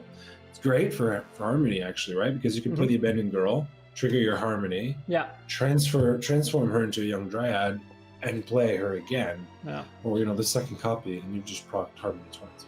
Yeah. Yeah. And this week we had the last spotlight for 8-9 come out. It was like, oh, finally. Finally. Yeah. So that's for Skoya, we wanted to try and curb a bit the harmony, which I know a lot of you guys are tired of going up against, and we wanted to play a bit more with nature, maybe bring a bit of that spirit of Spellitel back. Yep. I think we added some nice nature cards. I think Circle of Life is pretty interesting. Definitely an interesting card. I mean, the Death Blow isn't like so bad that if you miss it, you'll cry, but it definitely is in some situations. Like, I want that Death Blow. I want to choose what's going to get boosted in my hand. There's definitely a lot more hand buff, which is like really powerful carryover. We'll see if that gets out of control. And I think Symbiosis will be a more interesting mechanic. I like it. I think it's different. Yeah, I love it too. All right, so that's Square. So we're just left with Nilfgaard, the mighty The empire. faction that everyone loves to hate, right? Yeah. I mean, isn't that kind of the point? Wasn't Nilfgaard there always for people to not like and hate I think on? it's the funnest faction to design, just because you want people to hate its card. True. It's like easier. Oh, that sounds like people would be renewed for it. It's perfect. Yeah, exactly. So here you want to start with the reveals, or do you want to go over some of the changes? Because I think we need to talk about the overall thing here, which is spying and disloyal. Like, I know we've been testing the game a lot among the employees recently, and everybody's been saying that spies are great. They're awesome to play now. So You can do the crazy combos of old, yeah? Yeah, crazy combos of old. So a small... I think we can start by talking about Imperial Enforcers, right? Yeah. Because Imperial Enforcers are like... Yeah. They're, the changes from here is from power from 3 to 4, and then order damage an enemy unit by 1, charge 1. Whenever an enemy unit gains spying, gain 1 charge. So there's more ways to trigger the Imperial Enforcers, but honestly, guys, if we kept it at 2 damage per charge... Oh. Come on. Oh. Come on, it's busted. That would hurt. That card needed to lose 1 damage per charge. Yeah. We gave it an extra power. So it's a bit harder to remove, but come on. That could not stay. That would be like a machine gun. No way. No? Yeah. Yeah, exactly. No way. But again, it works off gaining the spying status. I know some people might be like, why did they choose this one? Spying, disloyal, that combination. No. I think it was really important when we start having cards that apply the status of spying to other cards to distinguish between having the status, which, by the way, is a flavorful status, right? Like, the only effect of spying is that other cards can interact with it if they care about spying, right? It's not like it does a damage to you every turn, but I think it works. I think it's cool, just like that. Agreed. Then we need to distinguish that from the idea that this card is played on the other side of the board, right? Because imagine, like, I set spying your Imperial Enforcer, and then you pick it up with Amir's old ability and play it again. Is it, well, it's spying. Is it going to go to the other side of the board now? Or is it because spying was removed? It's like, no, it's not disloyal. Yeah, it's not spying. So I'm disloyal. I'm going to go to the other side of the enemy board. But actually I'm spying, which means I'm rooting for the other guy. Yeah, So it's actually cool that now we can see the difference between spying and disloyal. So kind of, moving these things kind of separately so players know, like, can distinguish from the difference here. Yeah. Anything else? We have Rainfarn, a change here. This area is just down a provision. His boost is 6. Minor tweak. Rain Farm is pretty big. Since Nilfgaard has a lot of cards that passively benefit from disloyal units, Rain Farm has changed to more actively take advantage of those units, boosting them or giving opponents units spying status. So he's power 6 to 5, provisions 8 to 7, deploy, damage an unit by 2, conspiracy increase damage by 2. So he's a good way of taking those spying statuses and cleaning up the board. Yeah. Now next one we have Arbalist. Well, you know, his ability was made into a squirrel. Yeah. So it's kind of weird having the Arbalist do what a squirrel does. That's not fitting. The only reason it's changed. Yeah. Only squirrels can dig in graveyards. Yeah. And I'm not talking about Scoito. Yeah. 3 power, 4 provision, deploy bleeding 3 to an enemy unit, conspiracy damage by 3 again. Yeah. So I think it reinforces the spying archetype, exactly. Yeah. Not in like a crazy way. Like you'll probably get your bleeding 3 value, even if it's not conspiracy. But of course, a 3 damage attack is always better than 3 bleeding. Yeah, so you can immediately remove a threat. Yeah. And Stefan Skellen, well, we needed to think about double echoes, right? Like if he's gonna spawn that echo card, and you and you end up with, you know, really, really sad and upset that you have to deal with 2 Coup de Grace in the 3rd round because they're both sitting there in the graveyard.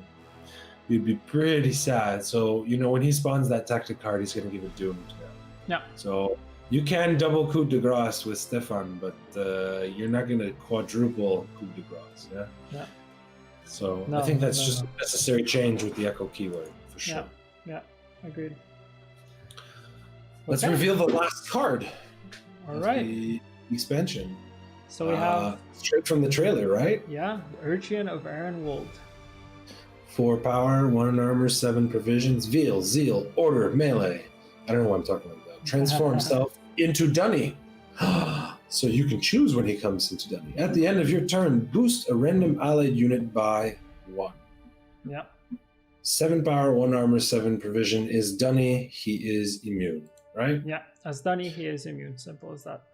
So his order basically gives you an additional 3 points, an immune 3 points, which is not worth, which is significant, right? Yeah.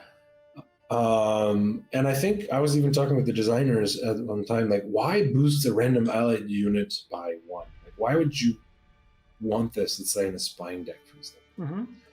Do you know why, Buja? What was the answer? The answer is that a lot of these decks typically aren't engines. Like, the proper spy deck won't have a lot of like steady engines that are unconditional of the other cards you play, and then this kind of helps fill that gap. So it's a potentially nice tempo. 7 for 7 is not, 7 for 7 1 armor immune is decent tempo, but it's also potential of adding an engine into the fray if you feel like you need that little bit of extra point generation to keep up with it. And not every card that we put in an expansion has to fit the archetype that expansion has to do. I think this could be a potentially decent card for all of Nilfgaards. If you think about it, if you play Urchin, right, you just leave him there, and then the next turn you play, and then you play your Imperial Enforcers. Well, the Imperial Enforcer goes and plops down as a 5, right? Because he's the one who'll get boosted immediately. So it's also a decent tool for protecting things like Imperial Enforcers when they go down. But obviously, the more targets he can boost, the more RNG kicks in. But There's only so much we can do there. But I really like the flavor of this card. Yeah. Me too. No spoilers. No spoilers. Who Dunny is? Da, da, da. Yeah. Right. So those are those. We finalized it, closed it, done. I'm so excited for what is it? 2 days from now when everyone's watching this. Oh, I can't wait to play. I mean, I love this reveal campaign. Building the hype, going faction by faction, actually leaving some of the cool cards for the factions till the very end. But this campaign was a lot more interesting for me, and I think it was fun also for the players. So I'm happy how it turned out. You guys did a great job. Thank you, Buja. Thank you, Ryan, for all the work you did on this reveal campaign. Yeah, it was fun. Despite all the little typos and mistakes that happen. Yeah, Come on. Yeah. We got to up our game. Come on. I don't want to see that again. Nice. Mr. Boss. Gotta get that shit. No, but like we're sad. It's obviously something we don't want to happen. Yeah. Right? Like it's not like we're sitting there going, "What if we just not update stuff?" Or like everything will be fine. We won't check and stuff. I think you guys worked really hard to both stop those mistakes from continuing to happen and just try and prevent them. So apologies to everyone for those that happened, but yeah, exactly. I think overall, the way everything was planned, the way everything was executed, minus those little bumps, was awesome. So it was really I hope awesome. you guys enjoyed this reveal campaign. I hope you guys are looking forward till Tuesday for all the madness and to enjoy and actually play the cards and check all the combos and the synergies and just have fun with it. Can't wait for that. I think every faction I want to play after with this. Yeah, exactly. Yeah. Check all the new archetypes and some of the. I mean, check out Wild Hunt. Check out the Spies again. I mean, that's gonna be cool. And probably a lot of people are gonna try to test the new Harmony and see how it works after the nerf. So I'm also excited for that one. I have to say.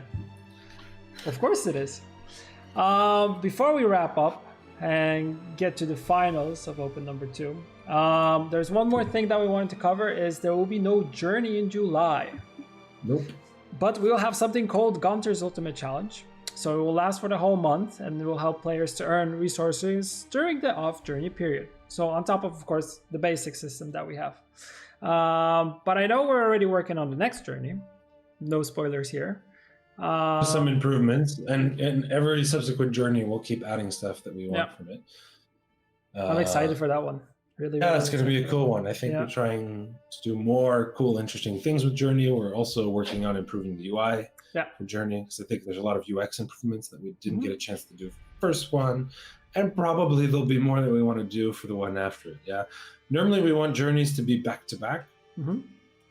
But the way that things were scheduling out with everything coming for this expansion, which is really heavy, and having both those products launch at the same time felt like not great. And if we do expansions every 6 months and journeys every 3 months, and every summer, boom, journey expansion at the same time, we want to spread things out a little bit. So that's why we decided to delay Journey 2 1 month. Yeah, exactly. Also, before we wrap up, reminder about pre-orders. So if you want to get this awesome Gunter Odim, I want to say Ojin, I don't know why. Odim. G-O-D. Gunter Odim leader. Wow, he looks so good. He's awesome. Although he's very manipulative. Or the evolving card back, and now is your last chance to do so before we close the pre-orders and we launch the expansion. So yeah, get those while they are still here. Yes, gone through like this. Yeah, I have to say kudos for the whole story in the background here of Gunter actually appearing in different parts of history, pulling the strings, moving things around, and it's a tricky one, right? Because we started with Nilfgaard. Yeah. Right. And Nilfgaard, we knew we wanted to tell Usurper's story, and we kind of wanted to do some vague implications of Gunter being there only at the very beginning of Usurper's rise. Just kind of guy who's just kind of like having fun and just the first domino to see what happens. Not like he's manipulating and controlling all fate. And I think some people were afraid that's what we're doing, but that's not at all what we're doing. You'll notice that Gunter doesn't show up in half the stuff. But we thought it would be fun to use him sometimes more of as an observer, especially when we went to other factions. So he's like, Ethne, I remember her. Yeah. She's been around, right? He's been around forever. She was so nice. Whatever happened? Oh, yeah. Yeah. Frickin' humans stabbing our girls in the throat. Yeah. We went really dark with some of the arts in this expansion. Oh, yeah. Super dark. But yeah, I think I like it. Super mature. It fits the theme, right? It is the Right. theme. I mean, having Gunter around, nothing good is bound to happen. Nothing good is bound to happen. But it's like, I think the way we approach it is like in Hearts of Stone, yeah? Yeah. Like, I think you can find him in the background of so many scenes in a really subtle way. It's not like we were implying that he was controlling Geralt through all of these scenes, but he's just the kind of guy who does something a little mischievous, like pokes a guy and says, "Go kill your emperor, maybe." Yeah. And then he just kind of like hangs out and says, I wonder if he's actually going to do it. Yeah. Yeah. He's kind of. Sometimes he's active. Sometimes he's just passively just watching. Like, okay, I wonder what's gonna happen here. I think he just enjoys watching the chaos of the universe. Yeah. People making bad decisions, or good decisions, or crazy decisions. Yeah, he's just there. All right. Anyways, I think we got pre-order, last chance, get Gunter, play with him. Yeah. Clappity clap. Clappity clap, and enjoy the final, which is the most important thing. All right, so we're signing off. Good luck to the to the finalists. Jason, as always, a pleasure. Thank you. As always, Mr. Storm, a pleasure. And we should see everybody soon. See ya. Yeah.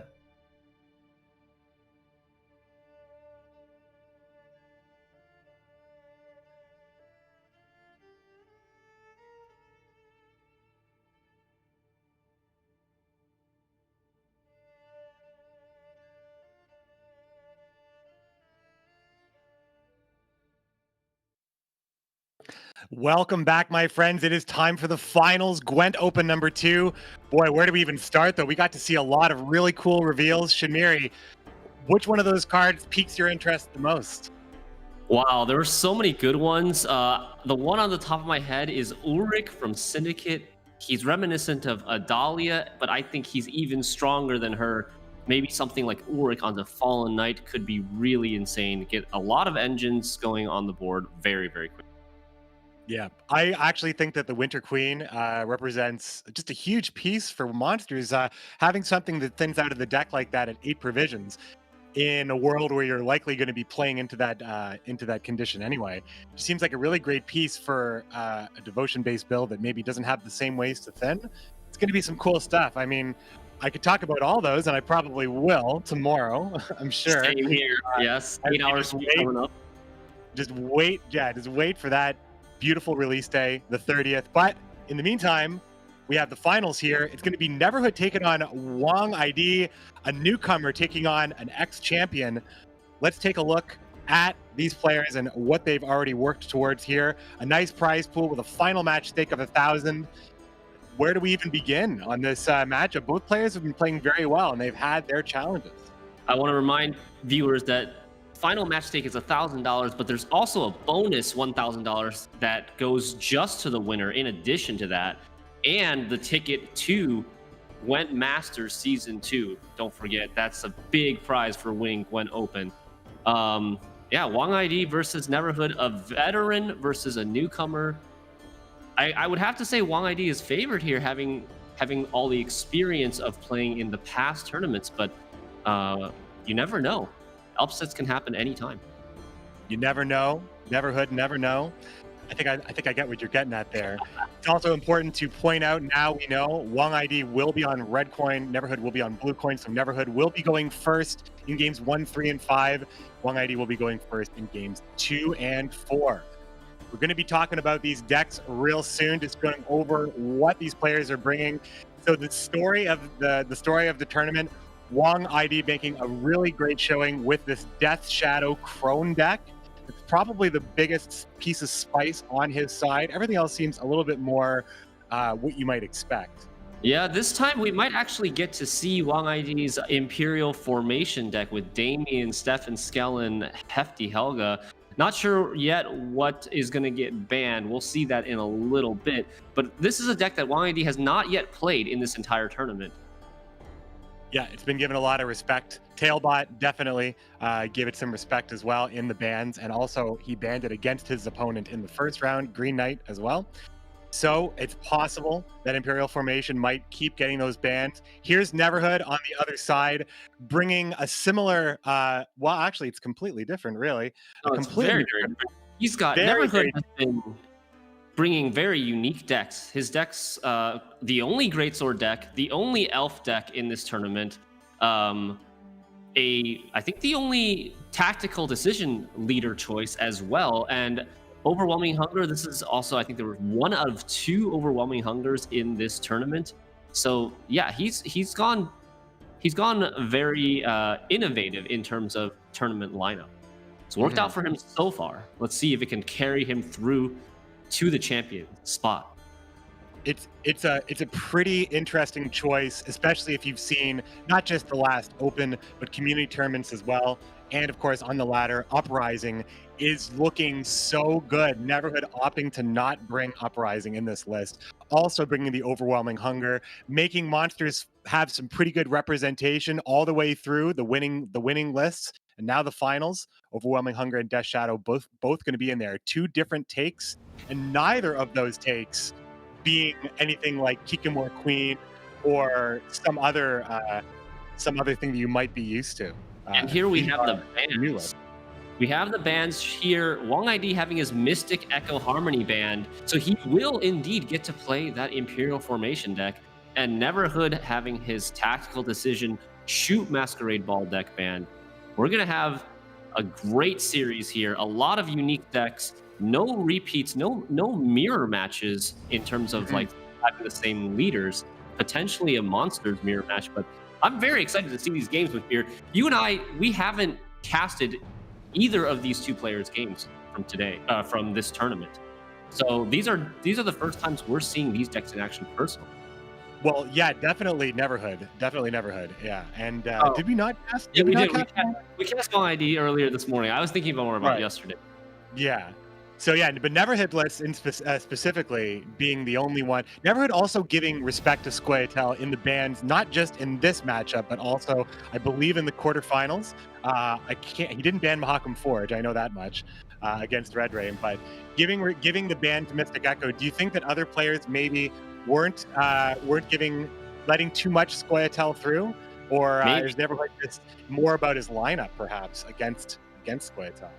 I think it's a little bit of both. I think people, I feel like I see this cycle happening kind of often, where tournament players, they'll go through back and forth between respect banning Harmony and then feeling like they can target it, and then failing to successfully target it, and then going back to respect banning Harmony again. Who knows what's going to happen down the line? Things might get shaken up a little bit. We saw with the Slama talking about the Harmony nerf. Who knows? Players are just getting ready. Everybody's going to be accepting in to the wonderful tournament observer mode that we have, that is finally working with Twitch Observer. If you're just tuning in for this match, first of all, again, shame on you. There's been so many good matches, but you can dig into the graveyards, dig into the decks of the players. We solved it even with the delay. We are casting from the future. Wait, are we casting from the future or the past? It's definitely the future. And here we are ready to go, guys. Game number 1 of the finals starting right now. We have Neverhood at the bottom of your screen on Blue Coin playing his Greatsword list versus Wang ID Imperial Formation. Let's go. So this Imperial Formation getting through here, it is a Masquerade Ball list, but it is also a Shoot Radia list. It is not running a Sira. It is just using a lot of really strong cards like Shoop and Radia, using that extra, being able to source that collar in a very, very important time while still using all of the players. This is the Imperial Orders list, actually. I apologize. I was looking directly at Neverhood list.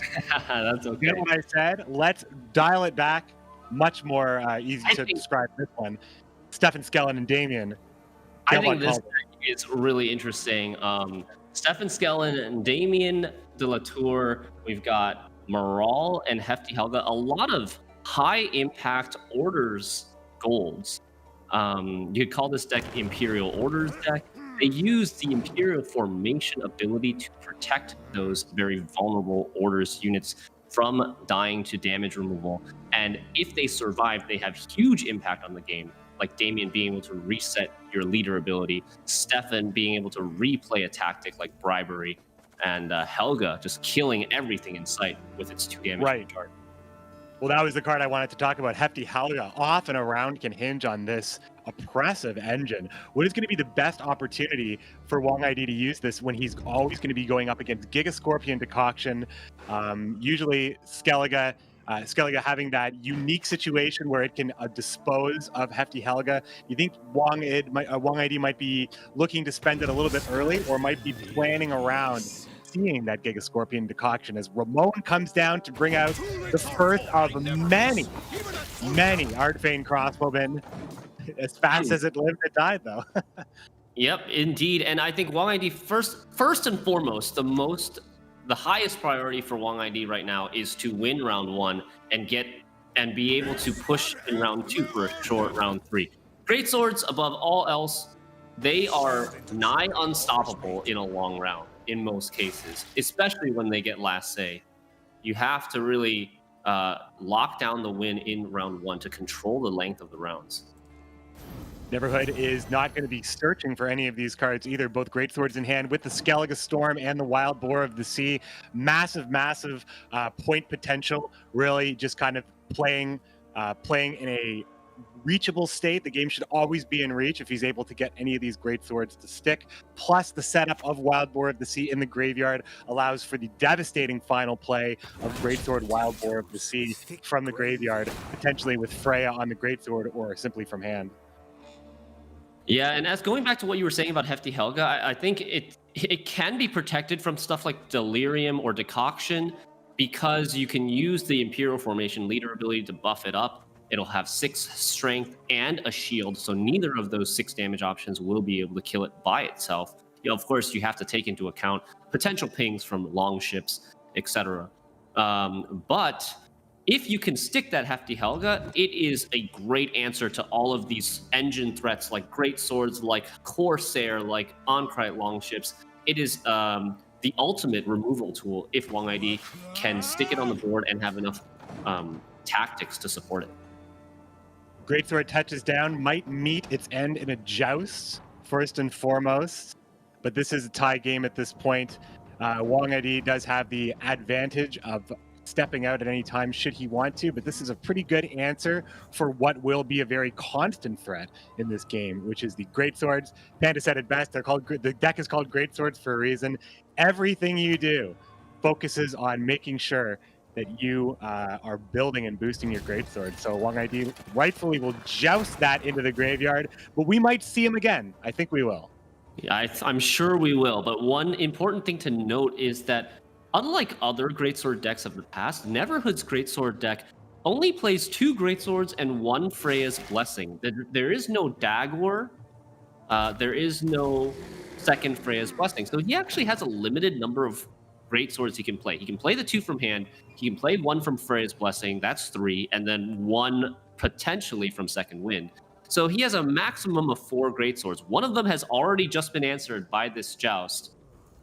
So if Wong ID can focus his removal and his answers to force Neverhood to play more great swords without winning the round, then Neverhood is potentially going to run out of ways he can resurrect these great swords. Not an endless number of Hefty Helga, extra hefty, getting that first Imperial Formation charge, putting it out of reach just by 1 of the Giga Scorpion Decoction. We talked about how that possibility. The Giga Scorpion Decoction and a bleed effect, however, would put it into lethal damage on the turn end without playing something like Battle Prep or another Joust. However, another Joust is easily found through Menno, if I'm not mistaken. So this will be able to protect Hefty Helga and give extra charges, which would be needed to wipe out the, well, it won't be able to wipe out the Corsair, but it'll set itself up nicely to wipe out a future Greatsword. Yeah, Wang ID has a couple options here. He'll probably play the Menno for a tactic, either to protect the Helga. If he feels like this Helga is going to get a lot more value going forward in this round, he'll protect the Helga. He could also use the Joust just to kill that Corsair right now and just let the Helga die. We'll see. Oh my! That is some nice. Oh, hey, that works. There. That changes something. Yeah, that definitely changes it. The 50-50 on the crossbowman, because Menno is a soldier. Crossbowman does get a random ping, and like that, he's able to do both. He's able to joust and protect his Helga and also kill the Corsair with the 2 charges. Neverhood's in a really, really tough spot here on Blue Coin. Even cards down by needed 10 points to play here. Will be playing the Greatsword, offering Wang ID a pass here. He needs to remove the Greatsword or likely fall to the boost that would be provided from many of the cards that are available through Royal Decree or the Wild Boar of the Sea, which would end up being the second win target. And even Skellige Storm. It is on the back row, however, but that's where the bleed was. So the other thing and the armor as well would have cost a lot of points too. Go ahead. Yeah, the other thing you want to note is that Neverhood is going first in this round, and he's played his card. He's still not ahead. He's down 5 points or 4 points, 3 points if you count the bleed. If YD wants to, he could take a pass and lock in that 2 card advantage, but I don't think he's going to do that. I think he's looking to really put the pressure on and demand to win on even here. And he's going to be able what you said, though. You said nigh unstoppable. So even with the card advantage, you know, that nigh unstoppable nature that you applied to Greatswords, you can get some pretty crazy stuff when you have the ability, even if you're down on cards. So exactly, it's good that he's going in here trying to take it on even. There have been plenty of instances where Greatswords have been able to win a longer round 3, even down 1, even 2 cards. So I think YD is definitely doing the right thing here, still putting on the pressure, not just passing for card advantage. Skellige proving that they are masters of the sea here, forcing these soldiers to drown in the Skellige Storm. Will be able to easily set up some future value with Royal Decree. And at this point, knowing that you are likely, I mean, looks like Neverhood is willing to go the distance, play the Wild Boar of the Sea. So looking at the Royal Decree here, what is the next best thing that ensures that he gets what he needs here? Perhaps something that synergizes with the Skellige Storm, but we've seen both Greatswords already. Both Greatswords dead already in the graveyard. There's no Ermion to like tutor a Freya's Blessing to get one back. I don't know. I don't think Neverhood would want to spend his second win leader in round 1 on Blue Coin. That's just way too expensive. And now Wang Lady with a 20-point lead. And Neverhood's only getting a single point on this Tick of Weather thanks to the armor. Yeah, so much armor from Ramon, really getting good value off of that. And in case you were wondering, in the developer stream, they talked about removing Weather Clear, but you can see how you can already fight against it with armor, and I think that's really important to note. Yeah, I love that Weather has these non-binary interactions with it in terms of armor, movement, just like playing units that like to get damage, stuff as like Blue Boy Lugos, for example. There's that answer from the Royal Decree. Morkvarg, Heart of Terror. I call him Hotvarg sometimes. DHOT comes down for the extra value, keeping this still within reach from the Wild Boar of the Sea, forcing Wanged to commit 2 pretty important cards. Here comes the bribery. What are the Orans buying? There's a Wild Boar, but no targets. Not to do anything, and a slow engine that really won't get a lot of value. This is slow enough. Neverhood has the option, because Damien is also really not an option here, but this is just too many points, right? 14 points here. He would get 6 from the front row. Oh, is it 6? 3, 4, 5, 6. Yeah. There's the pass. It would only be 12 cards.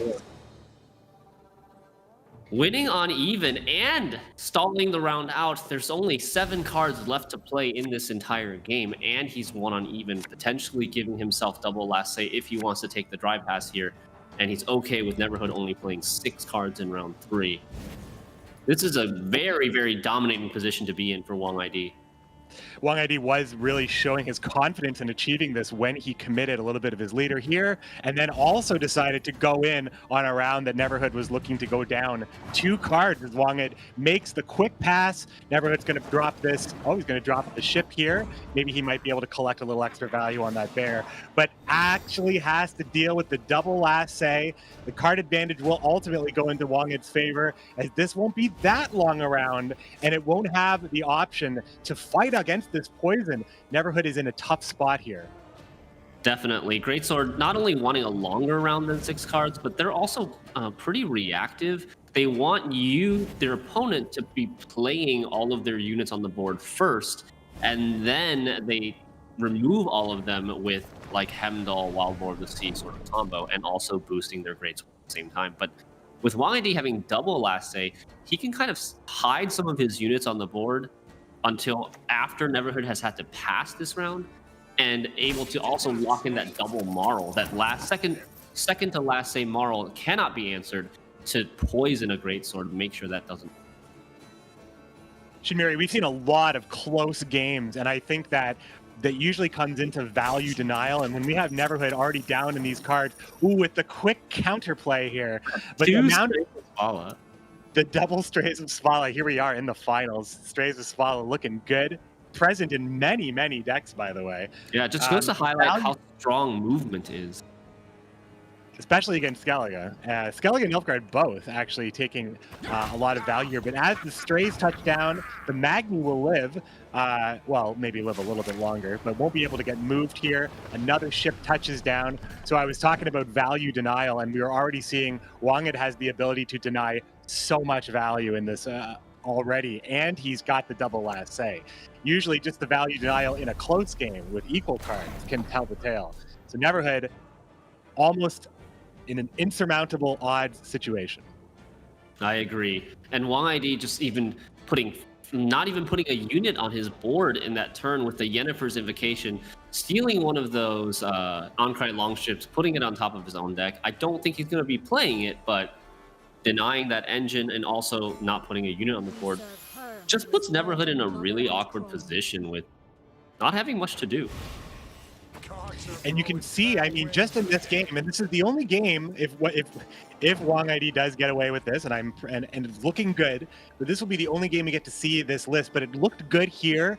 It was able to stand. It was able to just wipe out on Red Coin, just from so many angles, either through Hefty Helga or through just the sheer point power of all of the stuff, and he was able to do it with none of the poison, because this is Soldier's poison, but no ball. It's not a Soldier's bar. It's not a Soldier's ball.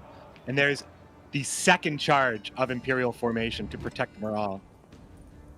Wang ID actually not even bothering to play the Morale to save him for second last play, where he can play him safely. Just slams it down now, knowing that there's nothing really that Neverhood can do about it. Also, everything really would be a commitment of poison. Morale usually does demand action that you can't take both of the actions at the same time unless you use something like your leader to kill Morale and play a card. But you need to deal with the poison, you need to deal with Morale, but Wang Id will be able to convert the poison even without Morale, maybe cleanse a little bleeding on the way, and then refresh the leader, and Afen will lead the victory charge. All right, Neverhood deciding what to resurrect here. Does he want a Greatsword? This is not a good board for a Greatsword, so he goes for the Vorkvarg instead. Not doing that much damage here, but does set the Morale to red health. A little bit damage. It's going to get extra value from this Wild Boar of the Sea. It's interesting because the Morale represents a poison now and a poison later, and Neverhood's playing around the poison later, but there is an additional poison even after that is waiting, should he be trying to play around anything at this point. So more boosts coming in. Morale actually looking like it's going to be saved here. And here comes Afen, perhaps, or maybe just so confident. I mean, Damien 100% triggers here, so no need to bring out Afen. And this will be the final play here from Neverhood as the Wild Boar takes to the seas one last time. Nothing damaged because of the power of Imperial Formation buffing up, boosting these damaged units back to their base strength, and Wang ID locking in that second to last place safe Damien. No answer possible because Neverhood has already played all of his cards. And knowing his fate, Neverhood resigns 1-0. Quick, easy lead from Wang ID. This is what we were talking about. Like Tailbot Respect banned this Nilfgaard Imperial Formation list earlier today against Wang ID because he recognized how strong of a red coin deck it can be. That was a really good example of that deck being able to put on the tempo, put on the pressure, and win on even cards in round one. Utilizing the multiple engines through the Ardfane crossbow, Magni, and really not committing too much in the process, and then having the poison backup at the end, kind of also feels very similar to the monster list. Something that does both of these lists, the Death Shadow list and the Imperial Formation, they do things that the factions do really, really well, and then they've added that extra layer. So this was Soldiers doing so well, adding the poison without actually committing to Masquerade Ball. Same with Death Shadow, doing this awesome Crone control and then adding back in Karen Thier armor, of course finding room for Osrel Gurn as well. So just finding the most efficient way to do the very best thing that all of these factions can do. On the screen, however, Neverhood's list, he still has any pick he wants here between his Deadeye Ambush, Overwhelming Hunger, and his tactical, his second win. Second win, yeah. Right, his second win. I hope he plays this Overwhelming Hunger deck. I think it's really cool. I've never seen it in action before, but it's like a mid-range control-y Overwhelming Hunger. I really like to see it in it. It's got a little bit of everything, and I've definitely not seen a list like this, not on my radar at least. Here are the lists from Wang Id. There we have the win from Imperial Formation and the ban on Mystic Echo. So Uprising on blue coin for Wang Id looks really awesome. I think probably what he's going to pick, and I don't know if there's a reason not to, because going back onto the red coin for game 3, he has this very powerful control list that can just pump out the points and keep the opponent in check if it just hits a couple of the right cards in order. So I think that a dominating position here for Wang ID, Neverhood's going to have to play very, very carefully if he has a chance. Yeah, I'm a little bit surprised to see 2 monster decks in the finals. Like we were mentioning earlier, like a month ago, there were no monsters in the competitive meta, and there have been no real balance changes since then. It's just people like over time discovering these really good red coin abuse decks, being able to take advantage of the deterministic coin feature in tournaments. And we see Wang ID taking a quick break here. I think very, very shortly we're going to get back into the series and start game number 2. I think that I was talking about this with a few people. As many people know, before Homecoming was released and changed the way Gwent was played, we had a very, very long untouched meta. And in this situation, we did have some changes. Some new leaders came in, some changes, not a lot, but it's been 3 months with some very subtle changes. And I think over that time, the diversity of the game still stands true. You have people that try out these decks. Maybe right away, the Crohn's change, it required refinement. It wasn't a big on-the-map change when they changed all the Crohn's to be 7 provisions. So once that was on the map, the refinement began. And it probably took a couple seasons before someone really, really tried and said, you know what, I think this has a real chance. And I think there are some players, I know Red Rain was also debating bringing this list as well. So it is something that I think Wang Id's he's made it look really, really good. This particular package I think is quite nice. So both players getting set up here. Wang Id once again will be going first in this game 2, up 1 game in the finals for Gwent Open number 2. Yeah, I think there's been multiple instances in the past. Like I think Synthesis is another good example of a card that was changed a couple months ago, but only really started seeing people trying to experiment with her and see if she's actually a good choice for a deck like Harmony in the recent week or 2. So it's great to see continuous innovation and experimentation by these top pro rank and tournament players. Always awesome to see what they can bring to the table. And talking about experimentation, in 2 days, when the Master Mirror expansion drops, everybody is going to be experimenting with all this wacky new stuff. Really excited to try everything. I think the stuff that's coming in from the Master Mirror expansion will shake things up enough that there are a lot of card games where an expansion comes out. People just kind of knowing that people will be experimenting, maybe go to like the tried and true decks that can just win all the time from this meta. But I think that it's going to be enough of a shakeup, enough of a change of balance, especially when you're looking at stuff like Harmony and things that are going to do the graveyard removal, perhaps with the squirrel being accessible to everybody. And of course, just everything is going to be countered differently. Doomed units being able to get destroyed at a very low cost as well. I think it's going to be harder just to take anything in. It's going to take a lot of thought before we are able to approach the rank ladder. And I know you and I are the people to do it, Shinmiri, but in this moment right now, these players are going to be stuck on the present. There's plenty of time for the future, all the time in the world. But right now, Wang ID will be doing the mulligan here in real time as we get set up for game 2.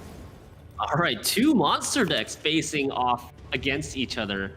Not something I thought I would be saying at the start of this tournament, but wow, let's do it. This is very, very interesting. We've seen Caldwell, Hugo, Boombreaker, these tall point slamming units. The Urn in the hand of Wang ID.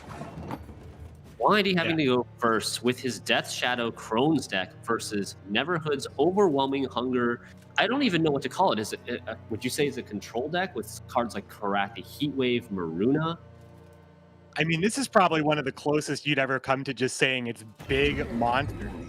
Than you would have, like in the past, big monsters was always sort of the build. Force of Nature, back when it was known as Woodland Spirit, big hand buff, last say, big plays, big monsters. And that's what this feels like. And what a throwback we're seeing Count Caldwell and Hugo. You said it yourself. This is a very point slammy deck. That side of the battlefield, Neverhood's neighborhood is a point slam paradise, definitely. And I think that just starting off with the Endrega Larva, we're going to once again just be blown away by how many points this card can repeatedly get. As Wanged does hit the Brewis early, that is one of the biggest problems. You want to make sure that you get everything on time, everything scheduled, and the Brewis coming down early means that all the future ladies will be able to be loaded and crafted to Wanged's needs. Yeah, Brewis here not being played for consume, but rather being played for carryover value, adding 2 points of either damage or boost to the Wispus and Weavis that will eventually be played. Monsters versus monsters here in the final. Now, you said it. Now, I want to say, Shinmiri, the variation in the deck list and ultimately what is being shown in the finals and the players that got there, it's just made it an absolute pleasure to cast these games. We've cast, over time through analysis and casting, there have been some pretty stale tournaments sometimes. It doesn't mean that the game is not, it doesn't mean that the gameplay isn't exciting when you get this high level, but being able to see this kind of diversity all the way through has made it's always exciting to cast, but that much more exciting. It really has been a treat casting these sort of decks. And we see the Striga come down, killing the Thrive unit. I'm wondering what Wang ID is saving this Drowner for, because typically you saw the Drowner at 2 strength, which has Thrive, and the Bruxa at 3 strength, which has Thrive. The 3 strength Bruxa would help the Drowner grow, but maybe Wang ID is interested in saving the Drowner's movement ability for something. The only thing I can see in Neverhood's list that is row sensitive would be Werecat. Maybe he wants to move the Werecat to the other row once Neverhood commits the Werecat for row damage. The only other thing I could think of is that he's valuing anything that can damage, so he can perhaps affect the dominance on the board, because both players, in their own way, care about dominance as Wang ID passes here on 7 cards, in a mirror, going first. Sometimes you never really get that card back. Playing nice and slow, actually playing a decent amount of carryover and getting ahead to pass on 7, forcing Neverhood to go down to 6 cards. This subtle pass right here could end up telling the tale of the rest of the game. Yeah, we'll see what happens. Neverhood having that Karathi Heatwave as a control tool, it's very nice for him to have last say. Maybe because in the previous Wang ID series where he's played this Crohn's deck, he's had like 23 or 24 point tall unit at the end of the game. I remember the one game, I think it was from yesterday, the Queen of the Night that got to 20-something points. If Neverhood is able to hang on to that heat wave and force Wang ID into a similar situation where he only has one unit that he can boost really tall, this heat wave could really pay off. The ball is in at Neverhood's court, full control of the round, even cards. Not even cards, now playing down to 8 cards, I should say, as the Vargas will represent perhaps the throwaway play, but perhaps the dominance required, or the way to secure points from Caldwell. Royal Decree also could grab a Gurn to secure those points as well. There is no immediate hard removal from Wang ID's side, just points, points, points. Caranthir living armor, a Gurn early. Mata to source, let me check. Looks like it is Ozrel at this point, which is exactly what he'll need if he executes on that first consume. Is it Renew? It might be Renew, actually. Renew. It is Renew, yes. Mata cares not for units. The Yagurn comes down 9 armor, pretty resilient. This could also be a heatwave target for Neverhood, but I expect to see him save it. And the Yagurn being in the graveyard, Neverhood might be able to take advantage of that too if he gets the Ozrel, but Wang ID will have first say in round 3, so if they both have Ozrel, we might see like who's faster to the draw, who can consume that Yagurn from the graveyard first. There'll be no shortage of Ozrel is going to eat well, I think, no matter what. There's going to be 10 everywhere. So I think grabbing that extra value on Ozrel, in mirrors, it can come down to the smallest things, but this is definitely not, it's not really a mirror, right? It's more of a twisted reflection. Both monsters, but not quite the same thing. They care about the same things. You're still going to see a lot of double digits, but as this moves on here, Neverhood has the ability to actually execute on the Death Wish of Maruna to perhaps steal an early Andrega Larva or Bruxa as well. So there are a lot of options here as Neverhood is in the reactive position, if I'm not mistaken. Maruna stealing like an Andrega Larva or like anything with Thrive could be a pretty big swing. I wonder if Wang ID can do anything to kind of pollute the probability of that happening. It's going to be very difficult. I only see Caranthir as something as 4 strength or lower that would be willing to let Neverhood steal. And there's the second Andrega Larva. That's not bad. Second Andrega Larva and Renew. Great. Oh man! Now the steals from the larvas or whatever is going to happen for Neverhood is going to be pretty key. But when you get Renew, Caranthir, Living Armor, and Leader all in the same turn, the Crones are nice, but playing, I mean, I think that we saw that already. We saw up to 4 Living Armors played. It's all going to come together, I think, for Wangid, and it's not going to be just about dominance. Caldwell may become a liability. Caldwell needs to have his points. The points need to be protected, and this is probably going to be the hardest matchup to keep your dominance. Well, Neverhood does have his Overwhelming Hunger leader ability that he could consume the Caldwell on the same turn that he plays it, so that the effect is just removed from the board and he doesn't have to worry about the Caldwell betraying him anymore. That's the idea behind him playing this Overwhelming Hunger leader. He's got guaranteed value on Caldwell, guaranteed value almost on Maruna, a very easy way of activating this Maruna right away as he plays it. And the Werecat, the third consume is probably for that Werecat activated death after you cross the Thrive. A larva called with a larva, no raise. Yeah, a Royal Decree into larva, I should remind you. Yeah, that says something about the quality of Neverhood's hand to Wangid for sure. More larva, no raise. Keep throwing those larva on. So now Maruna could take one if he wants, but it will, here it comes. That is going to be the first play of the leader charge. Neverhood's going to execute on the leader here, grab one of these, and drag a larva of his own. I was going to say, my soul for a Glusty Warp right now, with all those larvas on the board.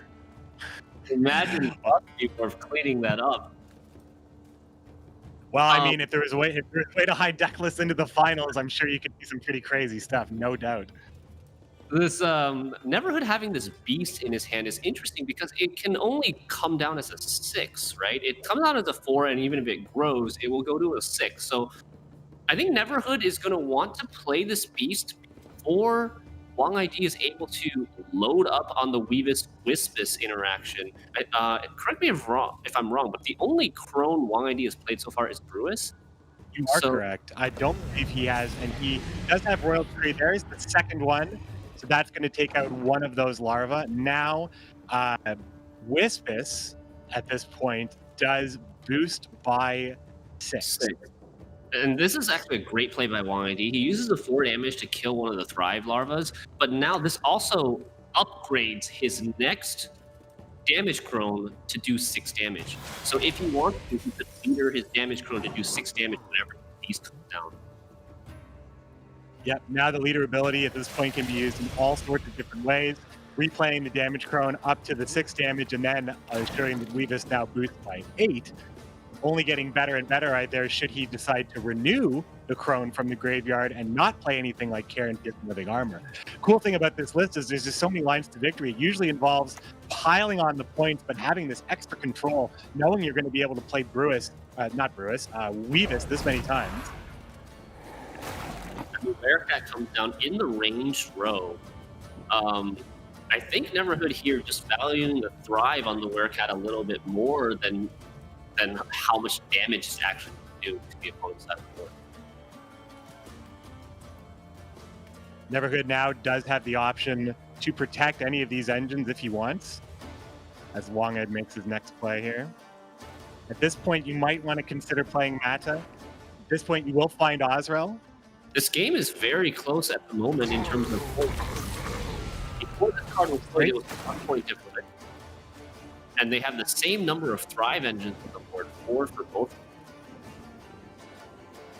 This is a great time for Karen Thier right here, being able to get the extra 2 Thrive on the damage that has gone out already from the Werecat. Here comes the other side of it here. There's Azrael digging into the graveyard. He's going to scoop up the Agurn from Wong ID's graveyard. My big stack here. Azrael is now officially going to be the grab from Matt, now that Renew is in hand for Wonged. So Neverhood decides to make the first move on the Azrael. It is going to come at a sacrifice, though, because now you see all his Thrive engines are at 4. That Beast is no longer going to activate those Thrives. He potentially lost the Thrive by pulling the trigger on that Azrael in this turn. But he might have been afraid that Wong ID would... Shamir, I'm going to give you another chance to say that one because I think you cut out there. What was the last part of it? I was saying that Neverhood, by playing the Azrael 1 turn early, he does deny the Yagurn from Wong ID's Azrael, but now the Beast is no longer going to Thrive any of his Thrive units because they're too tall now. Here comes the second use here of the leader ability. The last one could be reserved for Count Caldwell, but this just taking off the bleed and also protecting with the Cave Troll up front. Wonged still has a lot of point potential, still has leader, still has a huge amount of removal available should he want to use it, or a huge amount of boost one way or the other. Matt is still being able to grab Azrael, which might be the safest and slimmest thing here. It does Thrive 4 units on the board with that play, and everything from this point forward will be thriving everything on the board. Wonged is set up for a lot of engines here. Neverhood also with 4 Thrive units as well. So maybe this is the play for the leader to equalize or to take advantage of having more engines on the board. Perhaps. This does show why Mata is very popular in these monster lists, is that she extends the round and gives you a Thrive at the same time. Wonged deciding to wait 1 more turn with her, probably wants to play her as his next unit because a bunch of his Thrives are at 5. Now with the Defender successfully protecting the front row, Neverhood is able to commit his Beast, and this is going to get him 2 points per turn. At this point, Neverhood does have the slight edge in terms of number of engines on the board, but there's only 3 turns left in the game. The game is still razor tight. It's very, very close, and it would be great at this point if you were to replay the Crone. It wouldn't have the damage required to take out the Cave Troll. Can he replay anything else that would help him here? He could replay the Lady of the Night and Purify, I suppose. He's going to go ahead and play his final Crone here. big boost on the Karen here, one more thrive, and just letting things go here.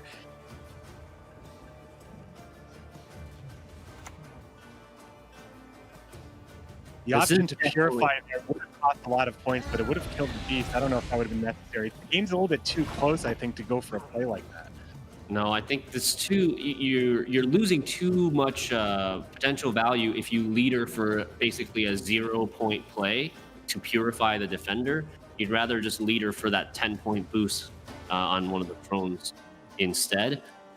This is a story of both players just having way too many engines and threats and not enough answers. So both players get away with a lot of drive, and they're able to execute their game plan for the most part. At this point, with the lone Renew card. The Renew at this point Do not make me beg. will likely be grabbing whichever crone ends up in the graveyard, I guess, from the leader ability. Exactly. But yeah, I think he will probably leader the boost crone and then renew the boost crone and then just separate his boosts so there's nothing super tall. He might give something a little bit, he might give the Heatwave a little bit extra value. We'll have to see here. Leading the boost crone, actually encouraging Wang ID to leader it, to Death Shadow it. Which would allow for it just makes for a better target for Heatwave. So that Exactly. seems, Maybe everything else has armor. It's kind of hard to really commit your big points of damage when anything you can hit actually has armor or isn't going to be worth it. Very true. And also, if Neverhood is able to maintain the dominance here with his 16-point Ekimara that you see on the melee row, the 16-point Ekimara, if that remains the tallest unit, Neverhood does have the option of using his last leader charge on the Werecat instead of Caldwell. Only a 6 to consume. Only a 6 because he needs to play in the melee row. Is there a reason for that? We can check the graveyards. I don't know if there was even anything that tall. Nothing is 10 no, I guess there was nothing that tall. All the 10-point units we see on the board, none of them were True, none of them got there. Yeah, it's just that's just the way it is. Wow, that actually is a huge hit to Wang's point potential. Not being able to turn this around. The Renew only hitting what is going to be finally connected in this play. The kill on the boosted Crone. Neverhood being able to delete the highest unit here. It's looking like this Caldwell is going to be relatively safe because the Heatwave, if Wang ID wants to threaten the steal on the Caldwell, he has to go taller than a 16. And then the Heatwave just cleans that up. And Neverhood is still able to play his last leader charge on the Werecat, getting him a couple of extra damage, 3 extra damage in the back row there. He's killing the damage Crone instead. Okay, opting not to boost. And he's going to now replaying her. 84 points is the final total. 10 points removed on the Karathi Heatwave. No bleeding will tick. Plus, the Death Wish from the Werecat will also occur. We're tied up in the finals, my friend. 1-1. Red Coin's looking pretty okay so far. And we got the monsters sort of mirror that we thought we would never see here. Yeah, very interesting. Neverhood, I think his deck having a little bit of a threat with Karathi Heatwave really put a wrench into Wang ID's plans of maximizing his own point potential, because Wang ID did give up a lot of points having to replay the damage Crone twice over replaying the boost Crone. Replaying the boost Crone would have been more points, but he has to respect the Heatwave. Monsters getting crowned here. Neverhood taking Monsters victories all the way through to the finals. No question, the deck did perform for him. Now, with just second win and Deadeye Ambush left, he has to pick what he will take on against Wang. It's Red Coin pick here, which could be another go at Crone control, or the very, very strong Drog Uprising with control elements such as Philippa in the mix. Yes, indeed. So it's all tied up 1-1. We have Neverhood going first again. He has his Greatsword deck he could play again. He chose to play Greatsword on Blue Coin in the first game of the series, so we might see that again. What's Wang ID going to bring?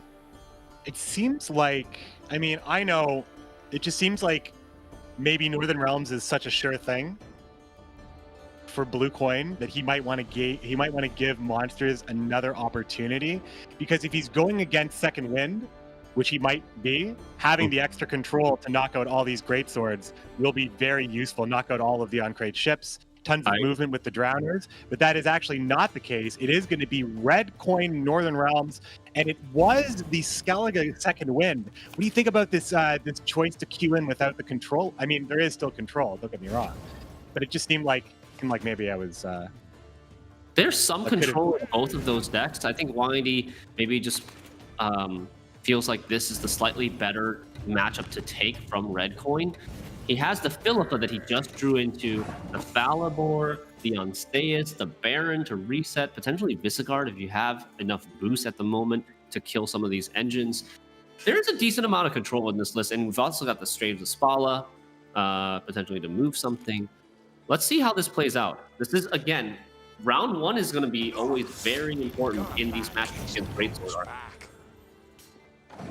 Neverhood playing into just knowing that this is a safe play, not just immediately throwing away any sort of boost, unless, of course, Wonged wants to just immediately counter with something like Philippa. But that would be extremely aggressive to do, even if it does take away from potentially a lot of the long round value of the Corsair. It does seem a bit, especially when you can just move them.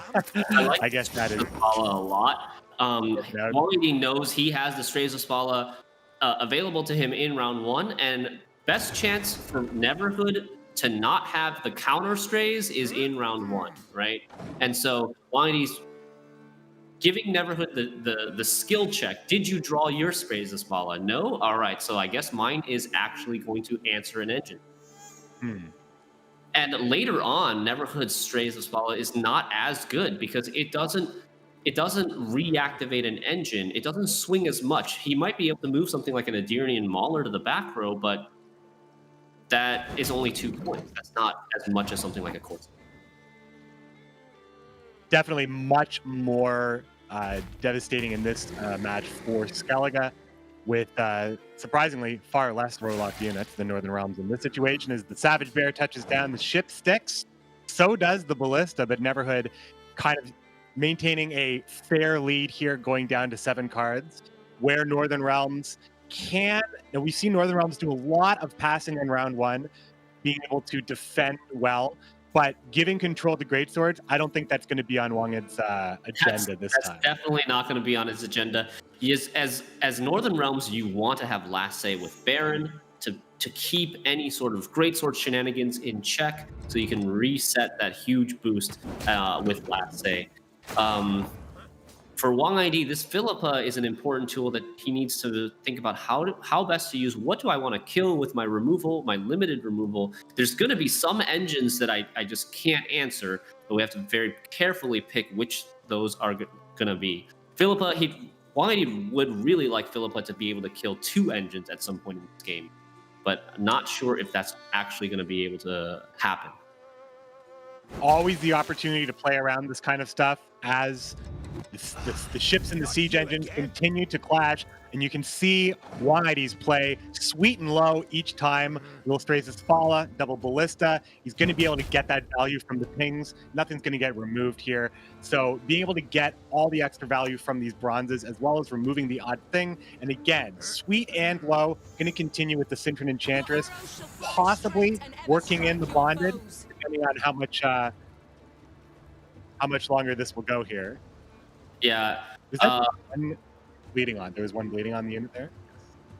Yep, the Enchantress overwrote the bleed, and Wang Yi's playing pretty slow, like you said. He's not really interested in winning this round on even. He doesn't actually want to commit that much. As long as he can win the round, even just down 1 card, that's okay for him, because he'll be able to push round 2. Pushing round 2 with this Northern Realms deck is a delight. You're able to set up early Visigurds and early Drogs who are completely strangling your opponent in a bleed situation. Here comes Avalok as well. An awesome inclusion, I think, from Neverhood.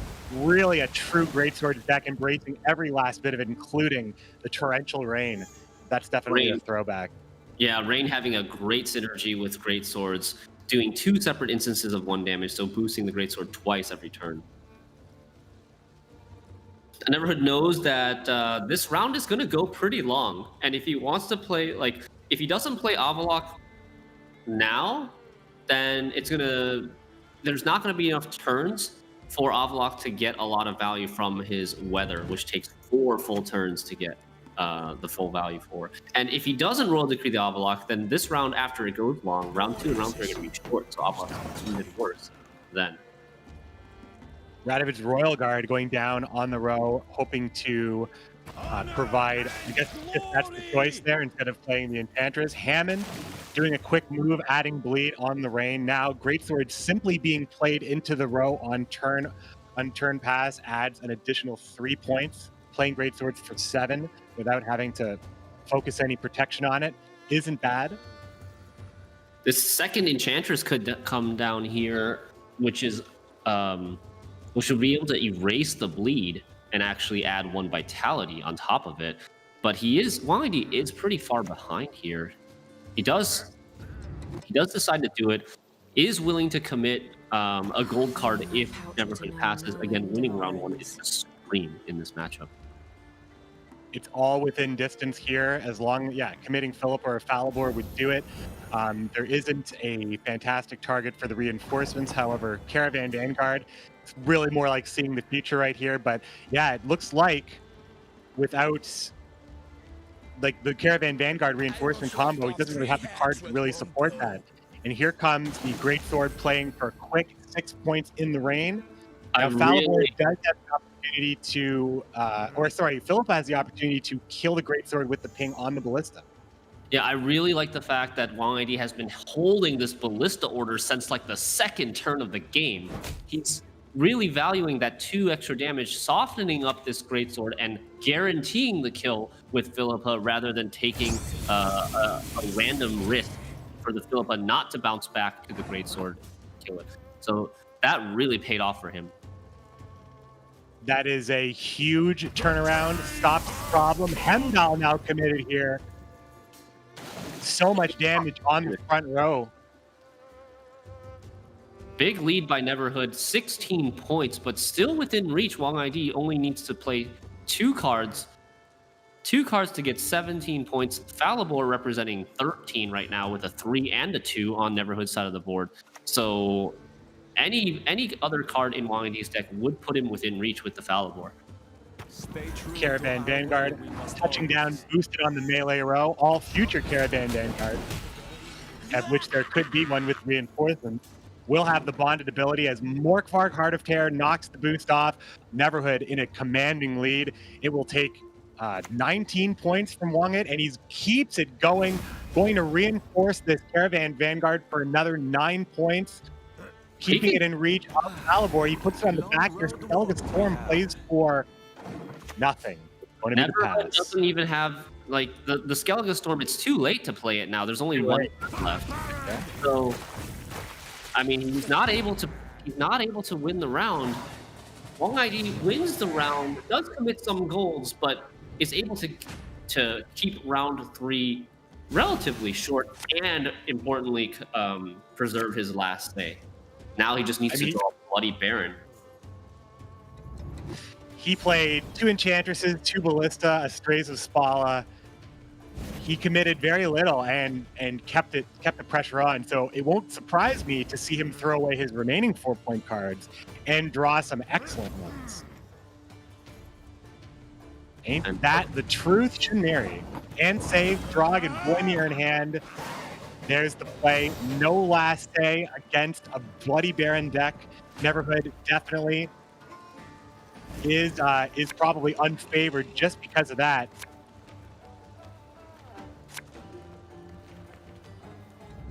Wang ID right now not having a ton of great setup for this Draug though. Some humans in hand, but no Caravan Vanguards. Can't really flood the board that quickly. there's a Royal Decree that could get him like an Adalia or his second Vanguard. Royal Decree has been a really heavy card, I feel like, in the games that we've cast here. So finally seeing it in round 3. Boy, I think Waga deserves a little bit better, considering how many 4-point cards he played. He drew and mulliganed into so many of them after the fact. So now this Royal Decree is, like I did mention Adalia, but he also didn't draw the Baron. So he might probably want to forego the Adalia and save the Royal Decree for his last play. And depending on how Neverhood sequences and what he chooses to resurrect, then Wang ID with Last Say, with the power of Last Say, can decide whether he needs that reset, or if he can maybe go for something that's more points, just like a Visagard, depending on the board state. The Royal Decree not only being able to source the cards that you miss, but also give you options on what to play. Very, very powerful card. That's why we see it in a lot of decks. And we may see Oniromancy actually take the place for a lot of people, being a new card that is coming in the Master Mirror expansion that allows you to use Royal Decree, an even better version, twice, Shinmeri. So who knows if Devotion is going to be a thing or not. But back in the present, 2 ships on the board, and Faze is going to take out one of them in a quick duel. We'll get the formation, we'll get the boost from the Radovid Royal Guard, allowing to challenge that ship to a duel. You know you've got your army in the right place when this guy can ride up on a horse and just duel a ship. As the Delirium finally takes hold, because he's clearly dreaming, because he just beat a ship up.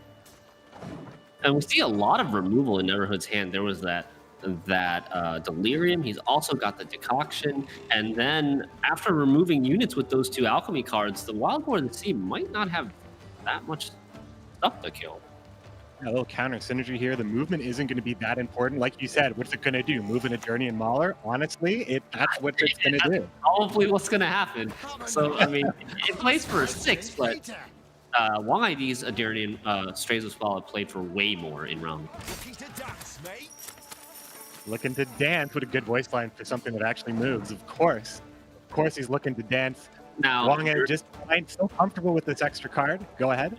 There is a little silver lining for Wang ID when his Eternian Mauler gets moved to the range row. Now the 2 humans are together on the same row, so he gets an extra Revenant if and when he plays Drought.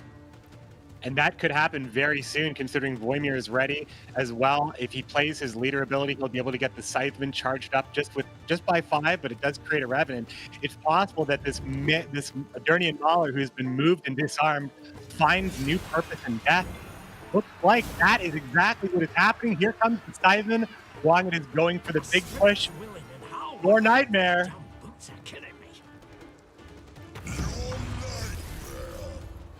You said it.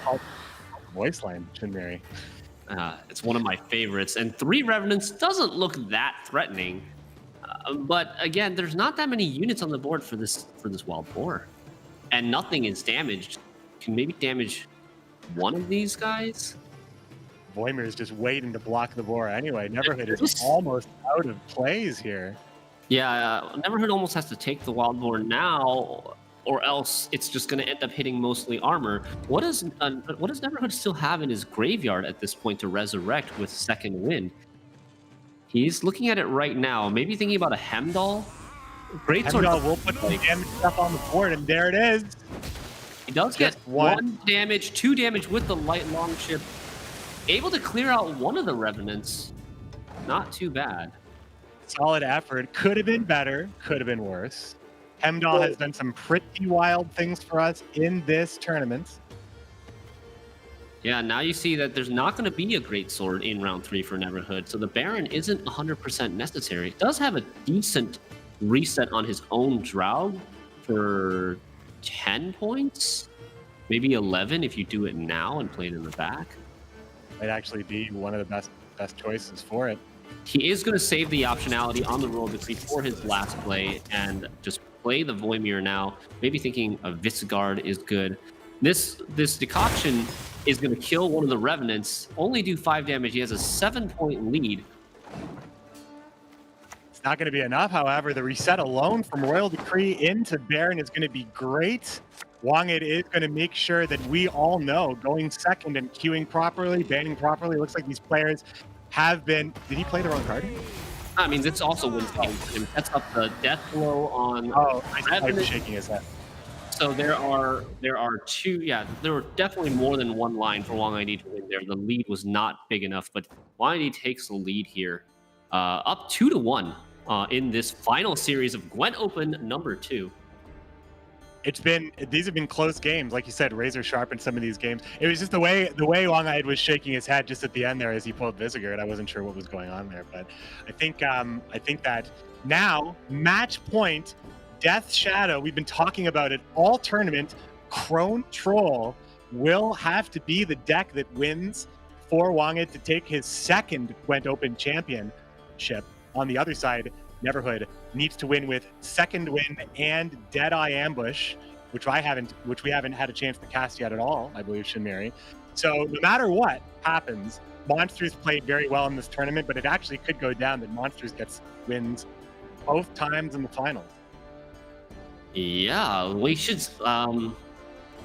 So this Crone's deck, it has a lot of control. Elves typically don't play anything worth controlling. So and that's for Neverhood to have the best chance at winning this next game 4, I would expect him to queue up the Elf deck. Yeah, it doesn't look like you're just hoping to outpoint from the Death Shadow point of view, because using your big damage, it doesn't convert very well. You don't see the same level of value. Yes, Vernaciel will. No, I mean, Isengrim probably will be like a large unit on the board, but just in general, you can't really dig into these massive units. You're going to have to use your boosts. And if you use your boost, you're playing into poison potentially. So it will be, I mean, Deadeye Ambush probably is going to be the queue, probably because of that, because poison historically has done very well against Monsters. Monsters has suffered with their point fragility in a lot of situations. So we'll have to see how it goes. Yeah, like you mentioned, this elf deck is not just an elf deck, it is a poison deck as well. It's got even more poisons than Harmony. In some cases, double the poisons that Harmony has. This list runs 2 Dryad Rangers, 2 Forest Whisperers, a Weeping Willow, and Marl. Total of 7 poisons if you count Marl as 2.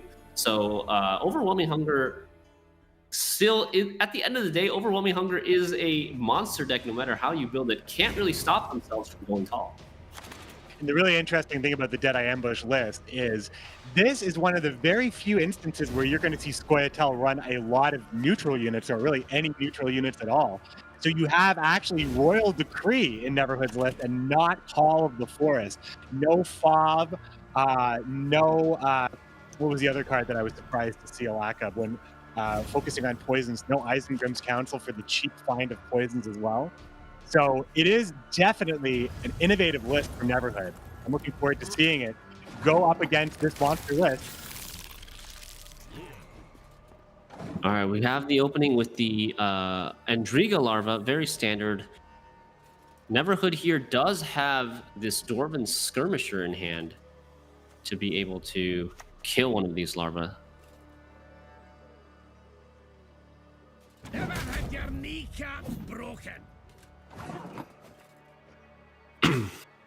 Now, that is probably one of the better interactions here, being able to take out a larva. Again, it's only half, but it at least puts yourself in a position where you have like the perfect reaction. And in those moments, being able to deal with these Endriga larvae without having to commit extra stuff, that's what you really want to do, because the bad trade, Endriga larva lives to make bad trades. Yes. Or it doesn't live. That's what causes it's the expert. It specializes as making your opponent make bad trades with the larva. And now Neverhood using that trained hawk to kill that 2-point counter, getting rid of the Thrive. We're just kind of going back and forth. Both players trying to answer each other's engines. Neverhood trying to kill the Thrives, and Wang ID trying to kill the Harmonies. And Neverhood just responds again. Another Harmony on the board with this half-elf hunter. Harmony versus Thrive. I know Panda mentioned it as well when he was talking about the future of the game. I think when it comes down to what is a mechanic that is going to be playing a bigger part. Now we've seen a big change to Harmony in the future, and we've also seen new cards for monsters with Thrive. So whatever the conversation was, it's definitely changed here. But the row-based Harmony, it's going to change a little bit. It's going to change the power level for Squaretel as we move forward here. But right now, right here, it is Thrive versus Harmony. It is Control versus Poison. And Wangid now fighting match point to take home his second Gwent Open crown. Neverhood's not going to let him do it. Looking at the deck list here, I don't feel like Last Say is super important. Maybe with regards to the poison, maybe with regards to not Pavko Gale, but to Maral. Getting Last Say, maybe being able to use the orders plus another poison from hand to kill something very tall. But I think the two players might be a little bit interested in just trying to save some of their value here. Striga and Yagurn being committed by Wang ID. Yagurn at 6 armor is pretty healthy. Cannot die to something like Nature's Rebuke on its own. But Neverhood taking the 2 damage from the Bowman into the armor, signaling that he wants to kill it. Nice, comfortable lead here. This isn't quite the same situation as Greatswords, but always knowing that poison is your Achilles heel, specifically, if you are not able to secure something like the Cave Troll, but that is also not being run by Wangit. So it's not so easy when you see your opponent playing a little bit slower here. First of all, you know the reach is available with Eileran and a bunch of elf plays, which are quite easy to do with the new Elias as well. You kind of just have to keep committing before you are 100% sure that the pass is going to be too difficult for Neverhood to take on here. Time's running out. There is the blue card. He is staying in. He is going to stay in. He has no way of really protecting this. He has no good way of protecting this Yagurn. So Neverhood could take like a Yavin here, get a really high value Yavin. 17 points on this Yavin right now with 3 elves on the board. Yavin counts himself, dealing a total of 4 damage. That would be perfect in killing this Yagurn.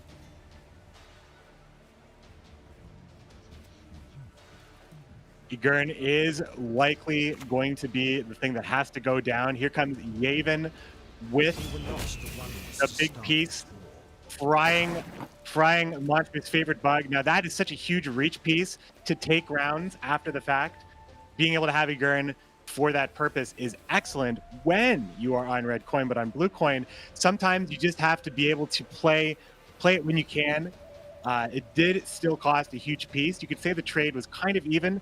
Of course, Wanged's going to make sure that he gets a lot of value from that a little bit later from Azrael.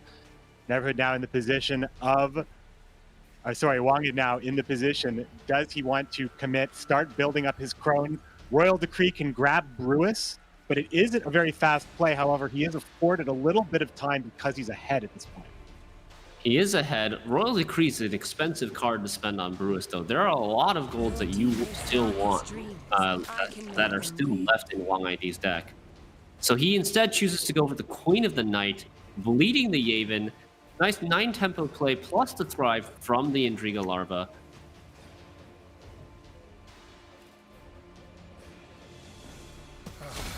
Got a hearty hankering for Gwent. All right, my friends, a hearty hankering for Gwent indeed. It's always good to hear that voice line at least once per tournament, I think. Although hopefully at this point the hankering has been satisfied. This has been it's been a pretty close series so far. It really has come down to sometimes just the play order and the matchups most importantly. Difficult decision by Wang ID here.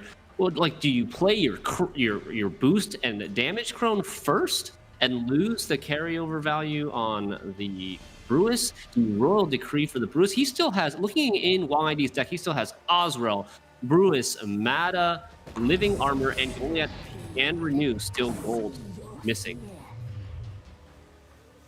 So decides not to use the Royal Decree here. Too many goals left in the deck to commit the Royal Decree in round 1 and just plays the Weavis for 2 boost. 7-point Weavis. He still wants to stay in the round. I guess maybe these guys know something that I don't, because I'm not sure why Wang ID is fighting so hard to win round 1 and committing these sort of these great goals. The only thing I can think of is that he wants to be sure that he will not be defeated by poison in a push. Since he is not running, his Purify is now out, as well as the fact that he isn't running protection in Defender. Here comes Overgrady Injustice, another Marauder. Easy bronze points here. Big Vitality. Pushing in a little bit harder here. Now, the passive points, I believe, are still not enough for Neverhood. Wangid once again has the option to bow out, forcing Neverhood to go down a card to take. Maybe Wangid just feels like the Elf synergy is too much for his deck to handle in a long round. Despite having great high value golds himself. He's not really willing to commit anymore, though. He does pass here, saving his Wispus damage crone and his Caranthir. Caranthir can't really be played here until he draws that living armor. So he does bow out of the round. Neverhood going to take 2 damage from the Spleet on the Yaven, putting him 7 points behind. He needs an 8 to get ahead. Oh, and also he actually only needs a 6 to get ahead, because he does counteract the bleed with his Vitality on the Marauder. So he would be committing 1 leader charge, or he 1 leader charge, yeah, with a bronze, or he could play this Elias. But the Elias is really valuable. Maybe he's willing to do the bronze plus leader. The poison's no slouch itself, though. Poison is great. He is going to play the Elias, though. This is going to be... Oh, but this is... I don't know if... I didn't actually notice this. The Elias gets the Aileron out as well. This is a bit too much overkill, don't you think, now? With the Aileron also coming out? Well, it's not the first time I thought that playing a card instead of a leader charge, like, was it really, really worth it? I mean, he was going into a situation where he had control of the game against monsters with poison and potentially a huge tempo play with Elias later in the game, just by playing 1 charge of leader later on as well. Giving up all leader charges in this situation, absolutely focusing on drawing Eisengrim. I apologize, he's not running Eisengrim. Absolutely focusing on drawing Oak, is what I mean to say here. And it's going to be the quick pass. It's all about last say here. It's all about that poison and the big units. Wangid has a very good hand, possibly too good to just throw something away. Now would you Royal Decree the Brewis, Shinmiri? Now it's looking better after drawing 3 golds in round 2. Yeah, looking much better to Royal Decree the Brewis, but the key card that you're missing, you're still missing your Caranthir target. You're missing and you're missing Mata. But Mata does get you living armor, so you have 2 chances to draw the living armor. You might want to take the risk here. Instead, gonna play the Goliath, thinking maybe the Goliath is a bigger liability in round 3. With so many poisons left for Neverhood, Goliath probably doesn't have a chance of living, and potentially will pull out 3 points for Neverhood once it dies to poison. Drawing the Mata, drawing the Crone, drawing the Baruxa as well, meaning the Royal Decree can complete the Crone trio.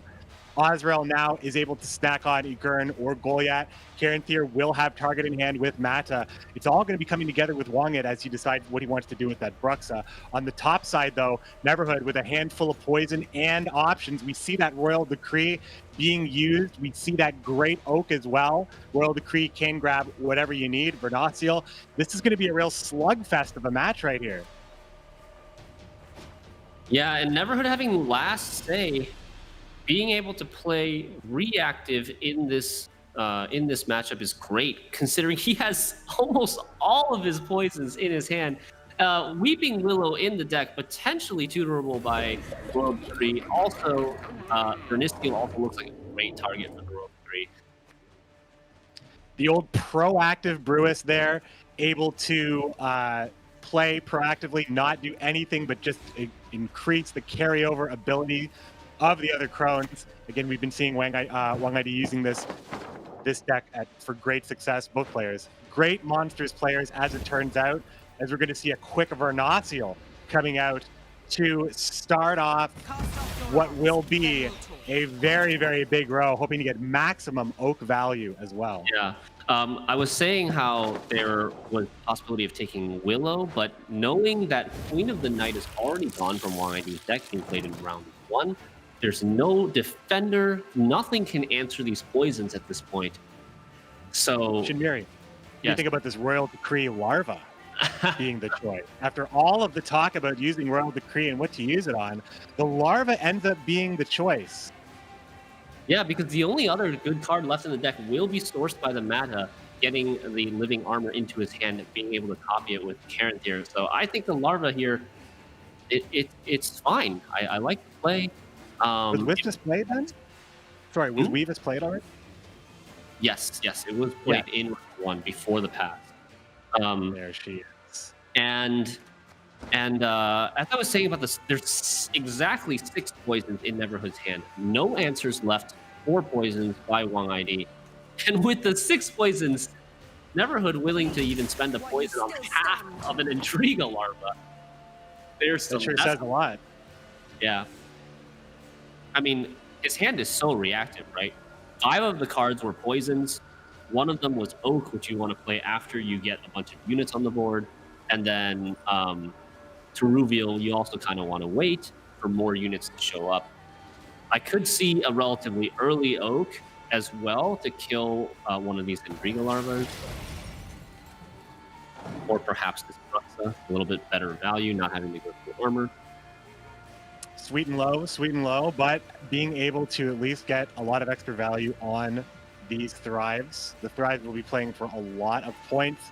From here, it's just pure point central. After Mata gets played for an easy 9 points, that puts the Living Armor in hand. And then it's Karanthir, Living Armor, Ozrel for 14, Karanthir for 13, Living Armor, Thrive. Only one of those Thrives is going to get answered right here. Double Harmony on the board right now. Great Oak likely going to be removing the next engine that is a threat, or any engine. It might just be a small ping here from the Oak. Yeah, probably killing this Bruxa next turn from the Oak, and then saving the last 2 sets of poisons for after Windy plays some taller units. So even, I mean, even though he has so many poisons, Neverhood is going to get good value on these poisons because Wang ID just has too many tall units. He can't save all of his tall units for his last play. He has to play Karanthir, he has to play Living Armor, he has to play Ozrel. There's just too many tall units to save to try to dodge these poisons. Too many tall units to save, and not enough great units to damage either. On top of the poison as well, yeah. So it really puts Neverhood in a really commanding position. Here comes all the leader charges here, lining up a giant great oak or a great giant oak, one way or the other, for the final removal on a Thrive unit.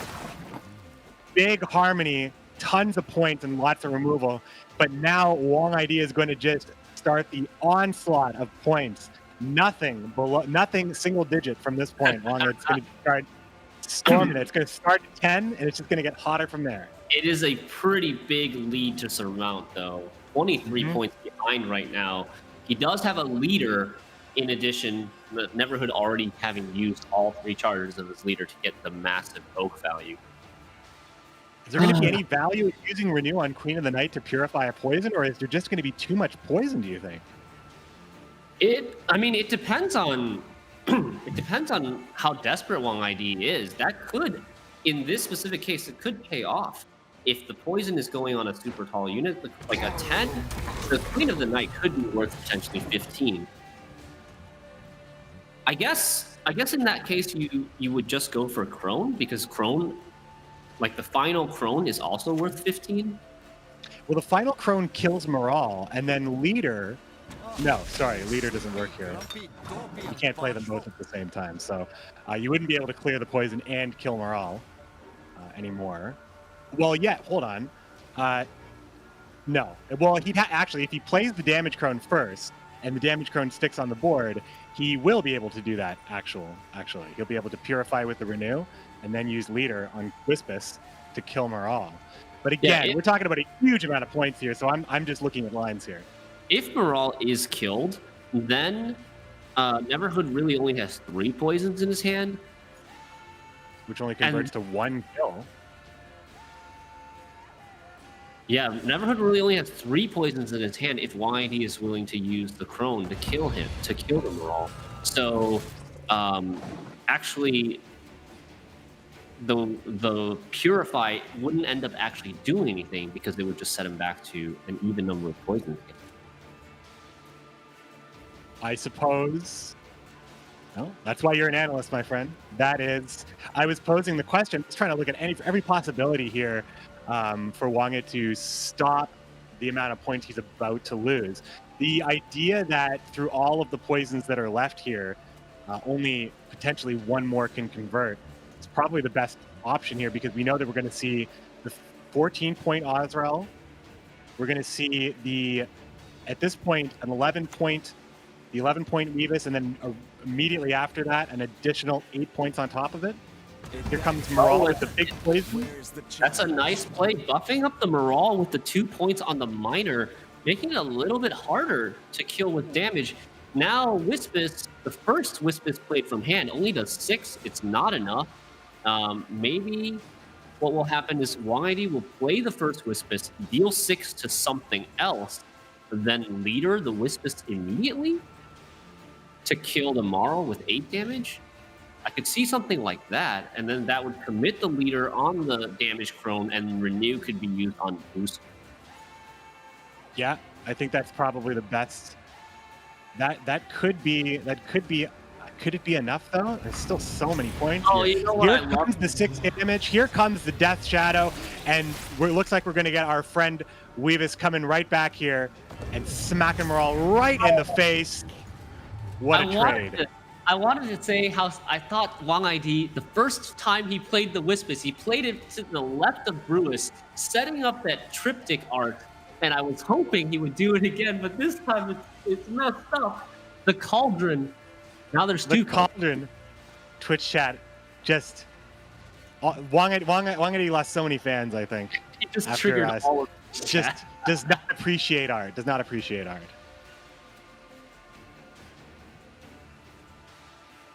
Neverhood now with that is Truvial and 2 poisons, one of which the poison may not convert. The final poison doesn't matter at this point. I mean, this is a big deal. Like I forgot earlier when I was talking about Neverhood knows that there's no way to deal with poisons. I forgot about the fact that Morrow could be killed by the crone. So like the Weeping Willow here that's sitting in Neverhood's deck, it represents so many points, but he can't get it anymore. He's already committed that decree for the Vernicial. Is somehow 6 poisons not enough to take care of these giant monster units? Here comes Ozrel. Big plays, 14 points. This is the final plays of this game. Wangit, it's the match point. Can Neverhood overcome with the Renew being able to grab an extremely buff Crone? Forest Whisper will be applying this last poison. Does Wangid play the Purify thinking that Neverhood has the Willow, or does he go for the points? It could be a bluff inciting Wangid to renew the Purify, because there is still that Weeping Willow potentially there. So if we know that there's no poison follow-up, Terubio is going to be playing for 9 points here, getting him to 54. If he takes Purify, it's a tie. I think if I did my math right, if he takes Throne for points, it is going to be Wangid's game does not get blocked out. Doesn't care about the poison. Neverhood is going to be playing Teruvial. Wangid is going to be your Gwent Open 2 champion, taking out Neverhood, crowning, getting his second Gwent Open victory.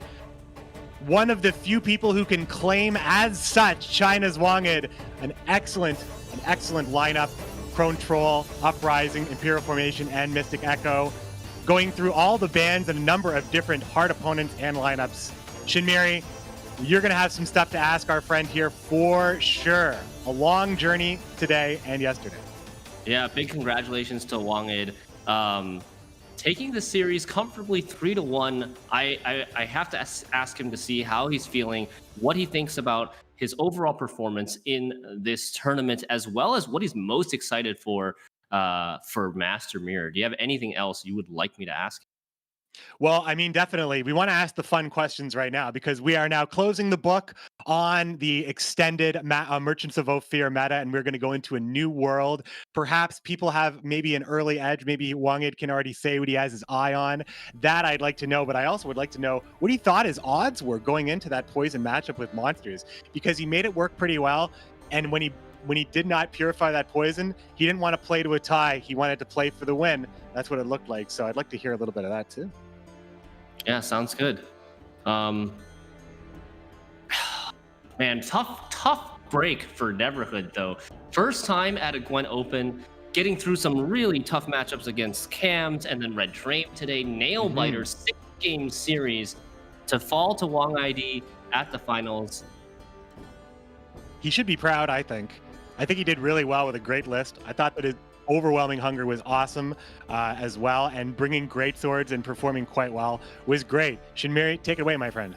Yeah, we're gonna go speak to Wang ID right now, your champion of GWENT Open number 2. Hello, Wang ID. Congratulations. Hope you're doing well. How do you feel right now, just fresh off of the win of GWENT Open number 2? 你是公开赛冠军，你现在有什么样的感觉？感觉非常好。虽然现在已经是北京时间3点钟了，其实我现在已经很困了，而且肚子也很饿。说到这个冠军真的很激动，突然就不困了。I'm obviously really happy about the win, but in Beijing it's already 3 a.m., so I'm quite tired and really hungry. That's even more impressive than your performance under those conditions. I'll keep it short then. Last question, with the Master Mirror expansion coming in 2 days, what factions or decks are you most interested in trying out? 这是新的更新，你现在想试一下什么派系？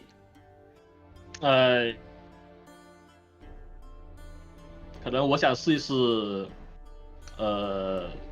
怪兽新的天气流派，还有帝国的间谍，这些都是以前Homecoming 之前就已经有的东西，那现在又把它重新加进来，我很好奇他们会有怎样的表现。I would really like to try monsters on Weather and Nilfgaard Spies, because these are the mechanics and the archetypes that were present before the Homecoming, so I'm really eager to try them out after the expansion. Yeah, longtime fan favorite archetypes. I'm sure you're not alone in that. Everybody must be really excited for the expansion. And thanks. I want to say congratulations again on winning GWENT Open number 2. You now join Demarcation as the first 2 people to qualify for GWENT World Masters Season 2. I hope you have a great rest of your evening. Congratulations. We're going to go back to McBeard to wrap things up here for GWENT Open number 2. These are your final prize and standings.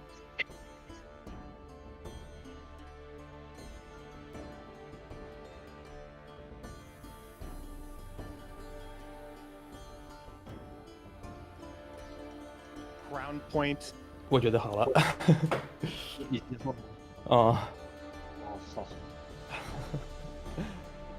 Crown points. Yeah, we got the crown points correct here. And Wangid is definitely going all the way to World Masters at the end of the season.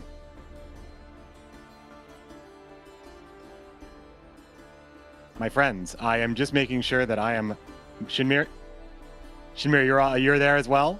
Yes, I am here, and perfect. We have. Sorry, but it's a little bit in the production in the air. We just want to make ssure that you guys can check this out here. We're going to take a look at the final brackets as well, so you can see the journey that we took from the very beginning. We had just such an awesome set of matches. It's really hard to choose my favorite. I really think that you nailed it. Some of these matches were real nail biters, Shinmiri. We did have a 6-game semifinal between Red Dream and Neverhood, but really some of these, every series had a story to tell. And again, I want to emphasize how great it was to see the wide variety of decks brought to this tournament. It felt like this game is in a really great state right now, and potentially even better with the upcoming Master Mirror expansion. A lot of new things to try out. Really, really excited. And congrats again to Wang ID, the second player to punch a ticket to Gwent World Masters Season 2. It's going to be really awesome. GWENT Open 3 will be coming up soon, and we will be having a special pack in the shop to support the prize pool for that. This will be coming a little bit after Master Mirror, but we're giving you a preview right now on the Ice bundle, as we are still following the elemental themes here. So you get a beautiful winter border here and a frozen, I'm not sure what that's going to be called, but he looks like he's a pretty chill guy. Definitely. Yes, indeed. And this is going to be supporting GWENT Open number 3. So thank you guys so much for supporting the esports scene and community. And we have the date for GWENT Open number 3. Save the date, August 29th and 30th. Look forward to it. A whole month to experiment and have fun in the new expansion releasing June 30th. This is your last chance to pre-order. Pick up your Gaunter hero skin, your leader skin, sorry, and your premium kegs that are available in the shop. Support GWENT Esports. You do have the Were-Rat, Year of the Were-Rat bundle supporting World Masters, and of course the Ice bundle you'll see just after we polish it up a little bit. But I think that's everything. We saw a really great weekend. All the cards have been revealed, Shinmiri, and Neverhood and Wangid proved to be a fantastic battle, with Wangid coming on as the champion. Anything else to recap right here, Shinmiri, or shall we call it a tournament? I think we can call it here. Great job, everybody, and see you next. Thanks very much, my friends. We'll see you for the next GWENT Open.